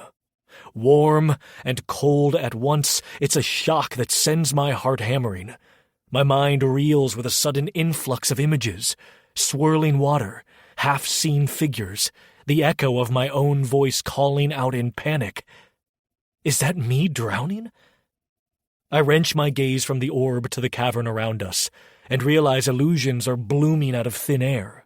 Phantom shapes flicker at the edge of my lantern's glow, ragged forms that could be drowned explorers or half-rotted ghosts. My breath catches in my throat as I see one shape clearly. A waterlogged figure with hollow eyes, skin pruned and bluish, reaching for me like it wants to drag me into some unseen undertow. Thorn stumbles backward. A haunted look crosses his face, and his dagger falls from his hand with a clatter. Whatever illusions he's seen must be equally terrifying. No, get away! He snarls. A trickle of sweat slides down his temple. Talia is no better off. She hovers near me, eyes wide as the illusions swirl. Her wings sputter with erratic chaos sparks. I sense our bond screeching with tension, like she's struggling to contain a surge of power that might tear this chamber apart. Lucian! She wheezes. It's messing with my head! She clutches at her temples with tiny hands, wings beating so fast they're almost invisible. Stuff from before... She doesn't finish. The orb in my hand pulses again, and I see a flash of something else. Me, deep underwater, pinned by unstoppable currents, my lungs burning as I sink into blackness. My chest tightens in real terror, and I nearly lose my grip on the pearl. Focus, Lucian. This is the pearl's illusions. I grit my teeth, forcing myself to push aside the horrifying vision. Will you both stop messing around? I manage to choke out, even though my voice trembles. We can't let it latch onto us like this. My mind reels again, and I press a shaky hand to my chest. My heartbeat thuds, a frantic drumbeat. Still blinking spots from Talia's flash, Thorn scrambles for the dagger he dropped. There's an ugly tension in the set of his shoulders. He lifts the blade but doesn't strike. "Give me the pearl," he snarls. "I had eyes on it first, damn you!" My own fear flares into anger. "You tried to grab it from under my nose!" My voice echoes across the domed chamber, twisted by the pearl's illusions so it sounds like a chorus. The drowned ghosts flicker, crowding closer. Talia manages a small spark of light that crackles at Thorn's feet. "Back off, tiefling!" She spits, though her tone is laced with strain. She looks shaky, but there's fierce determination in her glowing eyes. Thorn's lip curls. "Who died and made you my warden, fairy?" He steps forward, ignoring the sparks that sputter around his boots. The illusions swirl around him. A ragged shape with a twisted grin towers at his side, half an arm extended, as though beckoning him deeper into horror. Thorn flinches, blinking as if he can't fully banish it. I cling tight to the orb, sweat trickling down my neck. "Maybe I can stow it." The moment I propose that, the drowned figure behind me lunges in my peripheral vision, and I jump. My heart ricochets in my ribs, breath hitching. "Let's figure this out." The illusions intensify, as though they're feeding on our conflict. Flickers of watery shapes glower around me, twisting in silent agony. Thorn swats at shadows, his illusions no doubt tormenting him with past betrayals or regrets. Talia unleashes a fractal burst of color that momentarily scatters a cluster of ghastly visages. The swirling phantoms vanish, only to reappear near the far wall, moaning without sound. "Enough!" Thorn growls. He's breathing fast, emotionally frayed. "I get it. You want it, I want it. But we can't stand here ripping each other's throats out or we'll be ghost food." He slashes a hand through the air as if to banish a phantom. "Let me at least test it for illusions." "Absolutely not," I bite out. My grip tightens on the pearl.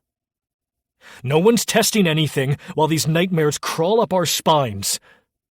Thorn's eyes narrow. Talia flutters between us, panting from exertion, or fear, or both. I feel the pearls pulse again, and illusions swirl, sending another wave of dread crashing through me. We need to calm things down, or this place will devour us. My limbs quake, but I focus on forming a plan.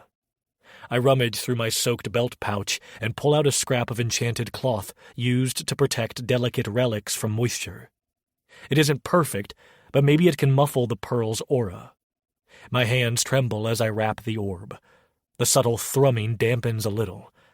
The illusions flicker as if uncertain, and some vanish outright. That helps me breathe again, though dread still lingers like a stale taste in the back of my throat. Thorn watches with parted lips, tension winding in the lines of his face.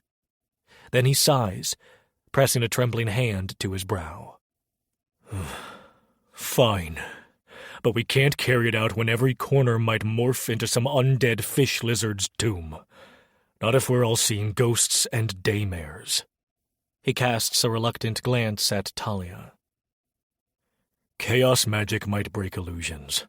We combine that with something I know, a warding chant that a previous partner taught me. Should help us push out illusions, but it means we all work together until we get topside." He gestures at the three of us. Talia's tiny chest heaves as she collects herself. "If this chant fails, I'll jolt your illusions so hard you'll be drooling on the cavern floor, Thorn." He doesn't respond verbally, only gives her a withering glare. Meanwhile, I do a quick mental check. The illusions are still swirling around the edges of my vision, faint watery silhouettes that flicker whenever I blink. My gaze darts to the lumps of bioluminescent mushrooms at the walls. Even the environment is in on it, I think with a shudder. All right. I clear my throat. My voice echoes with an eerie resonance. Let's do your chant, Thorn. And Talia, try to keep your chaos blasts from frying my brain. I'd prefer to leave here with my sanity intact. Surprisingly, Thorn nods.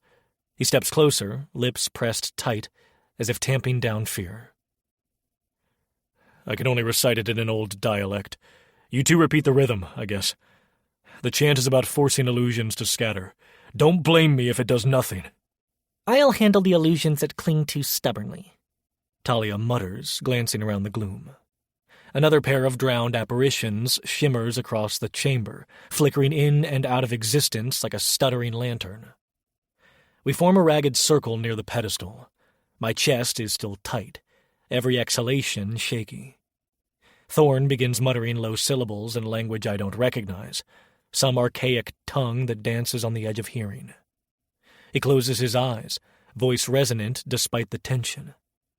The chant has a beat to it, a slow, steady tempo. I try matching the pace under my breath. Talia hums tunelessly in counterpoint, letting her chaos sparks swirl in the air. Threads of prismatic color weave around us, mixing with Thorn's chant. I sense the illusions flicker. Watery silhouettes recede as though they're being peeled away from our immediate space. The drowned shape at my elbow contorts, releasing a silent moan before dissolving in a haze of pale luminescence. A wave of relief washes over me, though the gloom remains thick. Thorn's chant intensifies. He extends one hand, and Talia's sparks dance around his fingertips. I half expect the two energies to clash violently, but to my amazement, they swirl together, a swirl of smoky gold from Thorn's illusions and chaotic flares from Talia. I keep my gaze locked on the corridor we must take back out of the cavern. One by one, illusions around us shudder, as though forcibly banished. It's not perfect. Some reappear on the fringes, drifting in and out, but at least they aren't lunging at us or warping our perceptions so severely. The pearl's aura remains behind its wrappings, thrumming softly, but it's not so overwhelming now. Soon Thorn's chant trails off to a murmur, and we share a tense exchange of looks. No illusions are clawing at our faces. For the moment, the path out seems manageable. My sweaty fingers tighten around the cloth-wrapped pearl. We did it. I swallow a lump in my throat and give Thorn a curt nod. He looks as though he's clinging to composure by a thread, but he nods back. Talia exhales a long sigh, her wings losing some of their tension. Thorn eyes the pearl in my hand with undisguised greed, but for once he reins it in. We get out of here as a group, he rasps. No double-crossing, or the illusions might rip us apart. You first.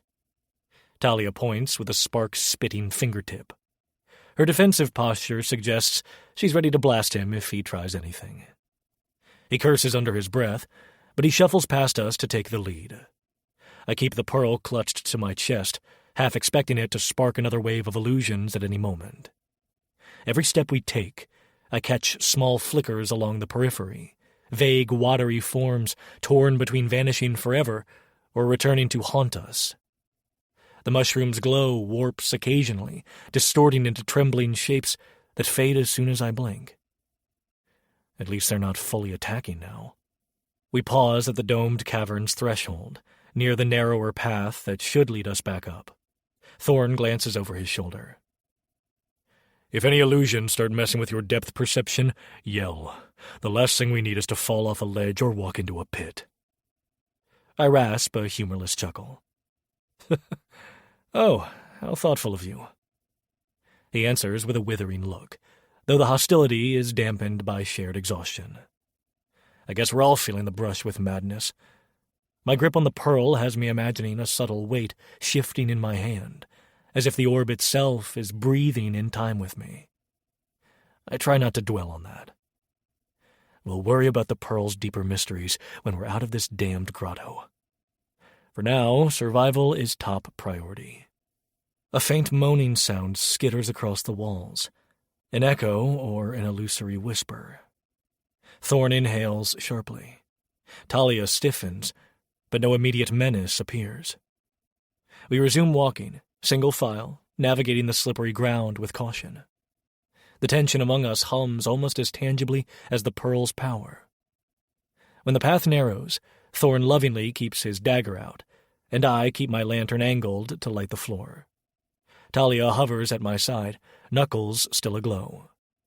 The illusions flicker again, but they're weaker. Perhaps Thorn's improvised chant or Talia's sparks created a small bubble of clarity around us, because each time an apparition takes shape, it fades with a pained shudder. We step over a jagged sluice of water trickling down from an unseen crack in the ceiling.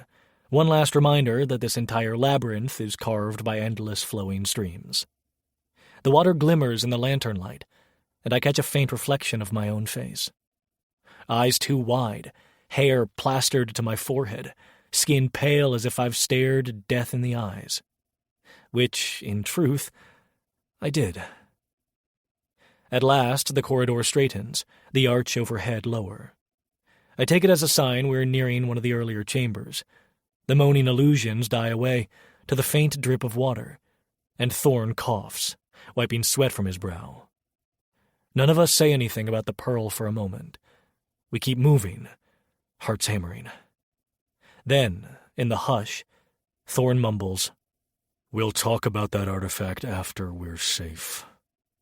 He tries to sound composed, but I sense the bitter edge of frustration. I haven't abandoned the idea I deserve a cut, you know. Talia sets her jaw, letting a swirl of sparks revolve around her. We do that chat somewhere not drowned by illusions, she insists. I exhale, my voice shaky but resolute. Fine. No point tearing each other apart for it in a haunted grotto. Let's see daylight first. No one replies, but the quiet agreement feels almost miraculous. For now, we share an uneasy alliance in the gloom. I shift my shoulder to ensure Talia is secure, and Thorn carefully tests the path ahead, dagger at the ready. With each step forward, the cold dread in my chest recedes by a fraction, replaced by a faint glimmer, the promise that we might actually escape this place with our prize and our sanity still ours. It's not much, but it's enough to keep me moving as we begin the long climb back toward the surface. Chapter 12. A few days later, I step off the rattling bronze-lined carriage onto a swath of cracked cobblestone, knees stiff from too many hours clattering over aging tracks. Immediately, a chill slithers into my bones, and I rub my arms in a futile attempt to ward off the prickling cold. The thing with the Pearl of Resonance didn't wind up quite how I thought it would. I ended up having to sell the artifact, but before I did, I chipped a small shard off for my personal use, carefully wielding a dwarven carving tool. One slip, and I could have shattered the thing, rendering it worthless. But I didn't. So, now I'm a few coins heavier and have a powerful sliver of the pearl carefully nestled in one of my pouches, wrapped in velvet. The station here in Morn Hollow seems to lean sideways, listing under the weight of its own despair. Iron fences laced with creeping vines look one strong gust away from toppling. Through the morning fog, only silhouettes of old lamp posts and hunched figures are visible. Some might be weary travelers, others possibly something less living. Talia flutters at my shoulder, her wings a subdued swirl of color. Here, in the middle of this gloom, her aura is barely a flicker. Ugh, she mutters, crossing her tiny arms. This place smells like a day-old corpse. Chaotic sparks are going to be about as lively as a funeral dirge. A low moan in the wind carries over the horizon, and I swallow hard. Funeral dirge indeed. I pull my coat tighter, scanning the area. The handful of people move quickly but not hurriedly. It's more a resigned trudge, as if they're used to the oppressive gloom. The train behind me hisses and groans, the engine operator crying out instructions to half-asleep rail workers. The entire scene feels dreamlike, or perhaps nightmarish, under the milky sun that fails to pierce the fog. At the edge of the station, I spot a pale figure standing beside a black carriage. Ragged horses paw at the ground, their harnesses frayed. The driver wears a hooded, threadbare cloak that conceals their features, and they hold the reins with gloved hands. An empty coffin of a carriage, I think. But apparently it's for living fares. I approach, stumbling on uneven stones. The driver doesn't speak, simply extends a palm. I fish out a few dull blue mana shards, remnants from my last venture, and deposit them in the silent hand. The driver nods once. That's the entire transaction. Before climbing in, I glance at Talia. She hovers close, her vibrant eyes flicking about warily. Great, She snarks. a carriage from my worst nightmares. Are we sure we don't want to walk? I'd rather risk the local grave worms than be stuck in that rolling coffin. I sigh. Walking for miles among these crooked gravestones doesn't rank high on my list. I'd like to keep my footwear and my soul intact. This'll have to do. I clamber up, settling into the carriage. It creaks ominously under my weight. Talia zips in after me, grudgingly landing on the bench beside me, gripping the edge of my coat for stability. The driver cracks the reins, and we lurch forward. The horse's hooves echo across the wet cobblestones with an eerie, hollow clop. Outside the fog-smeared window, lines of crooked gravestones roll by, half sunk in what looks like marshy soil. A swirl of white mist twists around every marker. My eyes keep playing tricks, making me think someone stands behind each stone. Is it just me, or is everything in this cursed place on the verge of flipping inside out? Talia rubs a delicate arm. Feels like the dead want to claw their way up if we so much as sneeze wrong. She's not exaggerating. The air brims with an undercurrent of necromantic residue, like a static charge that tickles my skin. My chest tightens with each breath. I know Talia's chaos feed relies on ambient mana, usually swirling freely in the environment. But here that flow is twisted, devoured by the constant hush of undeath. No wonder she's so uneasy. A swirl of fog drifts across the carriage's front, momentarily obscuring the driver. Then the path slopes downward. We pass a sign with chipped letters, reading Mourn. The rest is worn away. The carriage rattles violently, jostling me against the seat. Talia barely avoids toppling face first onto my lap. I remind myself why I'm here. Rumors of necromantic trinkets and relics swirl around Mourn Hollow. People whisper about crypt-sifting opportunists leaving with pockets of cursed amulets. In short, there's coin to be made if one treads carefully. I'm nothing if not overly curious, even if that curiosity often leads me into damp catacombs crawling with horrors. The pay from a well-chosen relic could keep me afloat for a while longer. As the carriage slows, I peer through the dirty window. The carriage lurches to a stop near a wrought-iron gate covered in black vines. 2 guards stand off to the side, each wearing a mismatched set of torso armor. They look exhausted, sunken eyes, gaunt cheeks. Neither is older than 30, but the gloom ages them prematurely. I push the door open with a groan, stepping onto muddy ground that sucks at my boots. Talia flutters after me, arms folded tight as though hugging herself. "You got business at the mausoleum?" The first guard, a man with a sallow complexion, jerks a thumb over his shoulder. The second guard, a wiry woman, regards me with a glare that says she's fresh out of patience. Their posture suggests minimal tolerance for strangers. I clear my throat and nod. I'm an artifact appraiser, looking into rumors of necromantic items, possibly seeing if any crypt dwellers have stashed something worthwhile. I keep my tone calm, though my pulse pounds.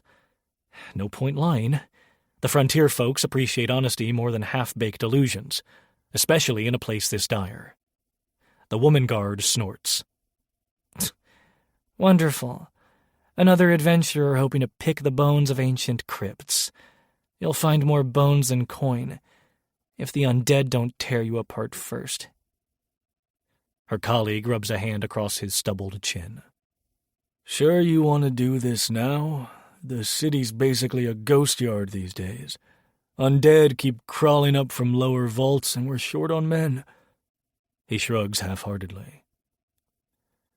No official reinforcements from the monarchy. Only a lot of talk about quarantines and tariffs. Fucking monarchy, the woman guard mutters, earning a nod from her partner. They're paranoid about anything that might carry contamination from undead, so they won't send real help. Meanwhile, we're stuck here with families to feed, gates to guard, and no backup. There's also friction on the western side, the other guard adds. We hear caravans are cut off, border trouble or something. Trade's a mess. Good luck finding decent supplies unless you're ready to pay triple from some black market peddler. Talia raises her head at that. Triple, huh? She flicks a subdued spark off one wing, which fizzles almost as soon as it appears. We can hardly keep me fed at normal prices, caretaker. I stifle the urge to sigh. She calls me caretaker with the same sarcastic twist every time. But she's not wrong. If buying supplies is that pricey, we'd better plan carefully. With a small dip of my head to the guards, I walk past them toward the heavy wrought iron gate. The woman calls after me, voice raspy with fatigue. Don't say we didn't warn you. The gate squeals open on rusted hinges, aggravating my headache. Inside, the path widens into a courtyard, half sunken by time and neglect. Broken statues loom overhead, their faces eroded beyond recognition, arms outstretched as though reaching for salvation. A plaque near one statue reads Elandra's house, eternal in death. The ground squelches with each step. It's like the entire hillside is slowly swallowing this courtyard. You're sure about this? Talia's whisper sends a faint tickle of static up my ear. I can handle a scuffle, but necromancy is so gluttonous. It devours mana, especially chaotic streams like mine. I'll be fighting half-starved. Her gaze flicks to a mossy crypt entrance across the yard. I exhale. I know, but we need to see if the rumors hold any truth about relics. With the monarchy's new restrictions, I can't line up for a normal job. Rumor says the tomb's caretaker turned up an artifact that was half-possessed. Could fetch a small fortune with the right buyer. My voice cracks more than I want to admit. A swirl of uneasy guilt clenches my gut. Am I getting too desperate? Maybe. The path beyond the courtyard leads toward a short flight of steps, descending into the main mausoleum. Pale sconces flicker with ghostly flames along the walls, giving the entire entrance a spectral glow. Leaning against the stone archway are two more guards, looking as exhausted as the first pair. They eye me warily. One scuffs a boot across the damp ground, stirring up fragments of broken bone. My stomach lurches at the casual presence of mortal remains. "You want into the mausoleum?" One demands, voice hollow. "We're too short-handed to mount a proper watch. The necromantic breaches below have grown. Undead come up from vaults nightly now." His stare flicks to Talia's wings. "Your pet sprite might not survive." Talia's eyes narrow at being called a pet sprite, but she holds her tongue. Maybe something about the man's tone warns her not to mouth off. I keep my voice calm. "I'll be careful. Heard the city's desperate for relief. Maybe something I find can help quell the undead." The guard gestures with the butt of his spear toward the wide stone door leading deeper. "If you're set on going in, go. But don't expect an escort or a rescue. The western caravans aren't coming like they used to, so our supply lines are shot. We can't waste the few men we have dragging out foolhardy explorers." "That's fair," I reply. "Any tips, an idea what stirs the undead deeper in?" He shakes his head. No specifics. Some blame an old noble family's cursed relic. Others say it's stray necromantic energy from generations of burying the dead here. Could be anything. He glances away, jaw tight. Don't let them turn you into another shambling corpse. I nod, stepping around him carefully. Talia flits close to my shoulder, silent but coil tense. As I descend the first few steps, the temperature drops further, making each exhale puff in a visible cloud. Torchlight flickers along damp stone walls. My foot kicks something small, a rotting bone fragment. Gods, keep it together, Lucian. I grit my teeth. A faint moaning wind blows from somewhere below, carrying a chorus of soft laments. It's hard to tell if it's the actual wind or the echoes of restless spirits. The halls are lined with carved epitaphs, many so worn they're illegible. Occasionally I catch a name. Elandris, Varencourt, Asteria. The pressure in the air thickens, as though we're intruding on someone's private sorrow. Talia's wings flutter in agitation. I can feel it. Something's drawing in ambient mana, devouring it, like a black hole for magic. She flicks her gaze around. No wonder the folks upstairs are living in misery. This whole place is a sinkhole, sapping your will. We pass a side corridor choked with collapsed rubble. Dirty water seeps from cracks overhead, forming rivulets that vanish into darkness. I keep the blunderbuss angled across my chest, half expecting a shambling figure to emerge at any moment. The hush roars in my ears. This is no place for conversation, or for comedic relief, though Talia tries to fill the silence with edgy commentary whenever her nerves spike. Still, I notice her voice is subdued. She's anxious, maybe downright scared. I can't blame her. My heart hammers like it wants to break free from my ribs. The necromantic aura saturates the corridor, making every breath taste stale, like old crypt dust. At a bend in the hallway, a lone torch sizzles in a bracket. The flame crackles with greenish undertones, a sure sign of necromantic tampering. We approach, and Talia darts ahead to inspect it, only to recoil as green sparks dance across her wings. Ow! She shakes them, eyes narrowed. They rigged the torch to feed on stray mana. If I get too close, it's like stubbing my face against a soul-sucking vacuum. I flinch. We'll give it space.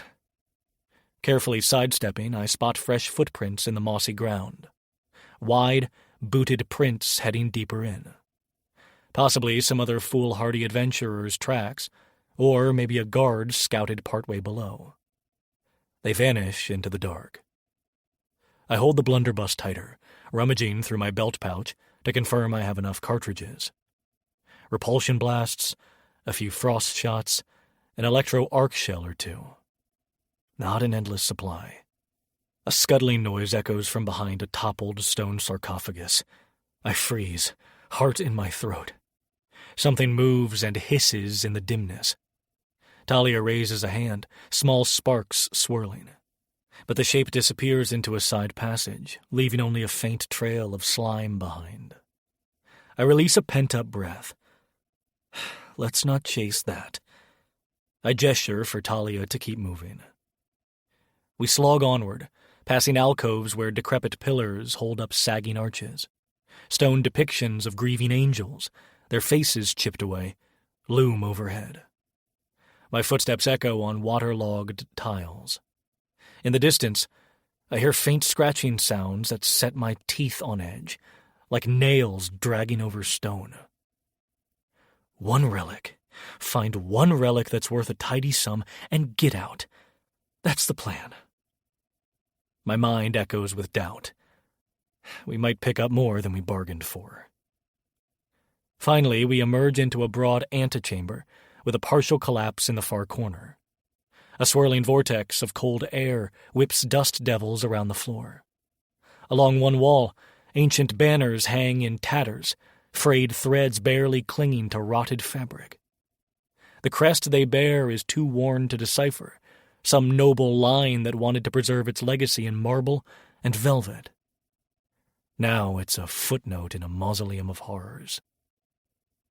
Talia floats near one banner, her gaze drifting over the embroidered sigils. She looks uncharacteristically serious. "Who do you think they were?" she murmurs. "Probably an entire dynasty laid to rest here. All that power and pomp reduced to a dinner invitation for ghouls." I can almost see the ghosts of a once proud family, their funeral processions winding down these halls, certain of their eternal rest. Now they're fodder for the creeping undead. My chest grows heavier. Is this stifling gloom simply an echo of the past, or is it the despair of the present? Before I can respond, a scraping noise drags my focus to the chamber's threshold. 2 more guards stand watch here, though calling them guards is generous. Hard-faced men with mismatched armor, possibly volunteers. The older of the 2 greets me with a curt nod. "So far as we go." His voice is thick with warning. "Couple more steps, you're in the old vaults. That's where the real nightmares crawl up." His younger companion adds, "We'd have boarded it off if we had the hands, but the monarchy's buckling down, cutting off everything coming in. If you're looking for treasure, you'll find only curses." An awkward silence sits. Then the older guard jerks his chin at me. "If you still intend to delve deeper, watch your step. The undead abominations roam the corridors. Some can sense living flesh from half a crypt away." He scans Talia's subdued aura. "And they might be hungry for more than flesh if that little one's leaking chaos power. Let's say necromancy and chaos don't play nice." I muster a stiff nod. "Thanks for the warning." Is it too late to turn around? That question flickers like a plea in my mind. I'm here for a reason, though. An appraiser's curiosity, yes, but also desperation. If I can secure the right relic, maybe I can withstand the monarchy's crackdown. Talia's chaos is waning, but it may still help me survive. The older guard steps aside, allowing me to pass. As I do, his eyes flick to the gloom behind me, that corridor yawning like a hungry mouth. The space felt narrow before, but now it's claustrophobic. The urge to turn back grips me, but I quell it. "You can do this, Lucian. One step at a time." Our footsteps echo along the next stretch of corridor. Occasionally, a swirl of dust or a faint moan in the walls sets my nerves on edge. Talia hovers close, hugging her own shoulders.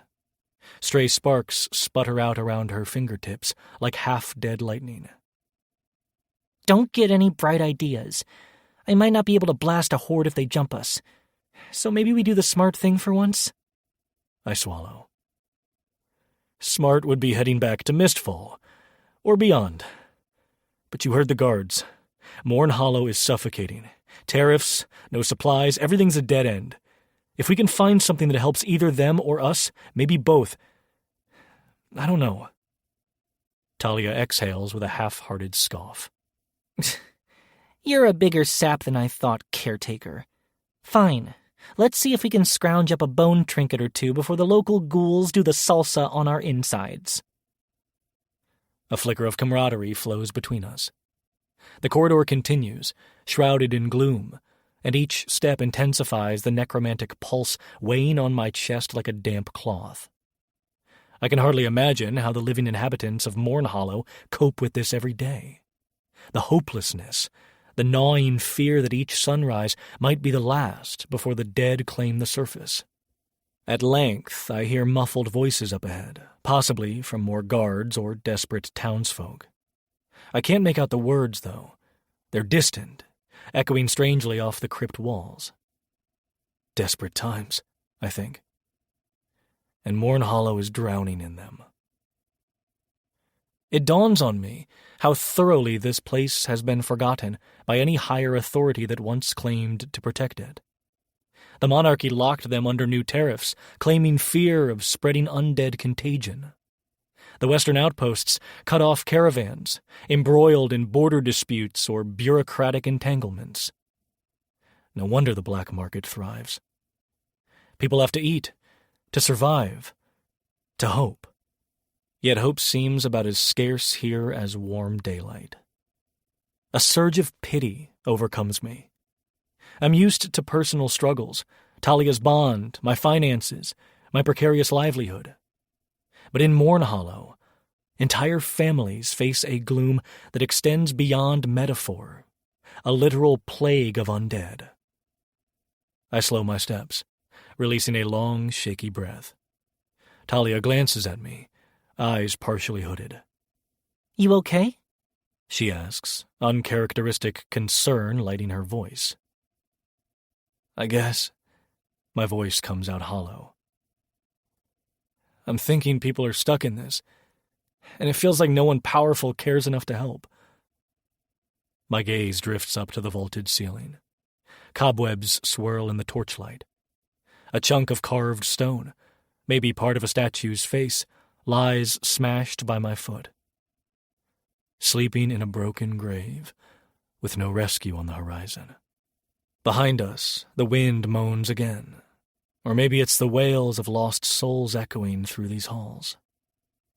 We're not ready for an all-out war against an undead legion. But if we turn back, we'll have gained nothing. No relic, no coin, no shot at a better tomorrow. For either ourselves or for the few folks left clinging to hope in Mournhollow. It's all a tangled mess, but I'm here now.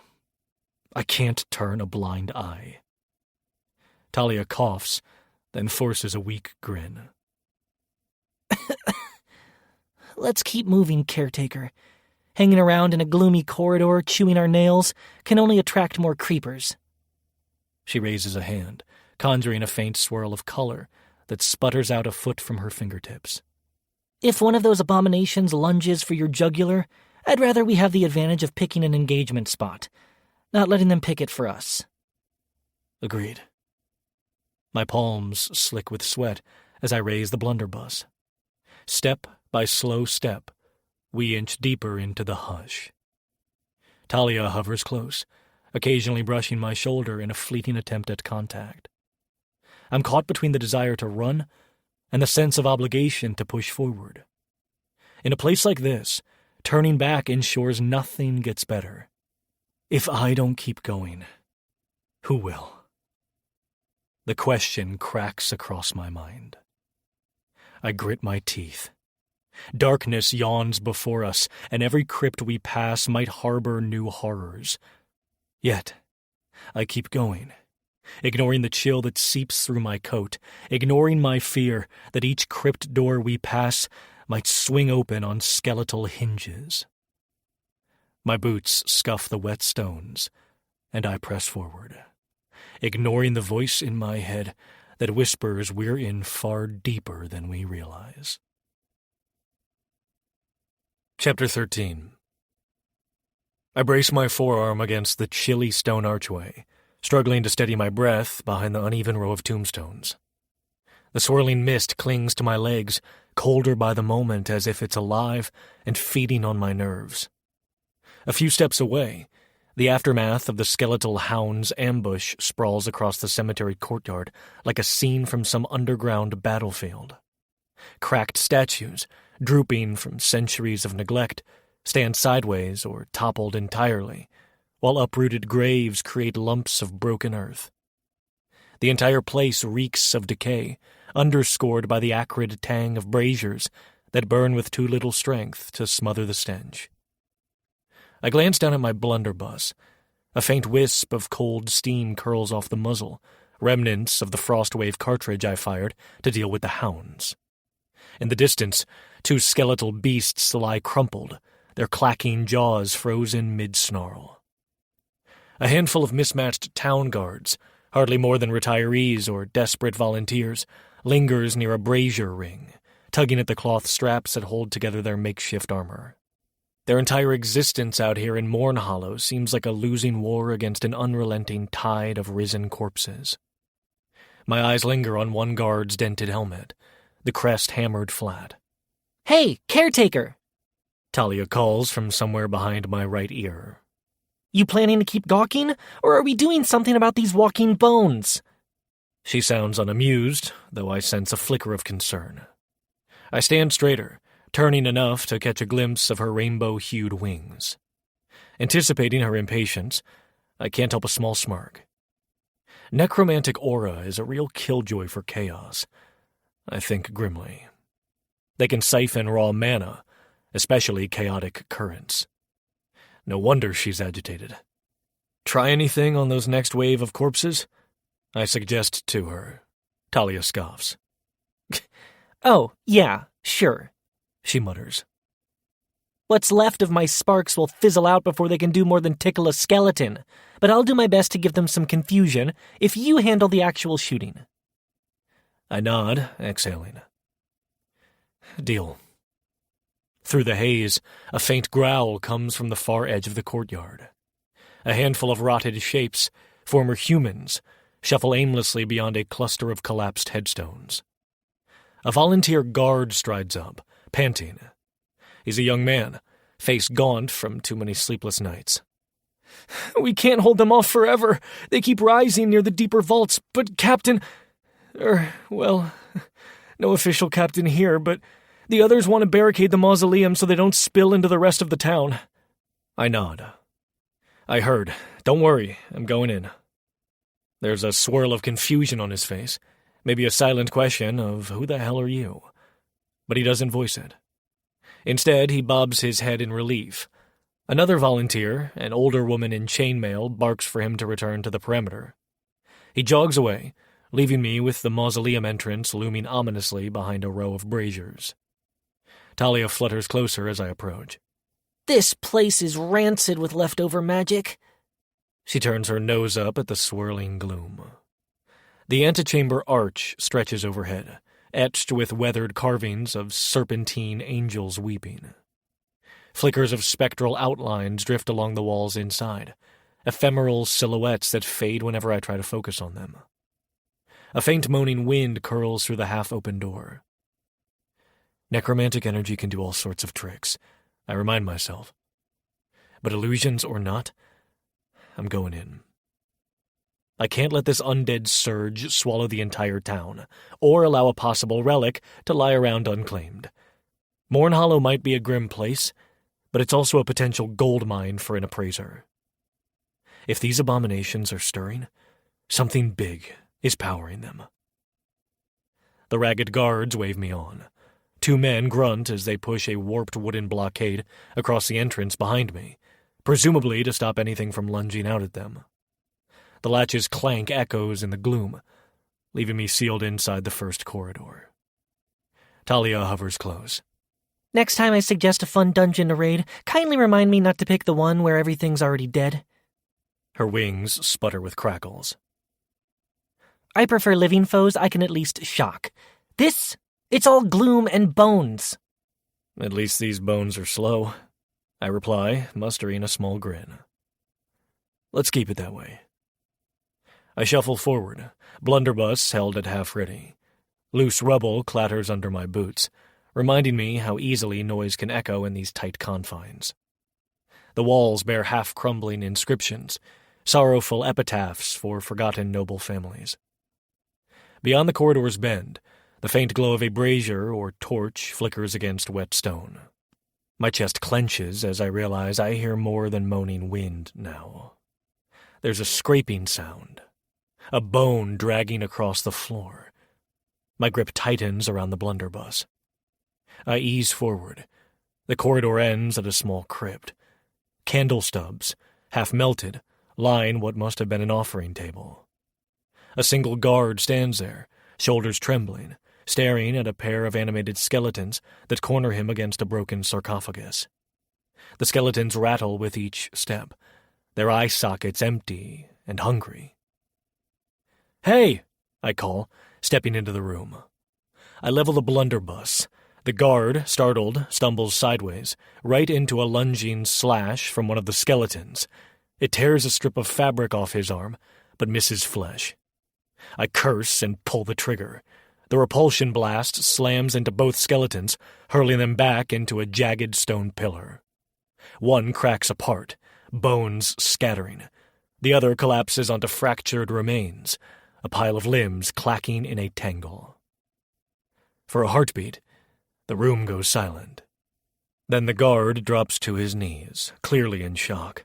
He mutters a gasping thank you. I kneel beside him, rummaging in my belt pouch for a piece of cloth. My hands shake with residual adrenaline. "You all right?" I murmur, pressing the cloth to a small gash on his forearm. His eyes flick up, bleary with fear. "Fine-ish," he manages.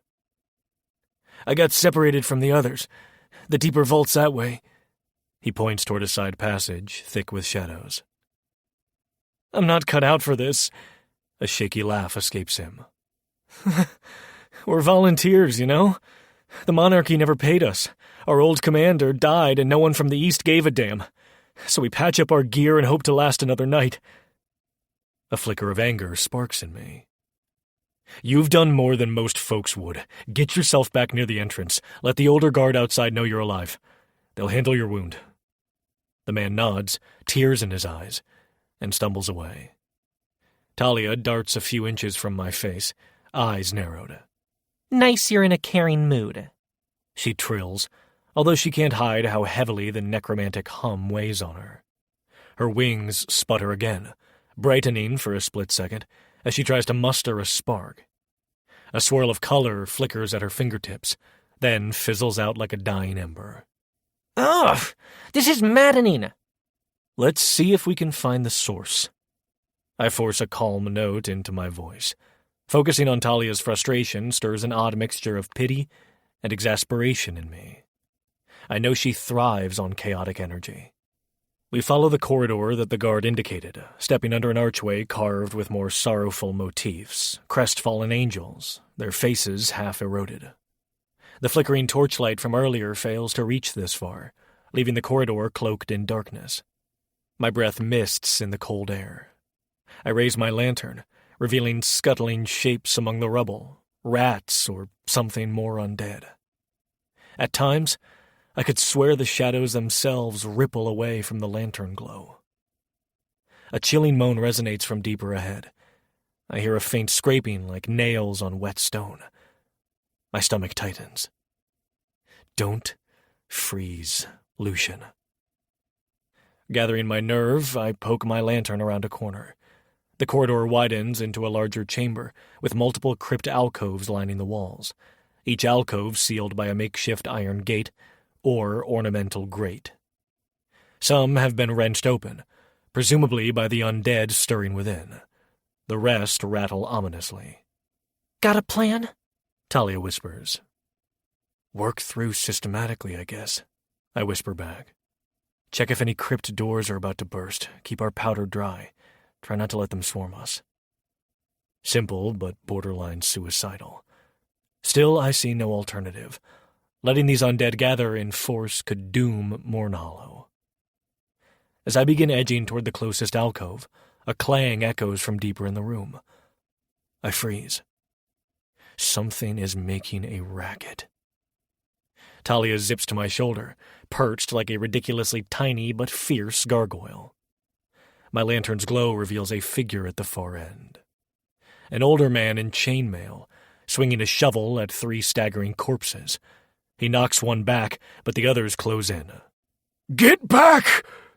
The man bellows, voice raw with exhaustion. The half-rotted corpses respond only with hollow snarls, sickly arms outstretched. I can't leave him to get devoured. Without waiting, I dash forward, jostling aside a toppled stand for funeral candles. I raise the blunderbuss and aim at the group. The man spots me and dives to the ground, freeing my line of fire. I yank the trigger. A frost wave shot erupts in a billow of white crystals, lancing through the corridor. The corpses seize under the sudden coat of ice, limbs cracking as they attempt to lurch forward. It won't hold them long. but it gives me time. I reload quickly while Talia tries to hurl a flicker of chaos at the nearest corpse.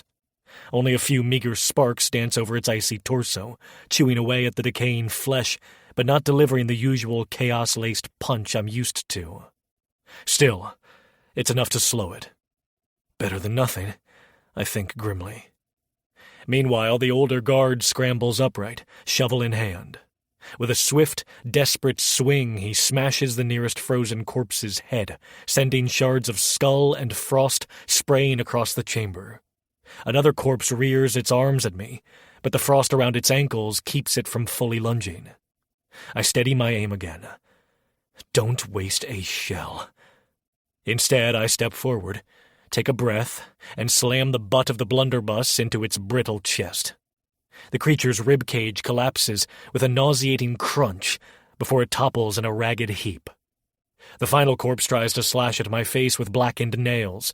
At the last second, Talia zips forward, jamming a tiny foot right into its jaw.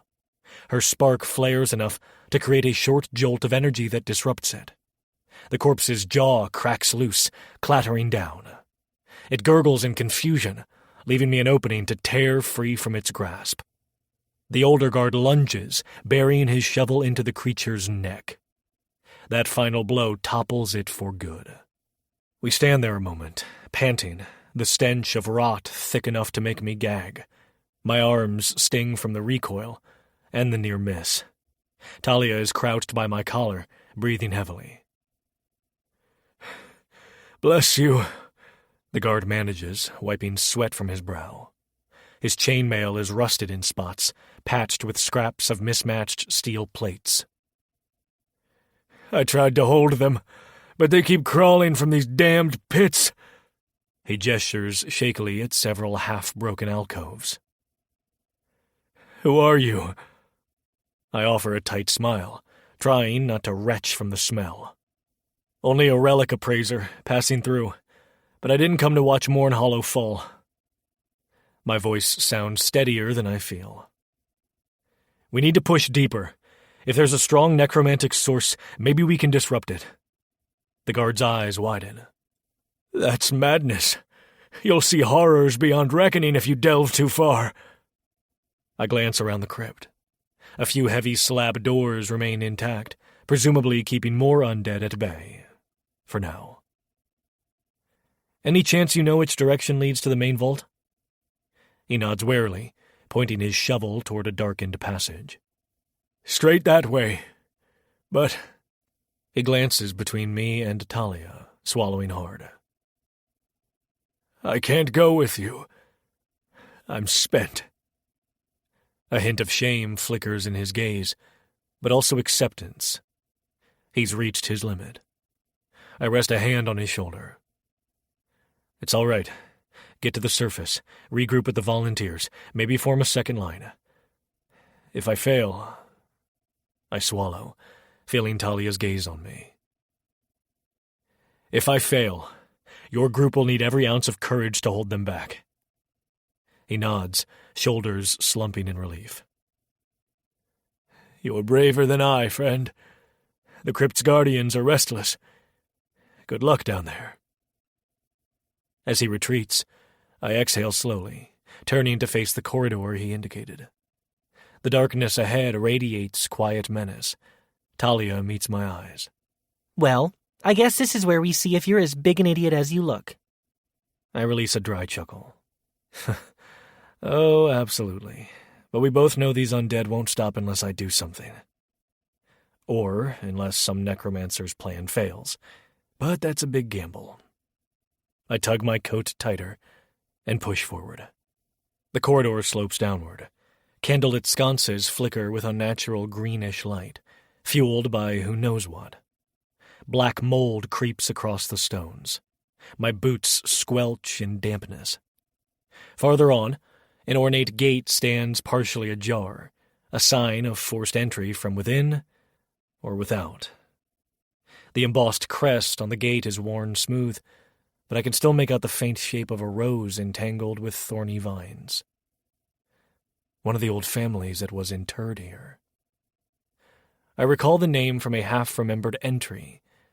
Elandris, or maybe Varencourt. It's all jumbled in my mind. Inside is a large crypt, its walls hung with tattered banners.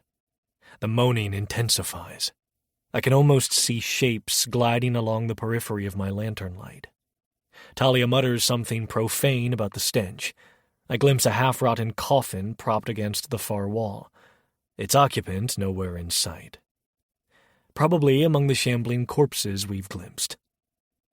Suddenly, a faint metallic clatter draws my attention to a far corner. I pivot, raising my lantern. 2 gaunt figures, clad in ruined funeral garb, stand near a collapsed statue. They lock hollow eyes on me. I spot scraps of gold filigree on their sleeves, remnants of wealth. They were once nobility, presumably. Now they're twisted remains of their former status, stiff-limbed and lurching. My stomach flips. I could burn a shell, yet something deeper thrums in the room, like a pulse from beyond the walls. Another illusion, or an actual surge of necromantic power? Talia hovers at my shoulder. Should we deal with them? She whispers. I shake my head, glancing at the hallway behind them. I want to see if there's a more direct route to the deeper vault. Then again, leaving them behind us might be a mistake. One of the corpses emits a raspy cough, a horrifying imitation of living breath. Then they both surge forward faster than I expect. I grit my teeth and jam an incendiary shell into my blunderbuss, flicking the breech closed. I can almost hear Talia's indignant snort. She hates how the necromantic gloom stifles her magic, forcing me to rely heavily on cartridges. I brace the butt against my shoulder and pull the trigger. The roar of the blast punctures the silence. A burst of flame washes over the 2 corpses, setting tattered funeral cloth alight. Their wails echo off the stone, equal parts agony and something twisted. One collapses, shriveling under the flames, while the other staggers back but refuses to drop. Its eyes focus on me with shocking intensity, limbs blackened, yet it moves forward anyway. I reload in a panic, but the thing is on me too quickly. It swings a charred arm at my chest. I jerk aside, feeling the claws scrape across my coat. Talia zips around, trying in vain to muster enough chaos spark to stun it. Damn it, caretaker! She hisses. It won't die! Grimacing, I pivot, ramming the muzzle of the blunderbuss into the creature's abdomen. One crude push sends it reeling into a toppled statue. Then I slam the next shot into the breech, a standard repulsion shell, jerking the trigger. The blast knocks it sideways. Its torso snaps in half as it collides with broken stone. Finally, the undead abomination goes limp. I heave a ragged sigh, my breath tearing at my throat. My heartbeat thunders. I hate undead. Talia, swirling overhead, looks too drained to speak. Her wings droop, color flickering. I can sense her exhaustion. Even her sarcasm seems spent.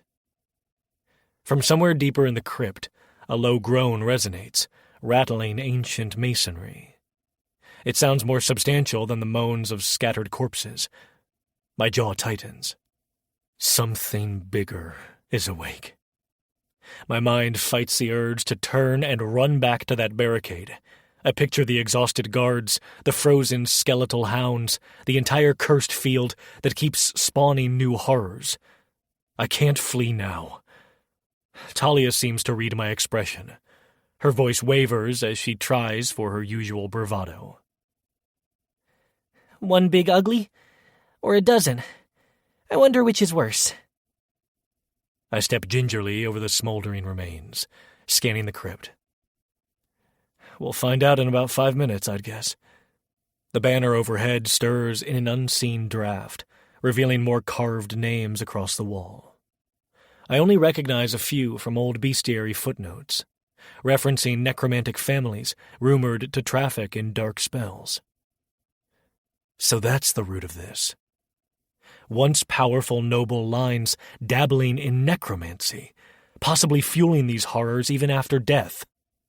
I move to a side corridor that slopes yet farther down, heartsick at the realization that the moaning intensifies with each step. The stone here is damp, carved with arcane designs. Circles inside circles, symbols for siphoning life force. Talia whispers, This place is basically a buffet for rotting corpses. Who'd do this? Eastern aristocrats from centuries ago, I murmur, jaw clenched. Too arrogant to let death end their power. My lantern light brushes a partial scrawl. And in our lineage, we remain eternal. The handwriting is half lost to water damage, but still potent in its hubris. They must have extended their influence well beyond the grave. A wave of revulsion washes through me. If a single entity woke in the crypt's core, it might be binding lesser undead to its will. Another corner, another corridor. Each new twist smells more pungent with mildew and stale undead stench. My breath shakes, but I press on. The next arc in the floor dips, a shallow step leading to a sealed door reinforced with iron. It stands half open, twisted off its hinges. Beyond is pitch dark. I can't see anything but the slick stones receding into blackness. My hand goes to the lantern. As I raise it, however, a scuttling noise skitters across the ceiling above. My pulse jumps. Something is up there, lurking in the gloom. Slowly, oh so slowly, I tilt the lantern upward. Dozens of small, shriveled arms cling to the ceiling, attached to a fleshy, writhing mass of partial corpses melded together. Its hollow faces turn toward me as one. A monstrous droning moan bursts from it, an amalgamation of drowned voices. My stomach flips, and even Talia gasps audibly. What in all that's holy? I choke out. The swirl of necromantic energy emanating from the thing is so thick I can almost see it leaking from the cracks in the mass. No wonder the undead are extra restless. I clutch the blunderbuss, but I'm not sure a single shot can handle that monstrosity. My mouth goes dry. Talia hovers at my shoulder, her eyes wide. Even she seems lost for words. A faint spark flickers around her wings, but it's hardly enough to burn a paper scrap. My heart is pounding so wildly, my vision swims. I force myself to exhale, shoulders stiffening. I have to try. If I don't push on, it'll break free eventually. The corridors behind me might fill with unstoppable undead. Swallowing my dread, I crane my neck, aiming the lantern's glow more fully. That mass of corpses, fused by dark magic, begins to detach from the ceiling with a sickening slurp. An echoing, multi-voiced wail floods the crypt. There's no time to plan. I load the strongest shell I have, a specialized blast I pieced together with black mana shards. Risky, but I'm out of easy options.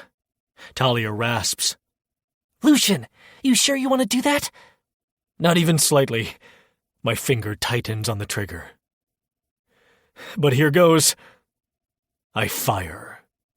The corridor explodes with ear-splitting thunder as the shot of black mana shards ignites in a swirling wave of purple-choked flame. The recoil nearly dislocates my shoulder.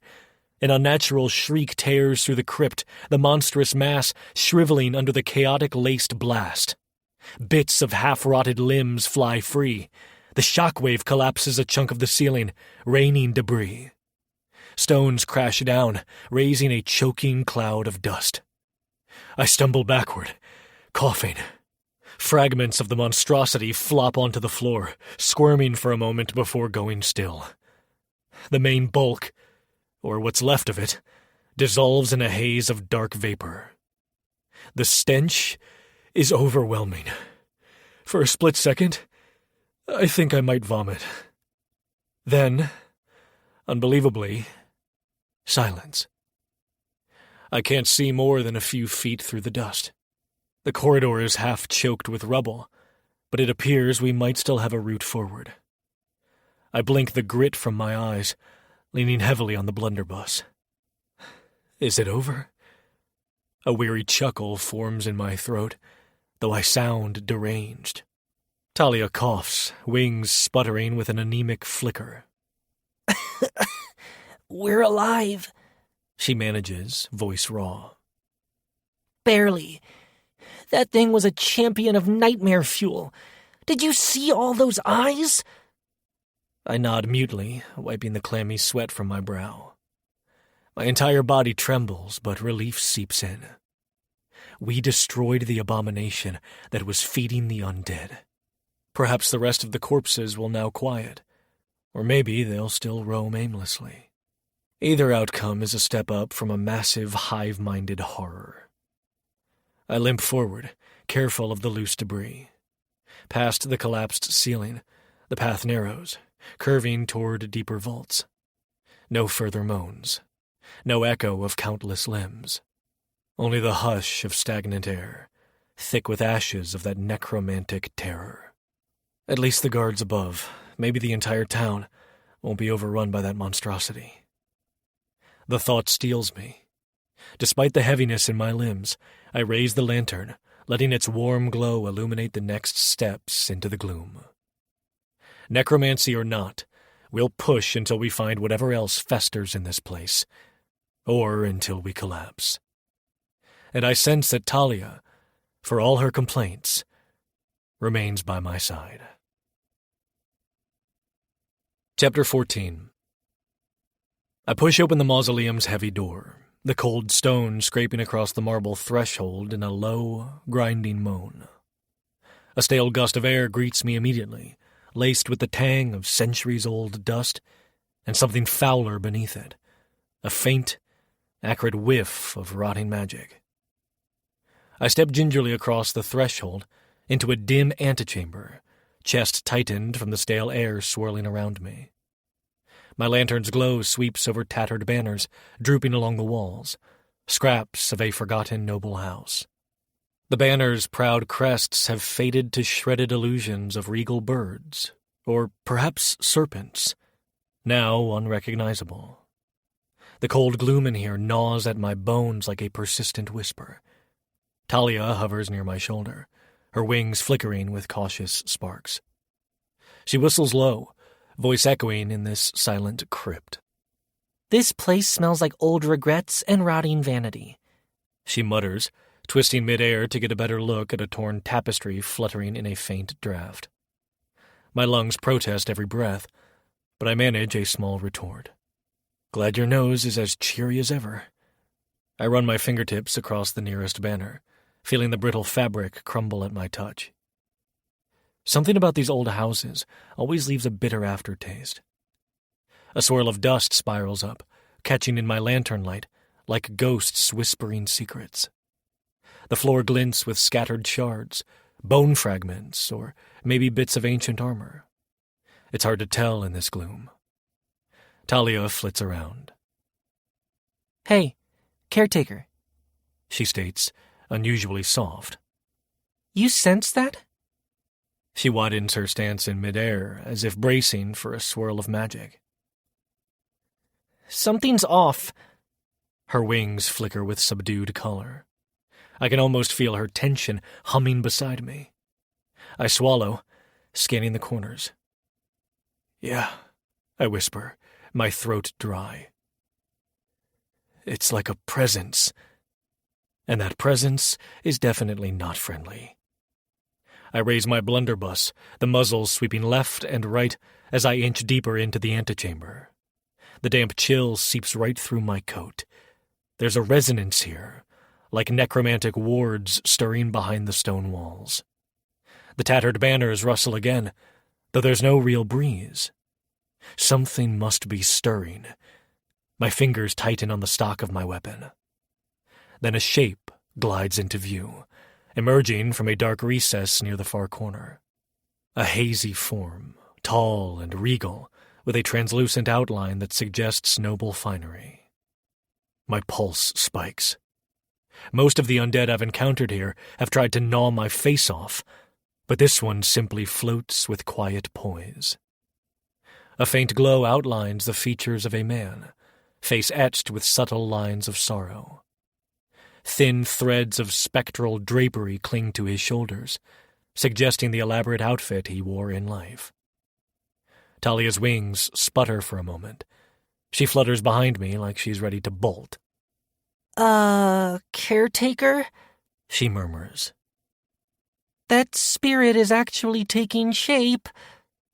I nod, forcing my breath steady. Usually, crypt apparitions fling curses first and ask questions never. My mind wrestles with whether to shoot or wait. My gut demands caution, but the figure shows no immediate aggression.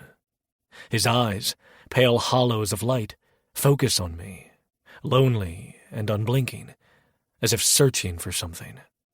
Lucian! Talia hisses. We gonna blow him into dust or what? I grit my teeth, the muzzle of my blunderbuss trembling. This place is crawling with undead, but maybe not every entity has a thirst for living flesh. Something about his expression tugs at me. Sorrow or regret woven through that spectral gaze. Hold on, I mutter. Let's see if we can talk. Talia is so startled by that suggestion, she nearly sputters. Talk? With a crypt ghost. You want to invite him for tea while we're at it? I manage a shaky grin. If he charges at me, I'll blow him to pieces. Promise. She snorts, but I can tell she's bracing for the worst. I exhale, adjusting my stance, and try to center my gaze on the spirit's drifting form. Hello? My voice bounces off the stone, echoing into corridors beyond. Can you speak? A low, hollow voice answers, carrying centuries of sorrow. I remain bound. It murmurs, tone resonant with an ancient dignity. Who trespasses in my house? I square my shoulders, swallowing the lump in my throat. I'm Lucian. This is Talia. I lift my lantern to better illuminate him, though the lantern light only refracts through his ghostly shape. We mean no harm. We're investigating the crypt.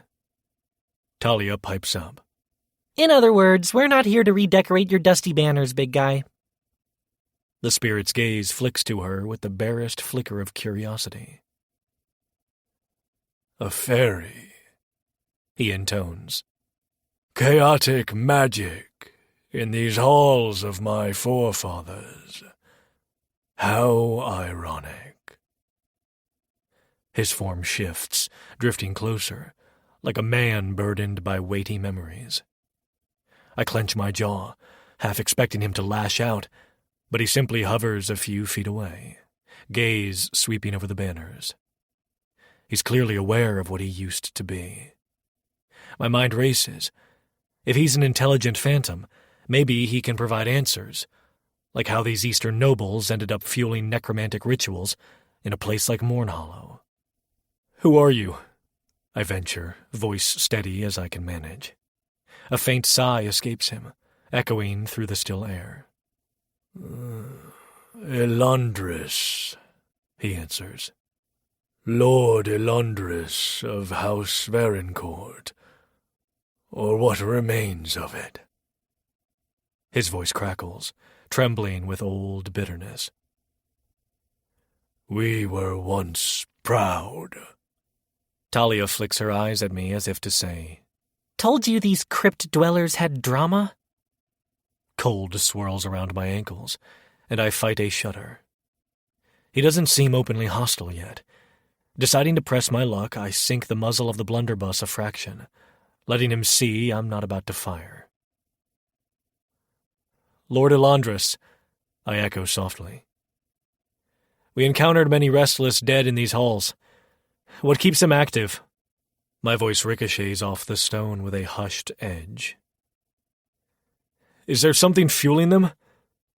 His expression darkens, ephemeral brows creasing. Necromancy, twisted powerful necromancy commissioned by certain nobles, clinging to their prestige beyond mortal life. He looks at me with an intensity that causes goosebumps along my arms.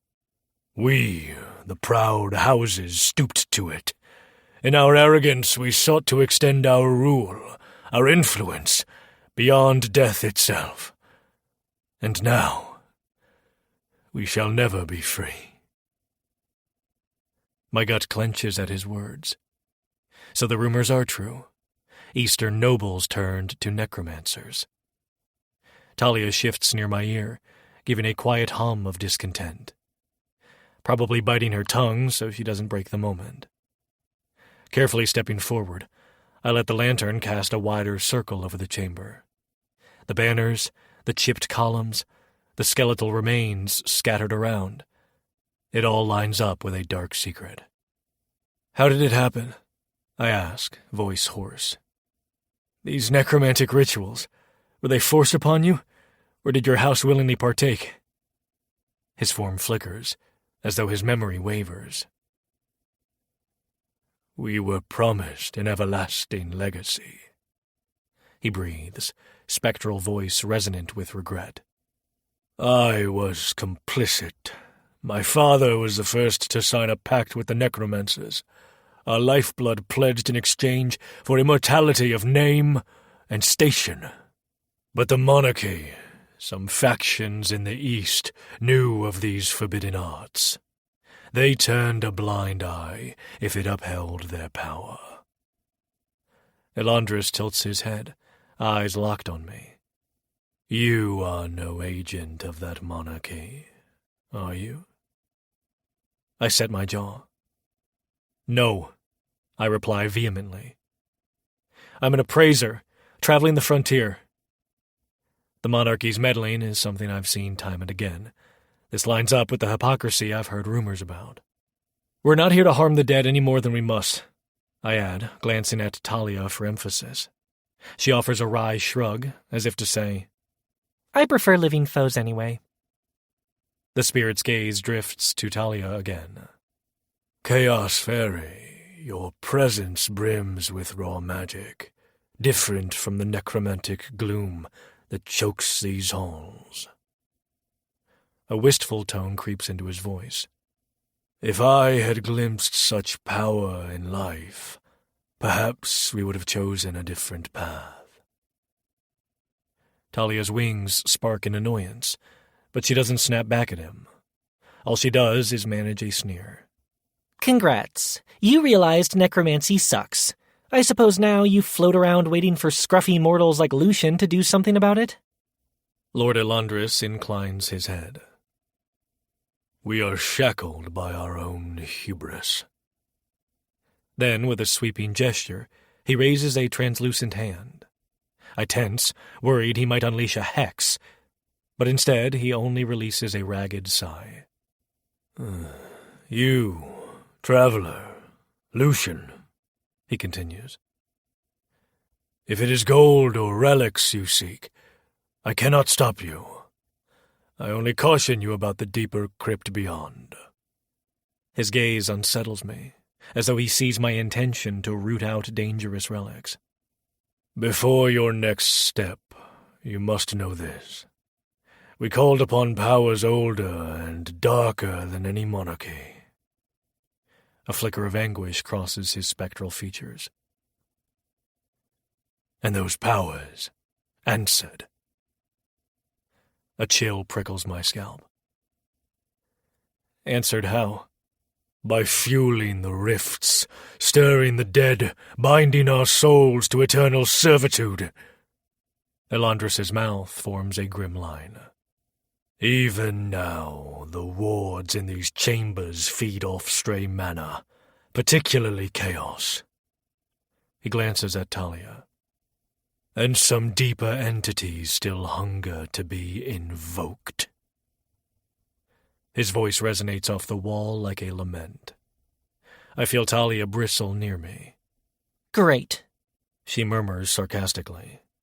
Another pack of cosmic abominations wanting to snack on my spark. Fabulous. An uneasy silence settles, broken only by the faint drip of condensation in some corridor up ahead. Gathering courage, I step closer to Elandris. "What about you?" I ask quietly. "You're different from most undead I've seen. Why speak to us? Why not attack?" He lifts his gaze, eyes brimming with sad dignity. "Perhaps part of my soul still clings to rational thought. Or perhaps I despair of the endless cycle." Then, with a slow gesture, he motions me to a dusty pedestal in the corner. I approach warily, the lantern revealing a small coffer coated in centuries' worth of grime. My stomach tenses with anticipation, unsure if it's trapped or cursed. The spirit's voice quivers with urgent gravity. "Inside an amulet," he explains. "Black as obsidian, etched with vile runes. I once wore it, believing it would safeguard my lineage in death, but it is a conduit for something far darker. Take it. Let it serve as a warning of what we wrought." I swap a startled glance with Talia. She mutters a quiet curse. Another cursed relic? Great.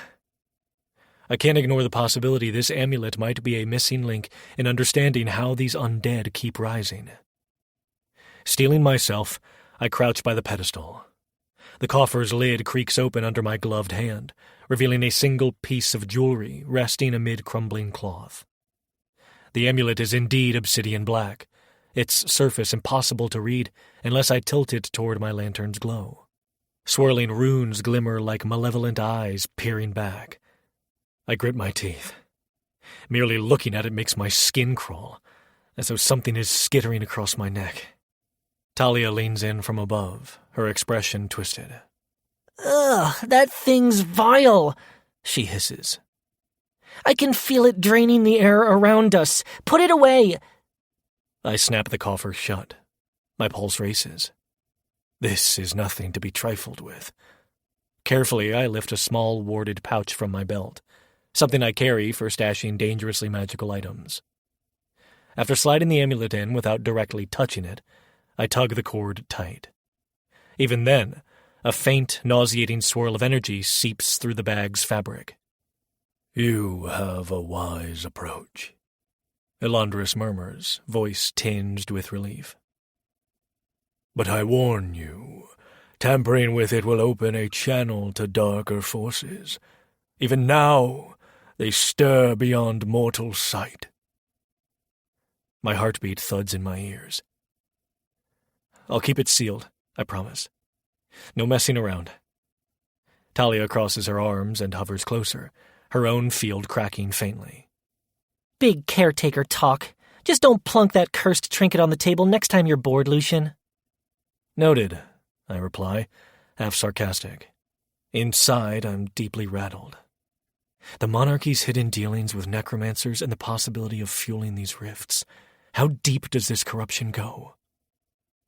Lord Elandris's gaze drifts, his transparent form flickering like a dying candle.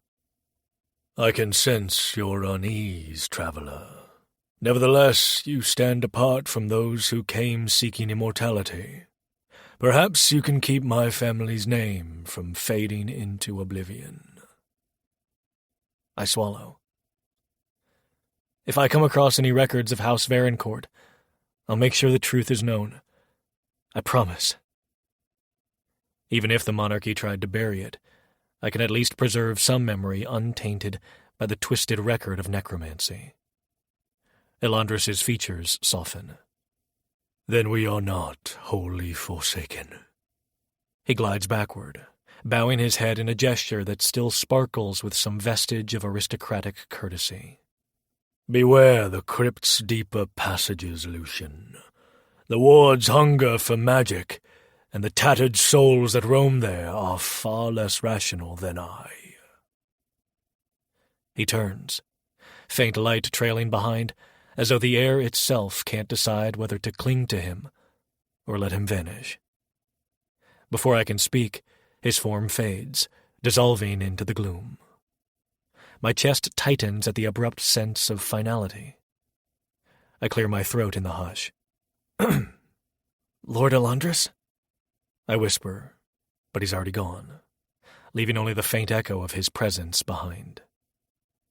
After a moment, Talia exhales, her tiny voice quivering with something resembling sympathy. Well, at least that was more interesting than random skeletons trying to chew off our faces, she finally states, though she keeps glancing at the pouch where I stashed the amulet. Still, that relic is the creepiest thing we've hauled around yet, and we carry weird stuff on a weekly basis, so that's saying something. I rub a hand over my face, trying to shake off the lingering dread. Tell me about it. I can practically feel it writhing in the bag.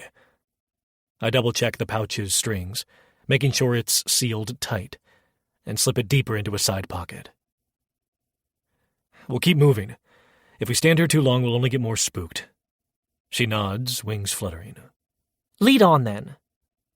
There's a note of forced bravado in her voice, but I don't comment on it. The tension in my body refuses to fade, like a coil of anxiety lodged in my chest. I cross the chamber, tiptoeing around fallen statues and scraps of charred bone. The space exudes a lingering hush, as if even the undead sense something has been disturbed. I force back the image of Elandris' regretful face. He might have been an arrogant noble in life, but now he's only a specter chained by mistakes. Somehow that resonates more than I like. We reach the far corridor, the stone arch still engraved with half-ruined heraldic designs. My lantern light casts dancing shadows along the carved figures of robed angels, some chipped and broken, others weeping dark streaks of mold. The air here is cold enough that my breath forms faint clouds. I press a hand to the damp wall to keep my balance, scanning ahead. No sign of immediate threats, but in a place like this, it might mean something worse is waiting. Suddenly, a distant shriek vibrates through the hallway, so sharp I almost drop the lantern. The floor beneath us rattles with the echo of that unearthly cry, like something deep in the crypt has awakened to new hunger. That can't be good, I mutter. My mind flashes back to Elandris' warning. The ward's hunger for magic, and deeper horrors lurk inside. A shriek like that suggests something big, maybe more restless nobles or some other abomination feeding off this necromantic aura. The corridor trembles again, dust drifting from the ceiling. Talia's wings flare with uneasy color, her expression grim. Well, caretaker, guess it's time for round 2. Right, no rest for the weary. Yet the fear curdling in my stomach feels sharper than earlier fights. Was it something in Elandris' words, his mention of the darkest forces lurking beyond? The cursed amulet's presence weighs on my side pocket, like a leaden reminder that we're entangled in something bigger than random undead. I force myself to nod at Talia, and we step cautiously into the corridor. The shriek resonates again, more distant this time, but still haunting, reminding us that illusions of peace have no place in this crypt. I grit my teeth, recalling my promise to Elandris. We'll push on, I think, and we'll survive whatever's shrieking back there, even if it's 1,000 times less inclined to conversation than the sorrowful ghost we left behind. I take a step forward, bracing for whatever undead monstrosity lurks in the darkness. Chapter 15. I ease my foot onto the next step, wincing at how the spiral staircase seems to twist in the flickering torchlight. The stone under me creaks in a way that has no business coming from solid rock, and every hair on my neck stands on end. The cold that gusts up from below is far from natural. Something malevolent rides that wind, carrying echoes of distant screams that scrape along my nerves. I steal a glance at Talia, who hovers over my shoulder. Her wings flutter in agitated bursts, flickering with subdued sparks. She offers me a tight smirk. If you trip and fall to your doom, caretaker, I'll be left with no one to siphon from. Try not to break your neck. Despite the tension knotting my chest, I manage a dry snort. I'll do my best to remain in one piece. Even my voice vibrates oddly in the stale air, as if these cramped walls want to snatch every word directly from my mouth. Halfway down, the spiral further distorts. Torchlight stretches the shadows into grotesque angles. My stomach lurches as the banister seems to coil away from my hand. The stone steps actually warp for a second, then snap back to normal. Another necromantic trick, probably. I pause, set a hand against the cold wall, and fight a surge of vertigo. Talia darts closer, red sparks dancing around her shoulders. You'd think all these illusions would get old, but nope, She mutters warily. every time I blink, the entire corridor does this weird twist and flip and... Ugh! Let's push down faster. My breath puffs out in shallow clouds. Right. Carefully, I continue downward. My torch sputters in the gloom, leaving dull flickers on the carved walls. The inscriptions here are half chiseled away, as though even the tomb's keepers tried to forget what they wrote. The stale air tightens around me, pressing invisible weight against my chest. We make maybe a dozen more steps when a faint moan resonates through the passage. It's not wind, not some random shift of air. This is a sound of pure torment, the collective hush of souls pinned between life and death. I buck up, refusing to let my knees wobble. I have to keep moving. Another step, another moan. Only the hush of my footfalls answers. When the stairwell finally dumps us onto a small landing, my gaze lands on a corridor lined with niches. Mouldered coffins, half collapsed, jut from alcoves at awkward angles. Shadows writhe in the corners, too many to be illusions of my imagination. I tighten my grip on the torch, letting its meager light spill across the crypt. Lovely place. Talia snarks. Think they rent out rooms for the living? I'd kill for a hot meal that isn't reanimated. She tries for humor, but her voice quivers. I manage a grim smile, then reach into one of my pouches. Inside, carefully nestled in a velvet wrap, is the small shard I chipped from the pearl of resonance. Its surface shimmers with a faint watery glow, even in this oppressive gloom. I've been using it to cast a rudimentary barrier spell, something to dull the aura of despair that weighs on us like a lead cloak. It's not foolproof, but any edge is better than none. Clutching the shard between two fingers, I exhale, letting my focus settle on its resonance. A faint swirl of bluish haze emanates around us when I whisper the meager incantation I memorized from a half-burned bestiary. The barrier forms like a thin film in the air, pushing back some of the intangible sorrow radiating from these walls. Talia relaxes a little. Huh. Gotta admit, caretaker, that watery bubble of yours is better than choking on spectral miseries. She rolls her shoulders, testing the air. Still cold as a crypt, but I suppose that's a step up from losing my wings to necromantic drain again. My lips twitch in a half-hearted grin, but my heart slams. I take a few tentative steps down the corridor. The coffins cast warped shadows, and I keep expecting some skeletal hand to burst out at any moment. My rational brain warns me not to linger in crypt chambers, but there are little side arches branching out in every direction. Typical catacomb layout, but multiplied by necromantic chaos. A quick swallow does nothing to ease my nerves. We pass one opened alcove where the slab door has caved in. Inside, I catch a glimpse of sprawled bones, half wrapped in rotting funeral linens. The air tastes like old dust layered with despair. Then a flicker at the edge of my vision makes me jolt. Shadows swirl across the bones, twisting into something vaguely humanoid before dissolving again. Only illusions. I try to reassure myself. Or maybe not. I keep the shard's faint light steady. A strangled hiss breaks from Talia. She darts behind my shoulder, wings flapping in agitation. Are you seeing that? She gestures at the floor. I peer closer and realize the dust near my boots isn't still. Faint footprints appear and vanish as though invisible figures pace back and forth. With each new print, My gut twists. "Let's keep going," I whisper. The barrier hums around us, pushing away a fraction of the gloom. Yet with every step, it feels like the mausoleum's walls are leaning inward, trying to crush us.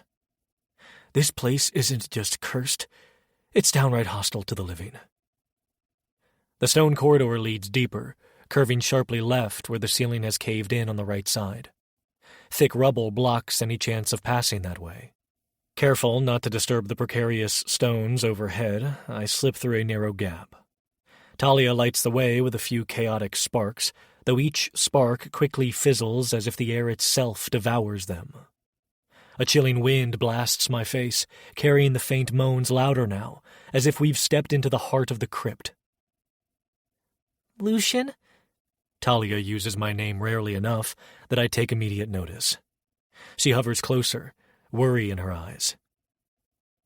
"Your bubble looks flickery." She's right. The watery shimmer around us sputters. The pearl shard in my grip dims, as though the necromantic weight is draining its energy too fast. I grit my teeth, pouring more focus into sustaining the barrier. Don't let it snuff out. Even a small buffer helps keep me from seizing up with pure terror. We push on. The corridor widens unexpectedly into a half-sunken chamber. Rows of stone columns, many cracked or toppled, line the perimeter. The far side is drowned in darkness, but I see something that might be another connecting passage. My mouth goes dry when I notice the floor in the center has collapsed, forming a short drop into a pit swirling with some kind of miasma. Flickers of movement swirl in that haze. I can't quite tell if it's living or merely a manifestation of vile energy. Talia stares at it, lips parted in disgust. "That's not normal." Her wings droop, as if the necromantic aura saps her even from this distance. "We going around, or do we jump in for a midnight swim?" "Definitely going around," I mutter. I skirt the pit, clinging to the wall, refusing to let my gaze linger on the writhing shapes below. The luminous swirl of black mist in the pit feels almost alive, a vortex that gurgles with half-formed shrieks. My gut roils. Halfway around, the weight of the gloom intensifies tenfold. My barrier spell sputters again, and I lurch with a gasp. My vision dims to a tunnel of black. No, stay awake. The crypt's presence is slamming me with despair, pressing on my mind until I want to curl up on the filthy floor. I can't see Talia. My breath catches in my throat, and my knees soften. Then, a jolt of raw spark stabs through my chest. It's like a bright slash of color in a world of gray. "Hey, caretaker! No passing out on me!" Talia's voice slices through the haze. My eyes snap open to see her tiny hands pressed against my sternum, arcs of energy streaming into me. The sting is immediate, like mild electrocution combined with a caffeinated jolt. I release a strangled cough, blinking rapidly until the swirling blackness recedes. "Thanks," I rasp. My heart races, but at least I'm upright. She tries for a light quip. "You owe me a fat chunk of mana, doofus. I'm not your personal defibrillator." Her forced grin cracks quickly, and for a second, fear flashes in her eyes. She's worried about how deep this goes, too. Shaken, I keep a hand braced against the clammy wall as we complete the circuit around the pit, then slip into the next corridor. I force each step to keep moving. The ceiling lowers enough that I feel claustrophobic. A fresh wave of moaning breezes past my ears, occasionally forming half-words in some ancient tongue. Is that a voice? I can almost hear syllables. We press deeper. The corridor splits into multiple narrow halls, each one angled strangely. Some dead end at caved-in rubble. Others open into small tomb rooms, crammed with countless urns and dusty relics from centuries gone by. We pick our route carefully, aware that any random chamber might hold restless undead. I can't see them yet, but that prickling on the back of my neck suggests they are near. Eventually, flicker lights dance ahead, like ghostly lanterns bobbing in the dark. My gut tries to knot up again. As we approach, I realize the corridor opens into a large hall, the ceiling arching high overhead, with ragged holes letting in pockets of fog. And at the far end, I see it. An ephemeral glow swirling in the shape of a doorway, suspended in midair. Wispy black mists churn around it in a slow, pulsing rhythm. "Is that?" I whisper. My voice reverberates off the vaulted chamber. The tormented shrieks intensify, echoing inside my skull.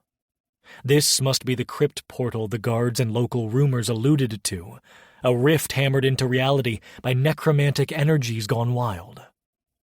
At intervals, skeletal arms or ephemeral shapes twist near its edges before vanishing again.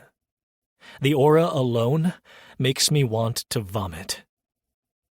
Talia's face contorts into a grimace. Yep, that looks like a chunk of the afterlife forcibly stapled to our plane. She shudders, wings flaring in agitation. So, you have a plan for that? Plan? Right. Using watery mana to disrupt undead synergy is possible on a smaller scale. But can I do it here, with only a tiny shard? My body buzzes with uneasy adrenaline. My mind rummages for any relevant lines from bestiaries about sealing necrotic gateways. One method is to disrupt the anchor with strong energies opposed to necromancy. Another is to physically collapse the structure sustaining it. Possibly both. Fantastic. I kneel behind a cracked pillar, rummaging in my belt pouches. The shard is still clutched in one hand, though its glow has dimmed. I have a few shell cartridges left, maybe an electro arc or a frost wave. Nothing specifically designed for rifts. We could try blasting the foundation around it, risk a partial cave-in, I mutter, half to Talia and half to myself. Or forcibly channel watery resonance into the rift, see if it disrupts the portal's binding. Not exactly a guaranteed success, I add bitterly. Talia hovers close, eyes scanning the swirling black energies. The shrieks intensify, rattling the pillars and making dust sprinkle from the ceiling. I can feed you a bit more chaos, focus it through your shard maybe. It'll be messy as hell, and if it backfires, we both get face-planted into the afterlife. A shaky laugh escapes me. Is there any plan that won't kill us if it fails? She raises a tiny shoulder. This might be the best we've got. I release a slow exhale. The barrier flickers around me, and I feel the chill creeping in again, like cold claws scraping at my thoughts. All right, let's do it. My hand trembles as I stand.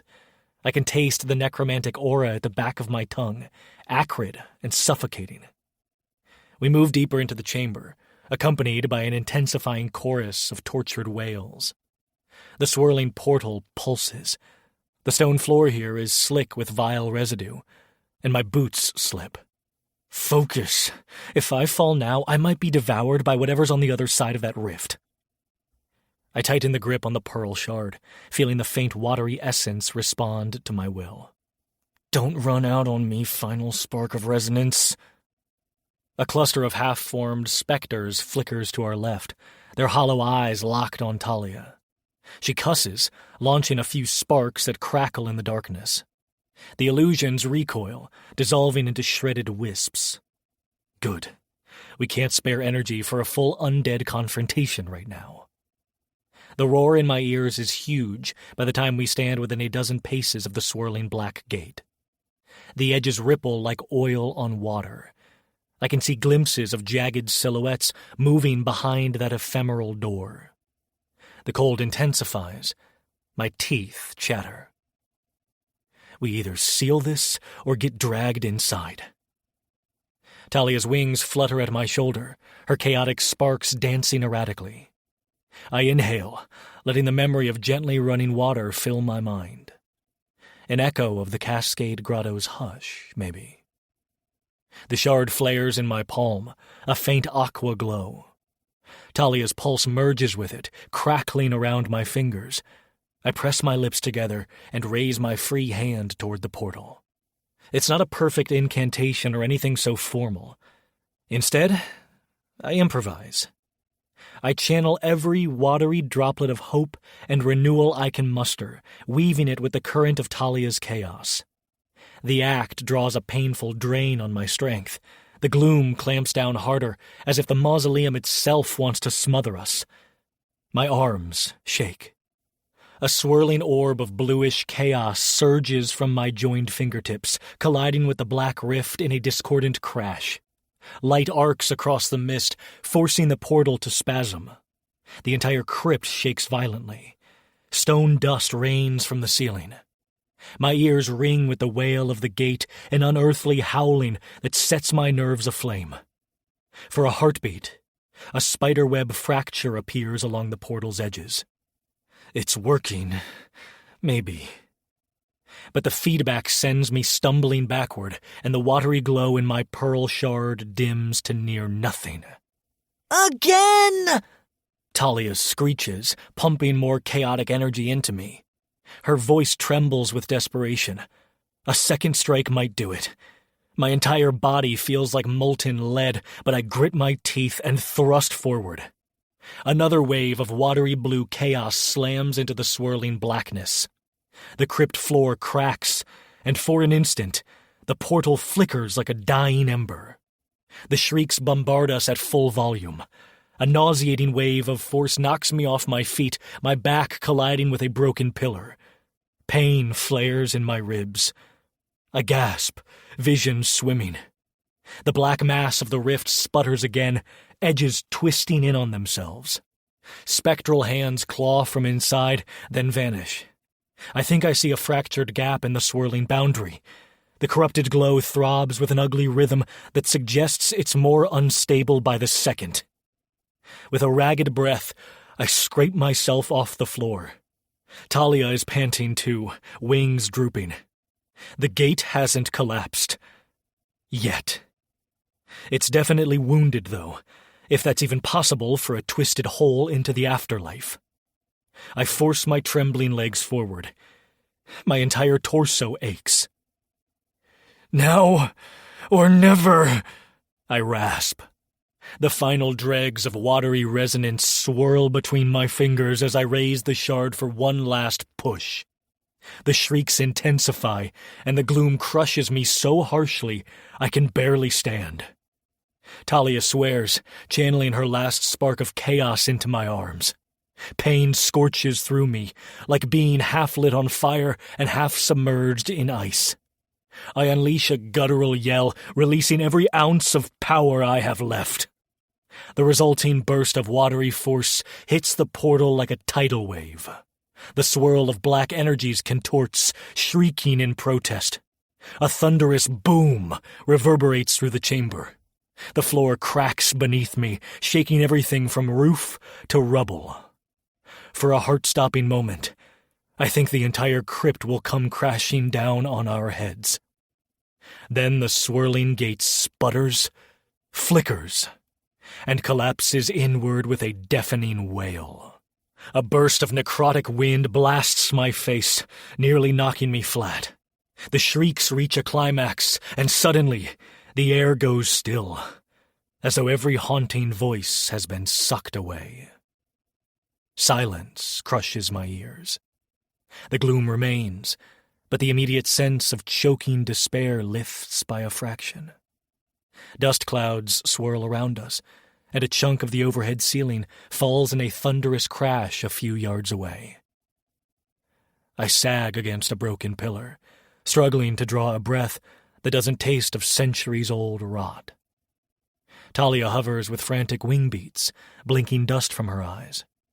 For a long moment, neither of us speaks, staring at the empty space where the malignant rift pulsed. Finally, she coughs a laugh. We did it? She rubs her temples. That was insane. My chest heaves. Holy gods, we're alive. We actually sealed it. Relief wars with the trembling exhaustion snaking through my bones. I press a hand to my throbbing ribs, trying not to pass out. The pearl shard in my grip is dull now, no glimmer left. Cracked beyond repair. The remaining watery essence was spent in that final burst. But if it means we shut that unholy gate for good, I can handle the sacrifice. I manage a shaky nod. Yeah, my voice cracks. I think so. The portal's gone. The haunting voices have vanished. A small victory in this wretched tomb. Dust swirls in lazy eddies. The floor is uneven, littered with rubble, but I don't sense new undead surging for our throats. The oppressive aura remains, though thinner, like a lingering bruise after the stabbing pain. Slowly I push off the pillar, wiping cold sweat from my brow. Talia sets down on my shoulder, her wings drooping more than usual. She coughs again. If you ever ask me to do that again, caretaker, I will personally rearrange your organs. Understand? A weary chuckle escapes me. Deal. 1 near-death necromantic exorcism per week is enough. My lungs burn. We share a look of mixed relief and weariness. We aren't exactly safe, but we pulled off something improbable together. My grin forms unbidden, ridiculous laughter bubbling inside me. Maybe I'm borderline hysterical, but Talia snorts in grudging amusement, too. I swallow, scanning the rubble. We should get out of this hall. The ceiling might come down for real if there's another quake of residual magic. My knees wobble as I take a tentative step. The corridor behind us beckons like the lesser evil. It feels like the only option. Talia flutters unsteadily, her chaotic spark dangerously low. Lead the way, caretaker. Let's hope the rest of these crypts can't do anything worse than that. She stops herself, wincing. I probably just cursed us. Let's not test that, I reply, turning to limp back through the shadows. I keep one arm braced along the wall, ignoring the stench. My heart pounds from the effort, but I'm alive. Talia is alive. And the void-sucking rift is no more. I huff out a breath, steadying my courage for whatever else roams these forsaken halls. If we can stand against a necromantic gate, maybe that's reason enough to keep going. I nudge the stair we left behind, determined to find a route that leads us back up, or perhaps deeper in, depending on where we must go next. Either way, I'm not giving up. Not here. A swirl of dust curls past. Talia mutters something about wanting a warm bed and enough mana to hibernate for a week. My chest twists in empathy, but I manage a laugh. I tighten my grip on my sputtering torch, pick the least menacing corridor, and step into the gloom. The mausoleum groans around us, as if annoyed by our success. Dust-laden arches flicker in our passing torchlight. We're drained and half-broken, but we're still here. Chapter 16. I push aside a half-splintered coffin and squint into the darkness, trying to steady my breathing. The arched tunnel behind me is choked with shattered wood and ancient bones, some scattered from crypt niches blown open by stray blasts or toppling during our descent. My chest tightens at the sight, but I force a swallow and keep going. A faint flicker of nauseating green light ripples ahead, different from the feeble torches we've been relying on since our recent scuffle with the undead. It pulses in uneven waves, casting grotesque shadows of cracked skulls and sagging burial shrouds plastered against the walls. Talia floats near my shoulder, her wings flickering with erratic color. Caretaker, she murmurs. That smell. I know, I reply, my voice tight as I brush past another row of toppled coffins. rot, and necromancy. And something worse. The pungent tang of centuries-old funeral incense lies under a stench of vile magic. A wave of cold prickles my neck even though beads of sweat dampen my temple. Deeper in the gloom, the flickering light intensifies, tinted by the swirl of a far more dangerous aura. Ahead, the corridor opens into a vast chamber. The stone floor is strewn not only with coffin debris, but with residual traces of magical scorching, as if spells have clashed here for countless years. My heart thumps. The moan in the air isn't some half-conscious ghoul. This rumble thrums with raw malicious force, a dead hush that resonates in my chest. Talia's wings beat faster, tiny arcs of color skipping off her edges. Better be loaded for a fight, she whispers, eyes locked on me. She probably senses my chest tightening. My blunderbuss is already in my hands, cold metal pressed against my palm. I nod, swallowing hard. I reach for a fresh cartridge from the bandolier across my chest, this one carrying a repulsion blast. I've only got a few left after the last fiasco. My breath hitches as I quick-check the shell. Stable, no cracks, enough mana to destabilize a moderate threat. Which might not be enough if we face something monstrous. But it'll have to do. We step forward. The arch overhead expands into a looming threshold, and beyond it, a shape coalesces in the swirling gloom. My stomach drops. A towering wraith drifts before us, half clinging to a flickering rift in reality, a dark, twisted portal that ripples with malevolent energy. Another rift. Its edges shimmer with black tendrils, and from within, skeletal arms reach and writhe as though a legion of the dead is eager to claw its way through. I nearly gasp at the sudden blast of cold. The wraith's hollow eyes burn with embers of hateful light, and the chamber seems to convulse under the weight of its presence. My mouth goes dry. We have to shut that rift, or we'll be neck-deep in horrors. Even from here, I can feel the swirl of necromantic energy feeding the creature, fueling the portal. Talia hovers at my side, her voice dropping to a whisper. Okay, we see big spook, we see creepy skeleton arms. We blow stuff up now, or run? I force a grim smile. We can't run. Not if we want the catacombs to stay sealed. If that gate opens wider, Morn Hollow is doomed. She exhales like she's steeling herself. Then let's do it. A spark leaps from her fingertips, but I can see her aura flicker. She's nearly at her limit. I have to hope we can gut this out.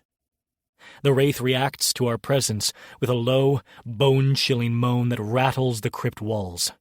My knees threaten to buckle as the echoing sound crashes over me. For a heartbeat, my vision tunnels black. Hold it together. Forcing breath into my lungs, I steady my blunderbuss. My hand trembles against the trigger, but I manage to stay upright. A swirl of black mist billows from the rift, slavering skeletal arms snaking forward. They're connected to half-formed shapes, zombies or worse, that churn at the edges as though testing the boundary. Some screech in silent hunger, jostling each other. The wraith's form arches in triumph, and a mockery of a grin flashes across its half-decayed features. I grit my teeth and ram the repulsion cartridge into place. I can practically feel the volatile hum ready to discharge. "Talia!" I hiss, trying to keep my voice steady. "When I fire, focus your chaos on severing that tether around the wraith. It's latched to the portal. If we break that bond, we might collapse the rift's power source." Right. She clenches her jaw. Make your shot count, caretaker. She tries for a flippant tone, but fear cracks the edges of her words. I brace the blunderbuss against my shoulder, ignoring the trembling in my arms. The wraith glides closer, drifting upward as though buoyed by swirling mist. The sickly green radiance of necromancy turns the entire chamber into a nightmare scene, and I can smell the decay of centuries swirling in the cold wind. Time's up. I lean forward, centering the muzzle on the writhing mass at the portal's edge. With a prayer to any gods who will listen, I pull the trigger. A thunderous crack slams through the crypt, echoing so loudly I swear my eardrums bleed. The repulsion shot rockets from the blunderbuss, slamming into the swirling edges of the rift. The air ripples with raw force, sending shards of shattered coffin wood and bone fragments skidding across the floor. For a moment, the undead arms at the threshold recoil, clawing at empty space. Talia dives in, sparks crackling around her like a miniature thunderstorm. She raises a hand, unleashing a chaotic surge shaped almost like jagged lightning. She aims directly at the wavering bands that wrap around the wraith's torso, tethers of necromantic energy linking the creature to the portal. Her chaos strike blasts the tether with a wild, twisting power that corrodes the dark magic. The wraith releases a shriek loud enough to crack the air. "Screw you!" Talia snarls, hurling another spark. This second bolt tears a chunk from the tether, making it flare with ghastly green flame. I feel the shockwave of necromantic backlash. My stomach twists, and cold sweat clings to my neck. Against all odds, the tether starts to fray, black, goo-like energy dripping into the air before evaporating. But the wraith isn't going down without a fight. It howls, and a swirl of spectral claws rakes across the crypt floor, raising swirling motes of grayish dust. The cold intensifies until I'm positive my lungs will freeze. My mind reels, knees buckling. The creature's aura is like a black hole of living fear, draining my will to stand. I sag, vision flickering. Gotta fight. My heart stutters. Frost crawls along the edges of my coat sleeves. I hear Talia cursing in a frantic pitch, but it's muted, as if someone stuffed cotton in my ears. Then a sharp jolt sears through my chest. "Caretaker, stay alive!" Talia yells, her tiny hands pressed to my collarbone. A sizzling arc of chaos pulses from her to me, shocking my system. I gasp, lungs filling with air taut as wire.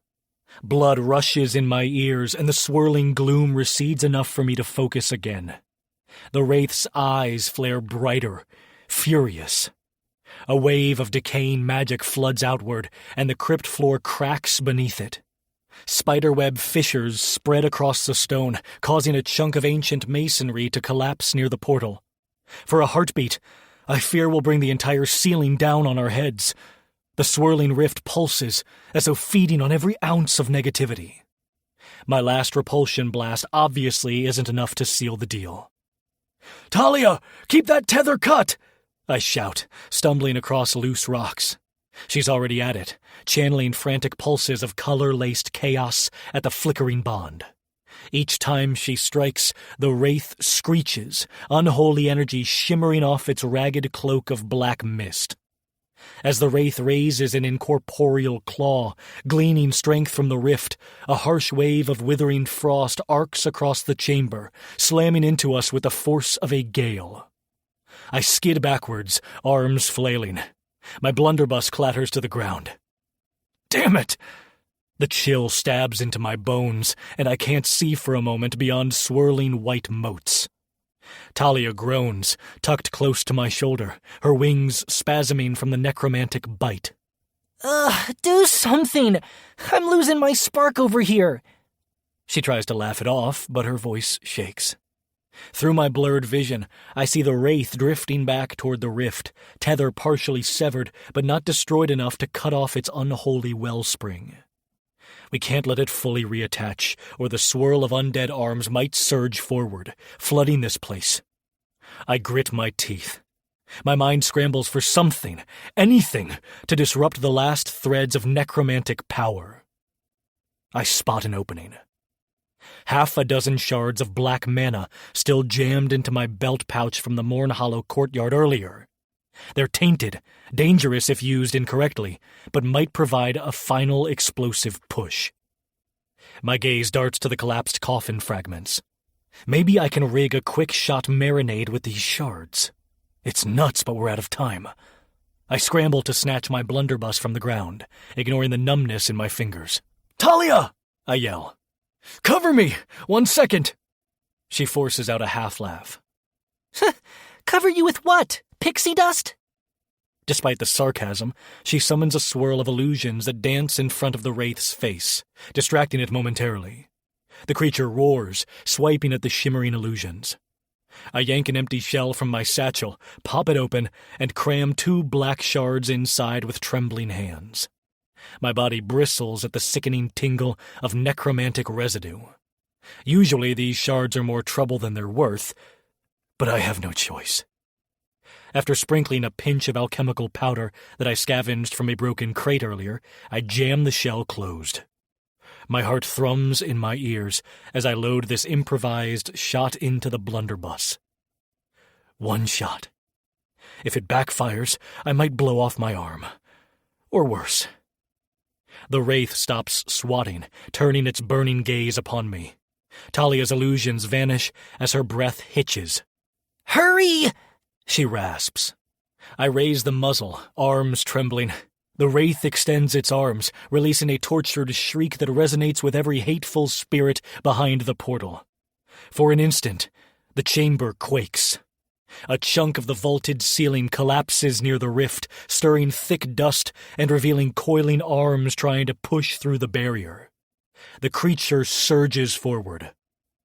I don't let myself think. Finger on the trigger, I aim at the center mass of swirling necromantic aura. Please, please don't let this blow me up. I squeeze. The reaction is immediate and violent. The black mana shell explodes in a wave of swirling energy. My arms convulse from the kickback, the recoil slamming me onto my backside. The entire crypt flashes with sickly green and violet bursts. The wraith's twisted face contorts in silent rage. Then the destructive wave tears through the final piece of tether, ripping it to shreds of black mist. Talia hurls one final bolt at the collapsing tether. Eat that! She screeches. The strike bores into the wraith's center, turning its haunting echo of a chest into a swirl of dissipating gloom. The wraith's shriek collides with the swirling roar of the portal, which is losing stability. The reflection of undead arms lurches backward, sucked into a vortex of collapsing force. The wraith emits one last horrific wail, then disintegrates into a haze of black vapor. The swirling black energies of the rift stutter. Lightning-like arcs of necromantic power crisscross the open air, swirling in on themselves until, with a thunderous crash, the portal caves inward, gone in a final vortex of foul wind. My head feels like it's spinning. Spots dance in my vision. "Talia!" I croak. For a terrifying second, I don't see her. Then a flurry of sparks flits out from behind a toppled coffin, revealing her form. She flutters up to me, wings drooping. Huh. We're not dead, she mutters, voice shaking. I'll be damned. Close enough. My chest heaves. I reach out a hand, bracing against a cracked pillar to pull myself upright. The hair on my arms stands on end, adrenaline coursing through me. My body trembles from the aftershock of channeling that improvised shot. The chamber is a wreck of fallen stones, shattered bones, and swirling dust. But it's silent. No whirling black portal, no moaning legion of undead. Only the faint echoes of thunder that might be my racing pulse, or the last remnants of unholy energy fading into oblivion. I notice a glimmer at my feet. Amid the debris, a flickering lantern etched with cryptic symbols rests half-buried in broken mortar. Its flame is a faint silver glow, painfully calm against this backdrop of destruction. Carefully, I bend to pick it up, ignoring the ache in my spine. The lantern's surface is cold to the touch, and the symbols along its metal frame look older than anything I've seen in these catacombs. Talia hovers to peer over my shoulder. That's creepy, she mutters. in a weirdly pretty way. It is. The flame inside barely illuminates anything, yet pulses with an otherworldly sheen that hints at necromantic origin. My skin prickles. What the hell is it? Some relic left behind by the Wraith's anchor, maybe? Death's lantern. I whisper, thinking of a bestiary note. Perhaps that's all it is, a nasty piece of magic. Or maybe it's something more. Either way, I'm not leaving it for opportunistic treasure hunters. I slip it into a spare cloth bag, wincing as I cinch it shut. Talia wrinkles her nose at the faint ripple of undead aura. We limp back toward the arch. My shoulders ache, and my limbs feel like soggy noodles. Talia is quiet. At least the corridor behind the arch remains intact. Thank the gods for small mercies. We climb over rubble, stepping carefully among collapsed coffin pieces and chipped piles of bone. Nearing the entrance, I spot dim torchlight bobbing in the gloom. A cluster of guards emerges, their expressions shifting from anxious vigilance to stunned relief when they see us. One guard, face etched with exhaustion, opens his mouth to speak but only nods, swallowing thickly. Behind him, a pair of townsfolk hover by the corridor's edge, eyes wide with awe and terror. "By the halls," the guard manages, stepping forward and raising a quivering torch. Did you seal it?" I crush a hysterical laugh tickling my throat. "I hope so," I rasp. "It's gone. The portal shattered." Talia musters a shaky grin, crossing her tiny arms. If any more undead lumps rattle up, they can blame your subpar crypt building. She tries to sound facetious. The guard only offers a weak huff. A few more guards scurry over, lowering mismatched weapons. They exchange glances, murmuring praise. One, an older man with streaks of gray in his hair, mutters, "There was word an Easter inspector was en route. Something about a necromantic relic they wouldn't tolerate left in local hands. Figured we'd get locked down or conscripted to hold the line. Thank the gods you dealt with that rift first." He rubs a gauntleted palm across his jaw, relief etched in every wrinkle. Another guard, a woman with dark smears under her eyes, pipes up anxiously. "And we're still cut off from Western shipments, you know. So if we lost more people to undead, the monarchy won't spare enough to keep this place afloat." Her words trail off, frustration mixing with exhaustion. I feel a pang of sympathy. Morn Hollow is barely scraping by, pinned between creeping necromancy and political gridlock. The swirling tension in my own mind merges with their plight. Talia meets my gaze with a faint frown, as if reading my thoughts. Townsfolk linger behind, hugging each other or staring at us in an odd mixture of gratitude and unease. A wiry man wearing a shredded cloak steps forward with a shaky smile. "You saved our hides," he states, offering me a small, jingling pouch. "Sent by the steward.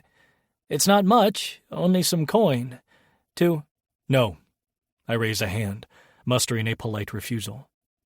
"Appreciate it, but keep it for your repairs and your families." He looks confused. Talia flutters near my ear, her spark flickering as if wanting to snark about turning down coin, but she remains silent. She knows I'd rather not risk drawing a bigger spotlight to us, especially with relics like the cursed amulet, or the newly found Death's lantern in my pack. A wave of dizziness hits me from the toll of the battle. My knees threaten to fold. One of the guards quickly steps up to brace my elbow, sporting a worried expression. Through a haze, I mumble thanks, then straighten. "I'll get some air. Don't worry about me." He nods uncertainly, and scattered applause meets my ears as I shuffle onward. I hate being a spectacle. Even if these people are relieved, I want to vanish before an Eastern officer bursts in to claim credit or confiscate relics. Talia's wings buzz with a tired hum as we navigate past the final bend of the crypt's entrance. Fresh air tastes like a revelation as the stone steps lead us upward. The mid-morning light outside stabs at my eyes, forcing me to squint, but I practically lunge for it, delirious with relief. The cemetery courtyard awaits, tombstones canted at odd angles, flickering wards still lit in makeshift braziers. A small crowd has gathered, uncertain whether to stay behind fortifications or greet us. As soon as I stumble out into the haze of gray sunlight, they peel away to give me space, worried lines on their faces. A hollow wind stirs the wisps of fog along the grass. I press a hand against a broken statue, gulping fresh air, ignoring the dull ache in every muscle. One guard from the earlier group calls after me. "We can get you to the chaplain for healing if you like, or an archivist from the monarchy." "No!" My voice emerges more harshly than intended, so I cough to soften the response. "We'll be fine. I'll patch up on my own." My gaze flicks to Talia, who's perched near my collar. "I prefer no official attention." The guard looks uncertain, but doesn't press it. Stepping over loose pebbles and half-sunken graves, I make my way toward the old iron gate that leads out of the cemetery. My legs feel like they're weighed down by anchors. Townsfolk murmur thanks, but I wave them off with what must look like shaky impatience. After I'm past the gate, a wave of exhaustion hits me so hard, I have to rest against the outer wall of a crumbling mausoleum stable. Everything hurts. My breath comes in ragged spurts. Talia hovers a foot away, brow creased, though her face brightens with the faint afterglow of triumph. She releases a short, breathy laugh. Well, that was a riot. Her sarcasm tries to mask the raw relief brimming under the surface. I nod, unable to muster a witty retort. We survived again. My thoughts churn with all we left behind. The sealed rift, the necromantic wards that might still linger in these halls, the death's lantern rattling in my bag like a fresh burden. And that cursed amulet from earlier, another ticking thread. Am I igniting curses I can't contain? I push those thoughts down and drag myself forward, ignoring the ache in my ribs and the cold sweat still clinging to my skin. As we reach the top of the slope leading back into Morn Hollow's outskirts, a few stragglers wave uncertainly in thanks. Some try to approach me with coin or the promise of official favor. I refuse, heart pounding with the paranoid certainty that any official endorsement would blow my attempts at anonymity. I want to vanish, somewhere the monarchy can't bring its inquisitions and demands to my doorstep. Morn Hollow's dim streets stretch out, buried in a persistent fog that never quite leaves this place. The tension has eased enough that some townsfolk are peeking out windows or stepping onto porches. One or two even attempt to cheer as I pass, though cheer might be too strong a word for their soft, relieved exclamations. When I stumble around the next bend, the sunlight grows marginally stronger. I reflexively shield my eyes with a tattered sleeve. Talia's wings flutter faintly near my cheek. She glances at me, and a ghost of a smile creeps over her face. Almost proud, definitely exhausted. You did good, caretaker. She muses, voice uncharacteristically gentle for her. We didn't get eaten by undead. Bonus points for that. A ragged laugh claws at my throat. Yeah, I suppose. My stomach churns at the tension. I sigh and push onward, ignoring the raw ache in my lungs. Step by step, I ascend the final stone path out of Morn Hollow's deeper crypt grounds. My boots scrape the gravel as relief wars with burning fatigue in every muscle. My head throbs from the leftover strain of channeling that necromantic discharge, and I'm sure the townsfolk have more to say about local troubles or the monarchy's meddling. But for now, all I want is to remain off their official ledgers, No coin, no debts, no questions about the cursed relics tucked in my bag. Only rest. My legs wobble dangerously, my grip on the tomb wall loosening. Don't collapse, Talia warns, attempting light sarcasm. I'm too small to carry your sorry hide up these steps. I bark a short, humorless chuckle, pressing my free hand to my ribs. Her teasing, faint as it is, helps keep me stumbling forward. The black iron gates soon come into view, flanked by a few more guards who watch me pass, relief tempered by wariness in their eyes. I push one final stride and break free of the cemetery grounds. The stony path ahead leads into Morn Hollow's outskirts, drab buildings lined in a half circle. At last, I stagger onto firmer ground. My knees nearly give, but I clamp a hand around a lichen-covered post.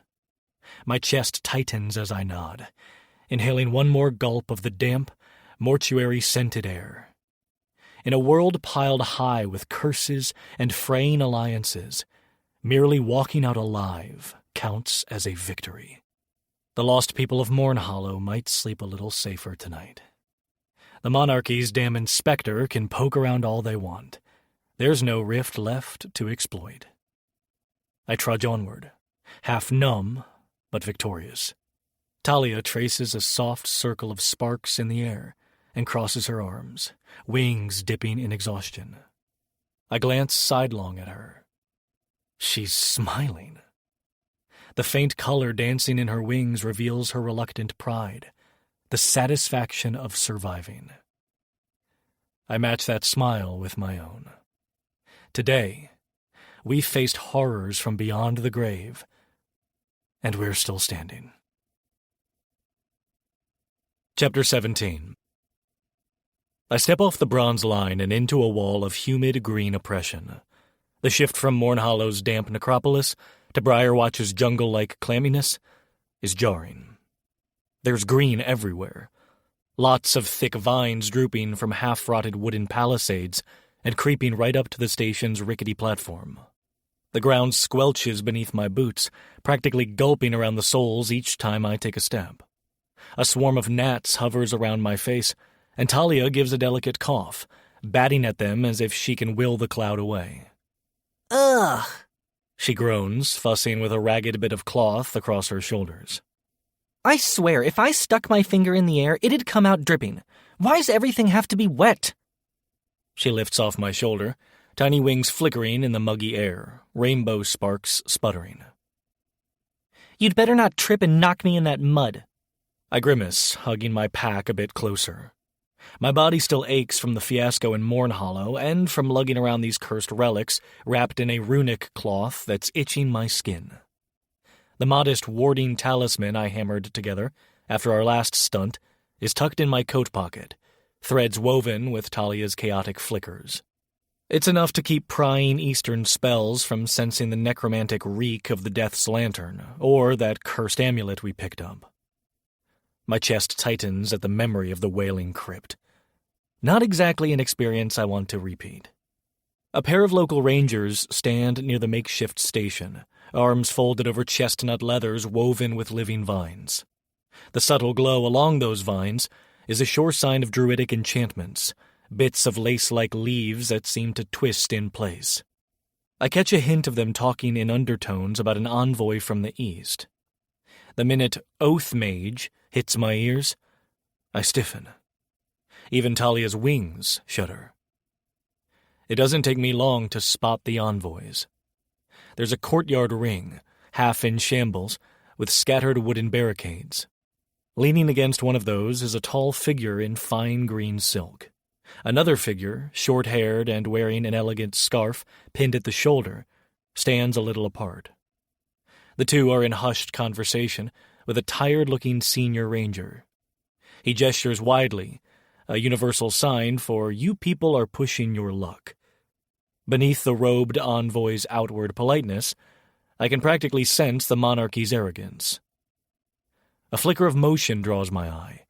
The envoy's gaze skims across the crowd of arrivals, and for half a heartbeat, it settles on me.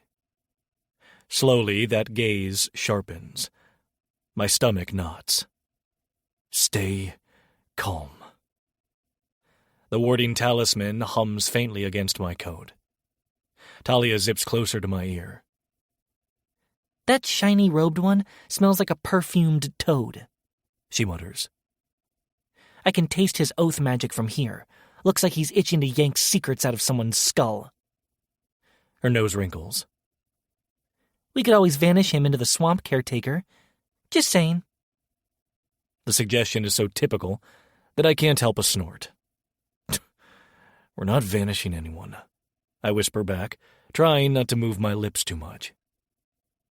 We slip by without raising eyebrows, remember? She folds her arms in a huff.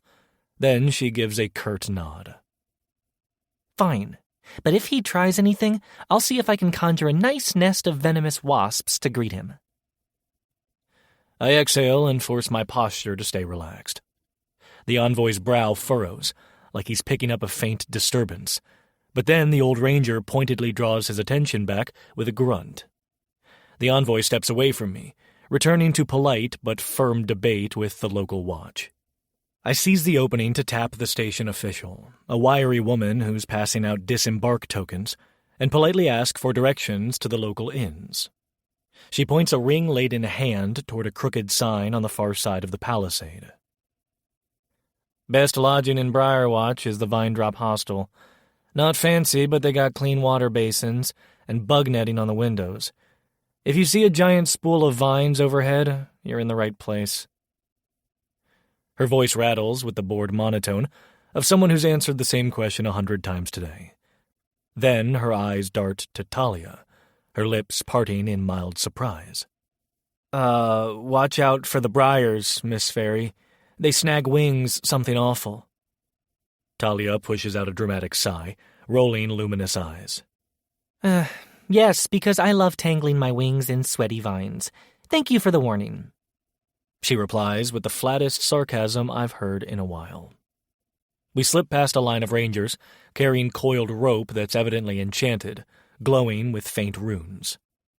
Judging from the tension in the air, they're preparing for something big, maybe sealing off part of the forest, or erecting wards that hamper intruders. More meddling from the monarchy, presumably. Even as I think it, my mind drifts back to the rumors we caught on the ride in. Eastern officers hunting forest relics, specifically something rumored to be hidden in the labyrinth beneath an ancient trunk. A fleeting drizzle spatters from the thick canopy of leaves overhead, dousing me in a sticky wetness. I pick up my pace, determined to find that hostel. I can't help wincing at the pungent mix of mulch and rotting vegetation that clings to everything. Mornhollow was stale and dead, but at least it was crisp in its own morbid way. Here, everything smells alive. Overly alive. Talia sniffs, then flutters aside to avoid a line of vines draping from a half-toppled fence. If I get swallowed by a carnivorous plant, caretaker, you are the one pulling me out. Her wings flick and pulse a swirl of pastel sparks. She squints up at the canopy. At least there's mana in the air. Old forest magic. Not a bad dessert for me, if we can find a quiet moment. Focus on not antagonizing the monarchy first, I mutter. My free hand stays tight on my pack straps. We pass a cluster of rangers in vine-stitched gear who watch us with the suspicious wariness typical of frontier towns. Hard not to blame them. Outsiders often bring trouble. Well, we do have a miniature chaos fairy and a bag full of necromantic junk, so maybe they're not entirely off base. The next twist around the palisade leads me toward Briarwatch's main thoroughfare. A muddy path lined with wooden stalls and patchwork huts draped in vines or saffron-hued leaves. The heat is stifling. My clothes cling to me, and the dryness in my throat intensifies with each breath. Vendors are out in force, selling everything from herbal poultices to net-wrapped fruit. I slow as one beastfolk merchant, a tall figure with sandy fur and large pointed ears, raises a woven bag of fresh-looking herbs, presumably for insect bites or fungal infections. Only the best forest cures, traveler. she offers, voice low and measured. Saw you step from the train. You'll want protection from the bitey things out there. Her eyes flick to Talia, with mild curiosity but not outright hostility. Before I can respond, a swirl of color lights at my peripheral vision. Talia has zipped closer to examine the merchant's goods, her wings fanning a small breeze that ruffles the herbs. The merchant steps back, clearly uncertain whether to chase Talia off or let her browse. I manage a polite smile. Your best insect repellent, maybe. Because these gnats are out for blood. Got anything that doesn't smell like rancid onion? She cracks a grin, rummaging through a wooden crate with vine-carved edges. Try our new balm. Mint base, dash of pine essence.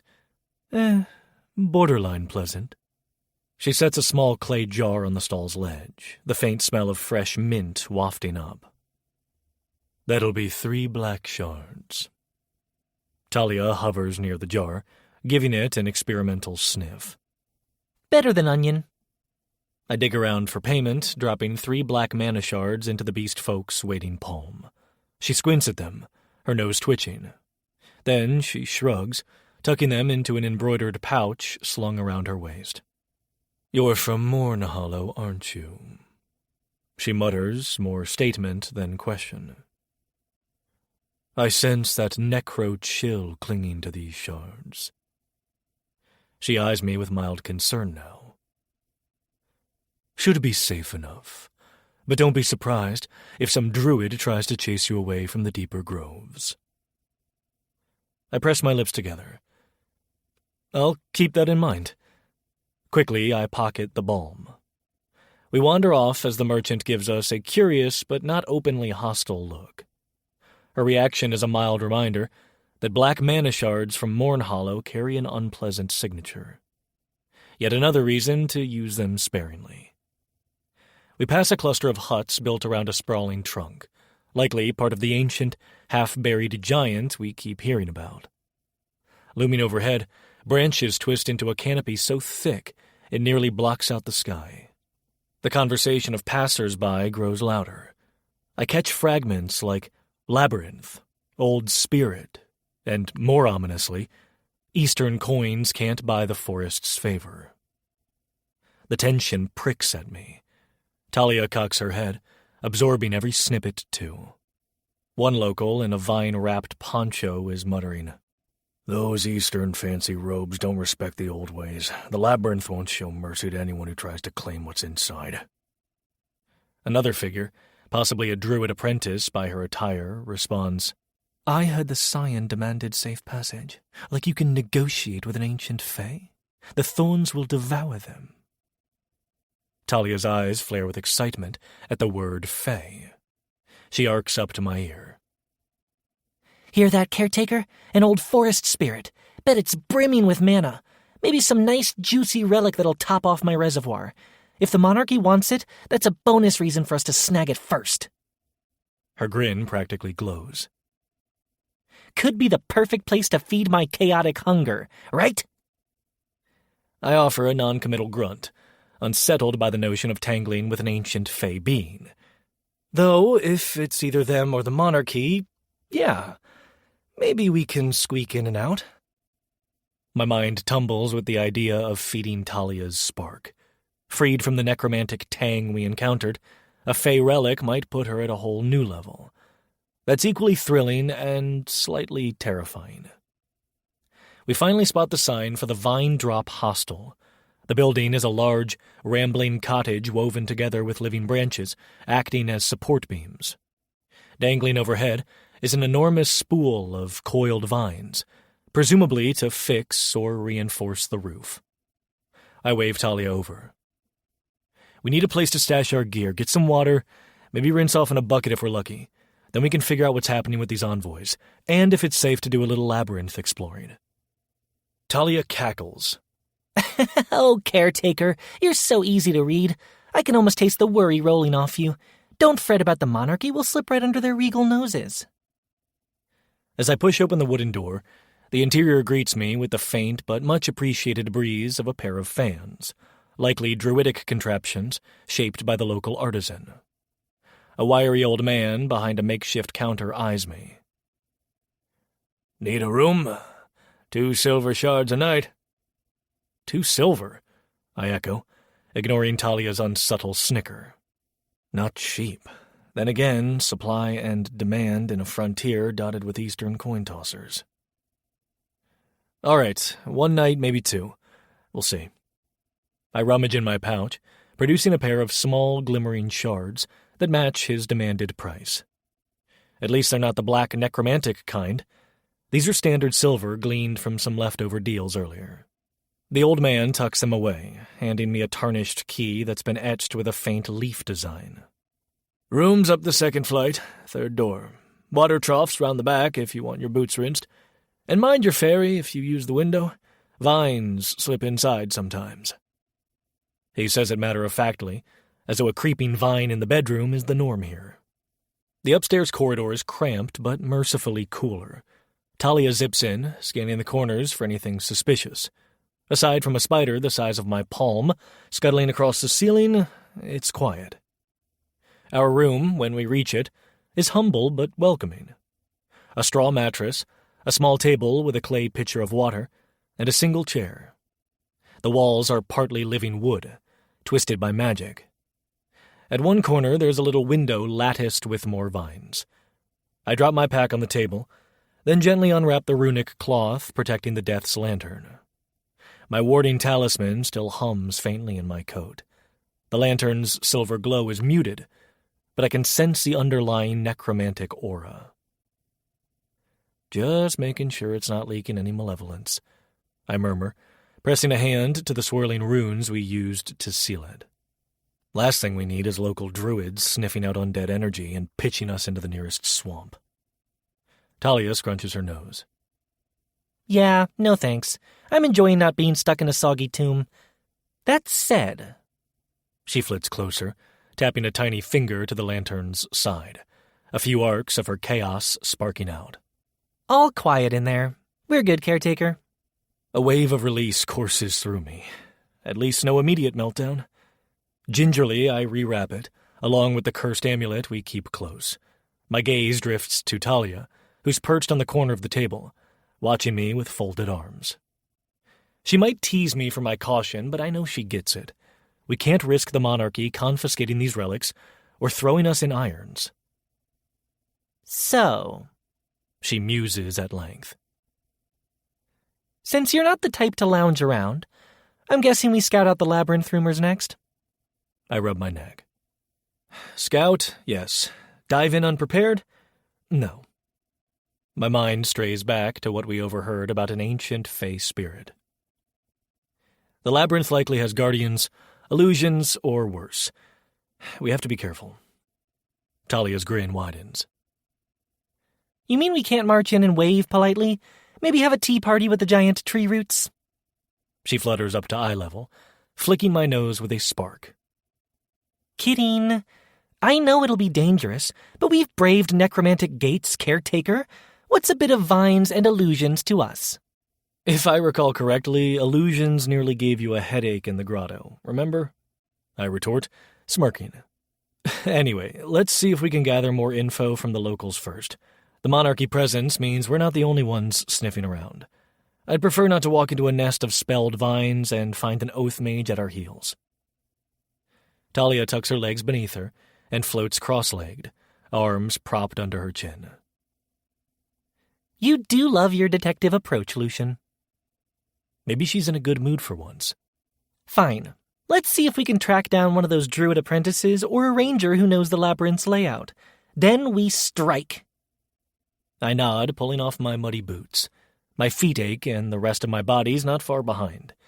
The old me, an artifact appraiser living a relatively quiet life, would be shocked at how much risk I'm willing to embrace now. But after Morn Hollow, my sense of normal changed. I set the boots aside and splash water on my face from the clay pitcher. The respite is brief, but it helps. Talia breaks the silence with a soft hum, fiddling with a stray thread on the runic cloth. Her wings practically sparkle in this damp air. "You know, The monarchy's envoys are probably out there charming locals or greasing palms for labyrinth info. We'd better move before they buy their way in. A wry grin tugs at my lips. Indeed. First, though, food. Then information. I scoop my boots up. Let's not starve ourselves to death in this swampy air. Downstairs, we find a small communal area with a few travelers hunched over bowls of stew. The smell is surprisingly good, garlicky with a hint of forest herbs. I exchange a shard with the innkeeper for 2 bowls. Talia flutters by, flicking an irritated spark when the man tries to swat at her absent-mindedly. I guess folks around here aren't too used to seeing a chaos fairy zipping across their dinner plates. We pick a corner table. I slump onto the stool, half wishing I had something a bit stronger than stew. Talia eyes my bowl with curiosity.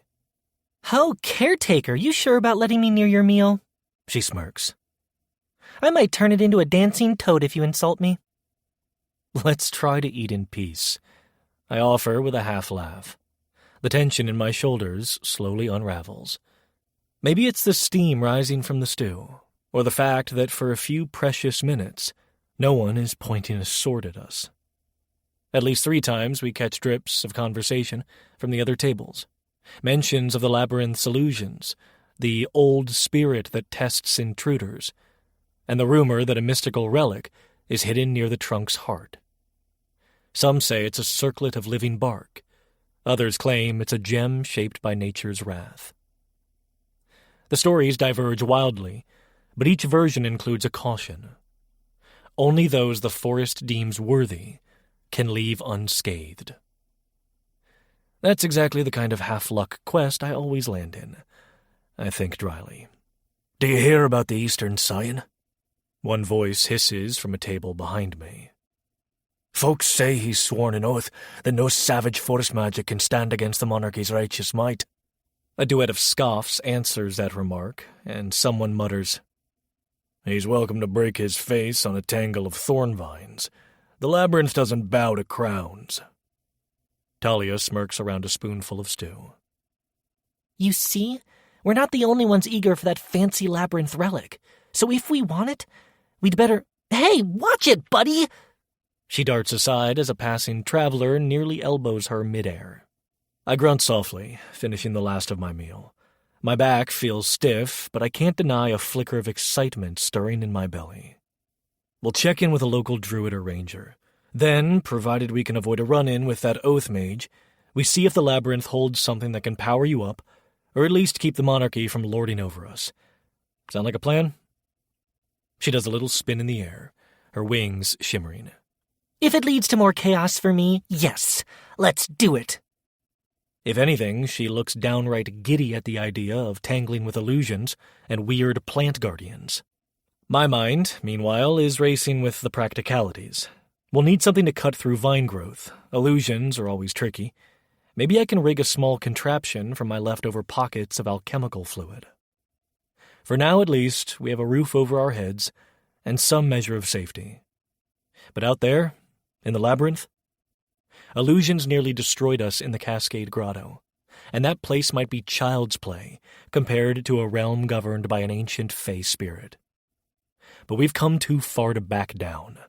If there's half a chance something in that labyrinth can shield Talia's existence from the monarchy, we have to try.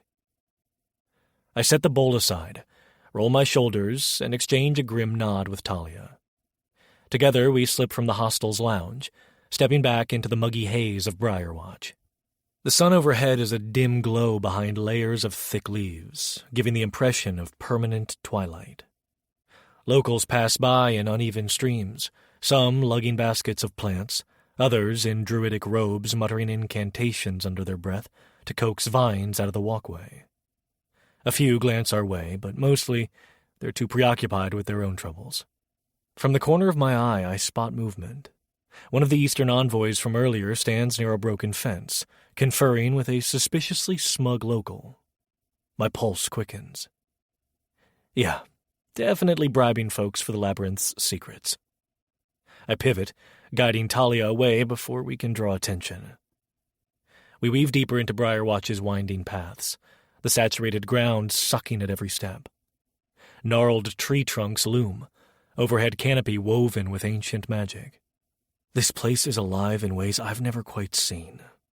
The labyrinth rests somewhere below that gargantuan trunk in the center, coiled in illusions, overgrown vines, and an unknown face spirit that might or might not devour us. As we step around a bend, chatter about forest illusions and the labyrinth's secret heart mixes with the midday calls of insects. The tension in the air is tangible, a tinderbox of local resentment and monarchy arrogance. A murmuring druid apprentice passes, staff swirling with faint motes of green. In the distance, I hear the ring of hammer on wood. Someone's sealing up a perimeter or building wards. We exchange a weighted glance.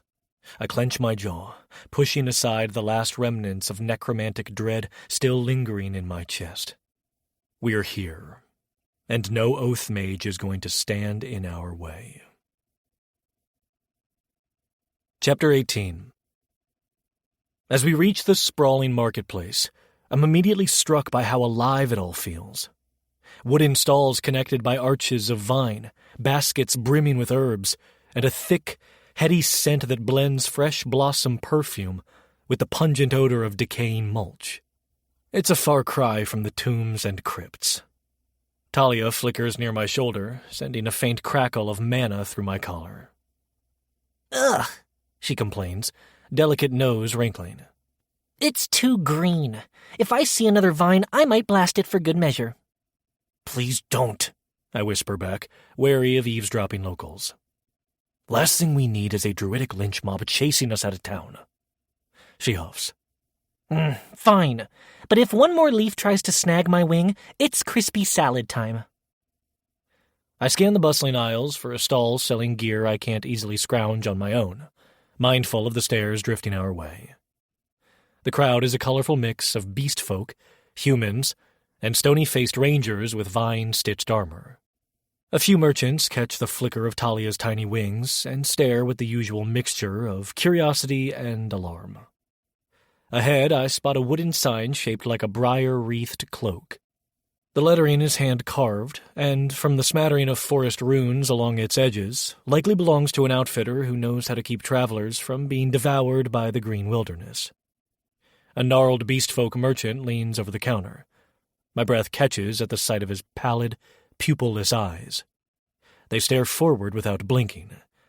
He stands, or rather crouches, on sinewy legs covered in mottled fur. Slowly, his ears twitch as he addresses me with a crooked grin. "New leathers?" he rasps, voice low-pitched and strangely resounding. One clawed finger taps a set of protective gear, displayed beneath a canopy of woven branches. "Got just the thing. Reinforced with living briar filaments. Growth runes worked into the seams help you slip through tangles." He cants his head, sniffing the air. "You smell of old grave dirt, friend, and a pinch of rotting incense. That's Morn Hollow, yes?" A swirl of tension crawls up my spine. "I've been there," I hedge, uneasy about how easily he pinpoints my last stop. Talia, perched near my ear, is too busy scanning the stall's wares to add her usual wisecracks. The merchant leans closer, milky eyes narrowing. "You'll need better armor if you plan on going beyond the palisade. So many fresh adventurers expect a stroll in the forest. Then the vines coil around their ankles, the illusions twist them upside down, and they beg for mercy from the Guardian's brood." He taps the leathers again, then rubs his chin. "Price is 5 silver shards." I exhale slowly. My finances remain pretty dire since I sank most of my funds into a half-useful warding trinket days ago. Standard currency around here includes silver mana shards, or better, which I definitely do not have. I can offer black shards. I slide a small pouch from my belt. They're slightly necromantic, but they still have value. I bite the inside of my cheek, bracing for the usual negative reaction. The merchant's ears twitch, and his grin warps. Black shards from Morn Hollow, eh?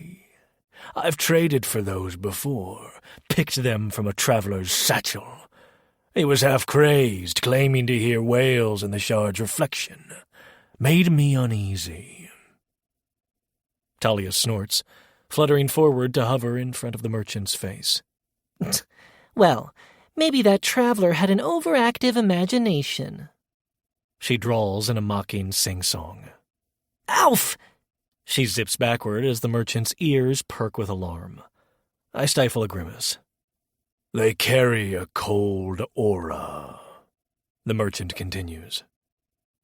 Sometimes, if you press them to your ear, so folks say, you can hear distant moans. Not healthy.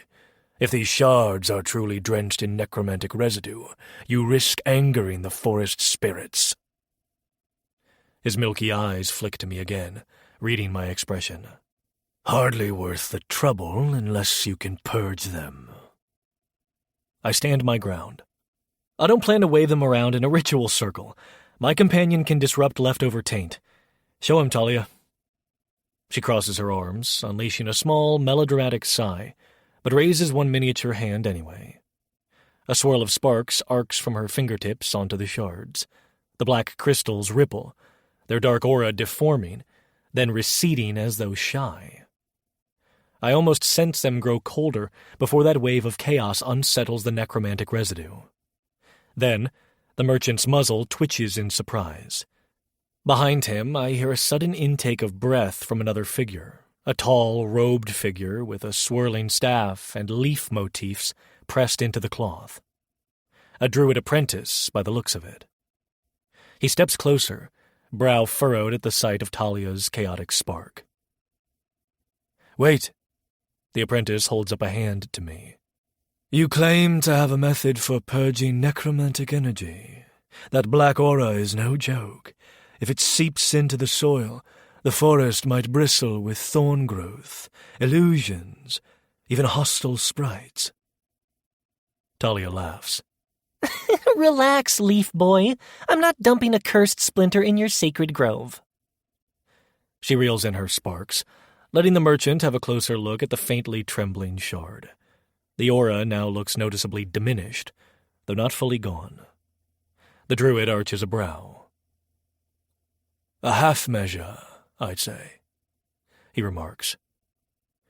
Full purification rites run steep, but they'd ensure no necromantic taint lingers. My chest tightens. And how much for that? He eyes me. 15 silver shards, at least. The ritual is long, and the forest requires due sacrifice. My circle wouldn't bother unless you pay up front. I manage not to laugh out loud. 15 silver shards? That's more than I can scrounge in a month. I set my jaw, rummaging in my coat. I appreciate the offer, but it's not in my budget. My, partner here can handle the residue. The apprentice's lips thin. Risky. If your chaos magic fizzles, you'll have undead-laced briars choking the roads before nightfall. Talia flicks a spark at his staff, making it sputter with a crackle of color. Don't question my chaos, leaf boy. We've handled nastier lingering energies. Now the merchant exhales, folding his arms. I'll treat these shards as half value, given the risk. That's final. A flicker of fatherly disapproval crosses his furred features. Have you no silver at all? Not enough, I admit. Half value will have to do. He nods slowly, taking up the pouch.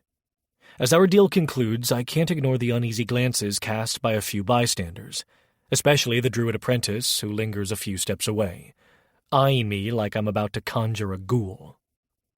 I pocket my new protective leathers with a faint, relieved sigh. If they're half as effective as the merchant claims, they might keep me alive against the forest's illusions.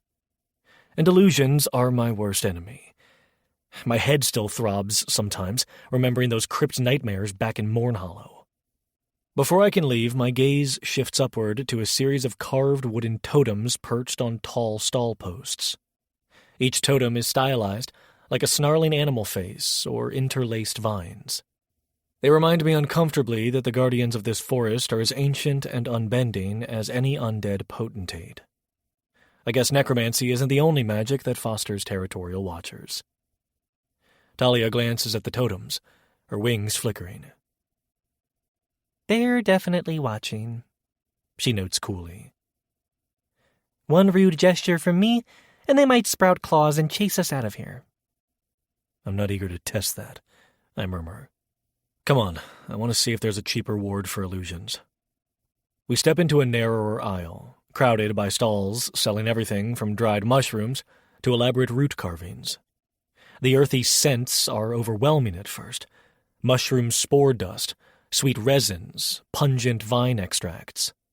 A pair of traveling bards strum wooden instruments in the corner, the notes oddly entwined with the rustle of dense foliage overhead. Talia darts forward, scanning the racks of wards carved onto small discs of polished wood. She scowls at each price tag. They charge a fortune for these illusions blockers. Talk about daylight robbery. She's not wrong. The cheapest ward costs almost as much as the entire set of briar-reinforced leathers I just purchased. We'll manage somehow. Maybe I can rely on Talia's chaos and keep my wits sharper than last time. I exhale, stepping away from the ward's display. No purchase. We'll handle illusions ourselves, I murmur. We got out of far worse. Talia flicks a spark onto the nearest sign in mild frustration. You humans and your illusions, she mutters. A real chaos wave would blow them to bits. No fancy wards required. I give her a sidelong glance. Your chaos wave might blow me to bits, too. She responds with an exasperated eye roll, but her grin is creeping back. I'm getting better at aiming, she retorts. We move on, weaving through a tangle of shoppers engaged in brisk negotiations. A hush falls over one group of rangers as a figure wearing fine green silks strides past, flanked by a short-haired companion. My pulse quickens. These two reek of the East. Polished boots, embroidered crests, a faint echo of oath magic swirling in the air. They speak in clipped tones to a local merchant who looks both intimidated and intrigued. Any sightings near the labyrinth? The silken figure asks, voice measured but firm. We heard rumors of an artifact, some sort of circlet that bestows longevity or renewed strength. The merchant shakes her head, obviously wary. The labyrinth's illusions kill most who trespass. The forest guardian doesn't take kindly to intruders. My master is prepared to offer coin, the envoy remarks, ignoring the caution. Then their gaze sweeps the market, and for a split second, it collides with mine. I tense, though I keep a neutral face, turning enough to avoid prolonged eye contact. The East is always fishing for relic leads.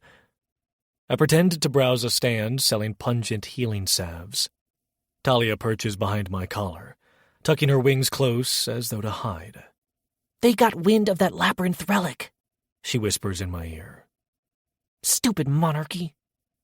Hell, I mutter back. We can't let them corner the labyrinth unopposed. She hums an affirmative. It's definitely worth investigating if the rumor's true about a fey silver circlet that revitalizes worn-out spirits. My spirits, if you get the hint. She casts me a sly wink. I understand her insinuation. She wants more power, more restoration for her essence. And that relic might do it. The swirl of chatter around us intensifies as we push through the crowd. The labyrinth, apparently, is deadlier than I anticipated, and that's saying something after everything we survived. We pause by a cluster of villagers whispering about the labyrinth's illusions. One older man in a half-patched cloak speaks in hushed tones. Saw a ranger come out last week, half-blind with terror. Claims the trees themselves parted ways, led him in circles, then spat him out at the entrance after he dropped all his supplies in panic. Barely survived. His companion, A younger woman, clutching a charm of bound twigs, nods vigorously. The forest tests people, and those it deems unworthy never emerge. My cousin said it's protected by a fey spirit older than any monarchy. Meddle at your own peril. Fey spirit, Talia murmurs near my ear, half lowering her tone. They can be as unpredictable as I am, caretaker. Might be a messy audience. Unless the circlet is real, in which case I'm doubling down. I shake my head. We don't have much choice, do we? If the East wants it, that means it's dangerous in their hands. She smirks, crossing her arms. And more promising in ours. A shuffle behind me makes me tense. I glimpse the green silk envoy again, stepping away from the merchant's stall and conversing with his short-haired companion. Her stance is rigid, that air of condescension typical of Eastern nobility.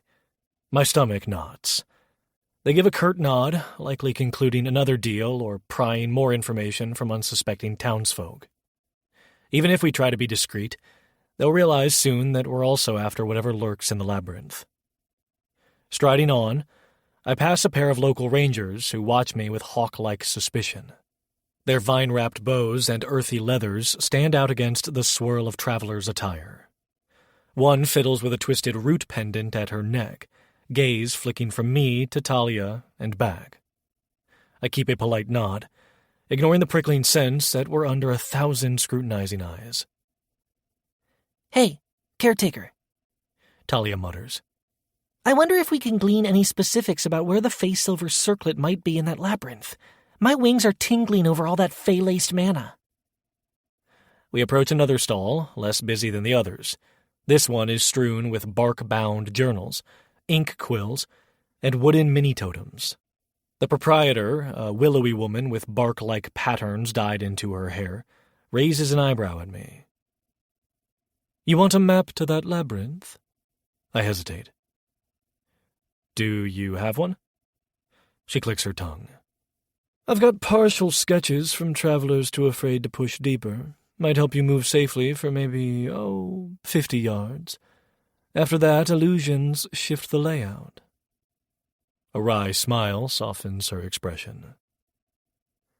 But if you're determined, you can buy a short guidebook. At least you'll know which plants want your blood. I glance at the small, leather-bound pamphlet. The price, scrawled on its surface, is too steep. I appreciate it, but I don't think I can... Don't bother, Talia interrupts, floating forward, arms folded. Illusions shift anyway. You'll only waste coin. The woman snorts. Suit yourself. Fools are always welcome to walking blind. She shrugs, returning to her seat as I retreat stiffly. My chest flips with a mixture of frustration and dread. We'll be heading in with no illusion wards, no fancy map, only the new briar leathers and Talia's unpredictably helpful chaos. Hardly a comforting combination. Steeling my nerves, I press deeper through the crowd. A final turn around a cluster of stalls reveals a vantage point over the market's main thoroughfare. From here, I can see how many travelers and druid apprentices mingle. I spot the tall druid from earlier, the one who wanted me to pay for purification, talking with other robed figures. They glance pointedly in my direction, and I sense immeasurable suspicion swirling in their stares. I set my jaw. Hopefully they realize I'm not about to pollute their entire forest with undead shards. Talia's wings brush against my cheek. Let's move. I can't decide who's more bothersome, these leaf-obsessed druids or the monarchy's busybodies. She's right. Lingering in the market only draws more attention. I weave between a group of children chasing a bright green lizard, ignoring the sweat prickling my brow in the humid air. The canopy overhead rustles as a mild breeze stirs a flurry of leaves. At least the humidity isn't quite as stifling as it was this morning. At the edges of the market, I sweep my gaze across the final row of wooden stalls and catch sight of that stern, noble scion again, speaking hurriedly to a local craftswoman. He's asking about strange illusions at the labyrinth's entrance and possible vantage points to circumvent them. My teeth grind. They're methodical, They'll keep pressing for leads until they find a direct path. If the monarchy claims that circlet, they'll use it for whatever oath-laden nonsense they want. I can't let them corner me in the process. My shoulders tense as I pivot to exit the marketplace. A trio of passing villagers mutter that the labyrinth is more restless than ever. Another wonders if the presence of outsiders stirred the Fey Guardian's temper. I can almost feel the settlement's worry mounting. Each day more foreign adventurers arrive, seeking rumored riches. The forest might soon lash out. While navigating a final row of vine-draped booths, I pass a table of wards etched in swirling lines. My hand twitches, tempted. But I don't have the money, and trusting Talia's chaos is all I seem to have left. She drifts near my shoulder, face set. I sense her readiness, a flicker of determination in her bright eyes. Finally, we emerge at the market's edge, where watchers and travelers drift along the palisade. The labyrinth's main path lies in the distance, a narrow gate leading into an overgrown tangle of old-growth forest. Even from here, the looming silhouette of that ancient trunk, rumored to house the spiraling entrances, stands out like a sentinel. I blow a slow breath as Talia lands lightly on my shoulder. She glances at me. So, She drawls. we're going in, right? For that circlet? I catch my reflection in a puddle. My tired eyes meet my own uncertain gaze, the memory of illusions and near-death experiences swirling in my mind. I don't see another option, I answer quietly. We either do it, or we watch the East do it. She nods. You sure you can handle this, caretaker? All those illusions? I swallow, forcing down my anxiety. We'll manage. Talia flicks me with a teasing spark. Good answer. From behind us, a couple of travelers whisper, "Who's that with the chaos sprite? They'll regret crossing the labyrinth, mark my words." I ignore them, but the knot in my stomach tightens. Everyone in Briarwatch seems convinced the labyrinth devours fools. Well, maybe I'm the right kind of fool. I push through the final sets of curious onlookers, stepping onto a slightly raised platform near the town's outer fence. The vantage grants me a glimpse of the palisade gates, and beyond them, the vast sprawl of old-growth trees fading into half-light. Rumors swirl that after you cross from that threshold into the labyrinth's domain, illusions come alive, testing intruders at every turn. Glancing around at the suspicious stares given to outsiders, I steel myself for the morally muddy path ahead. The labyrinth may be lethal, but the East's presence suggests more is at stake than rumor-laden treasure.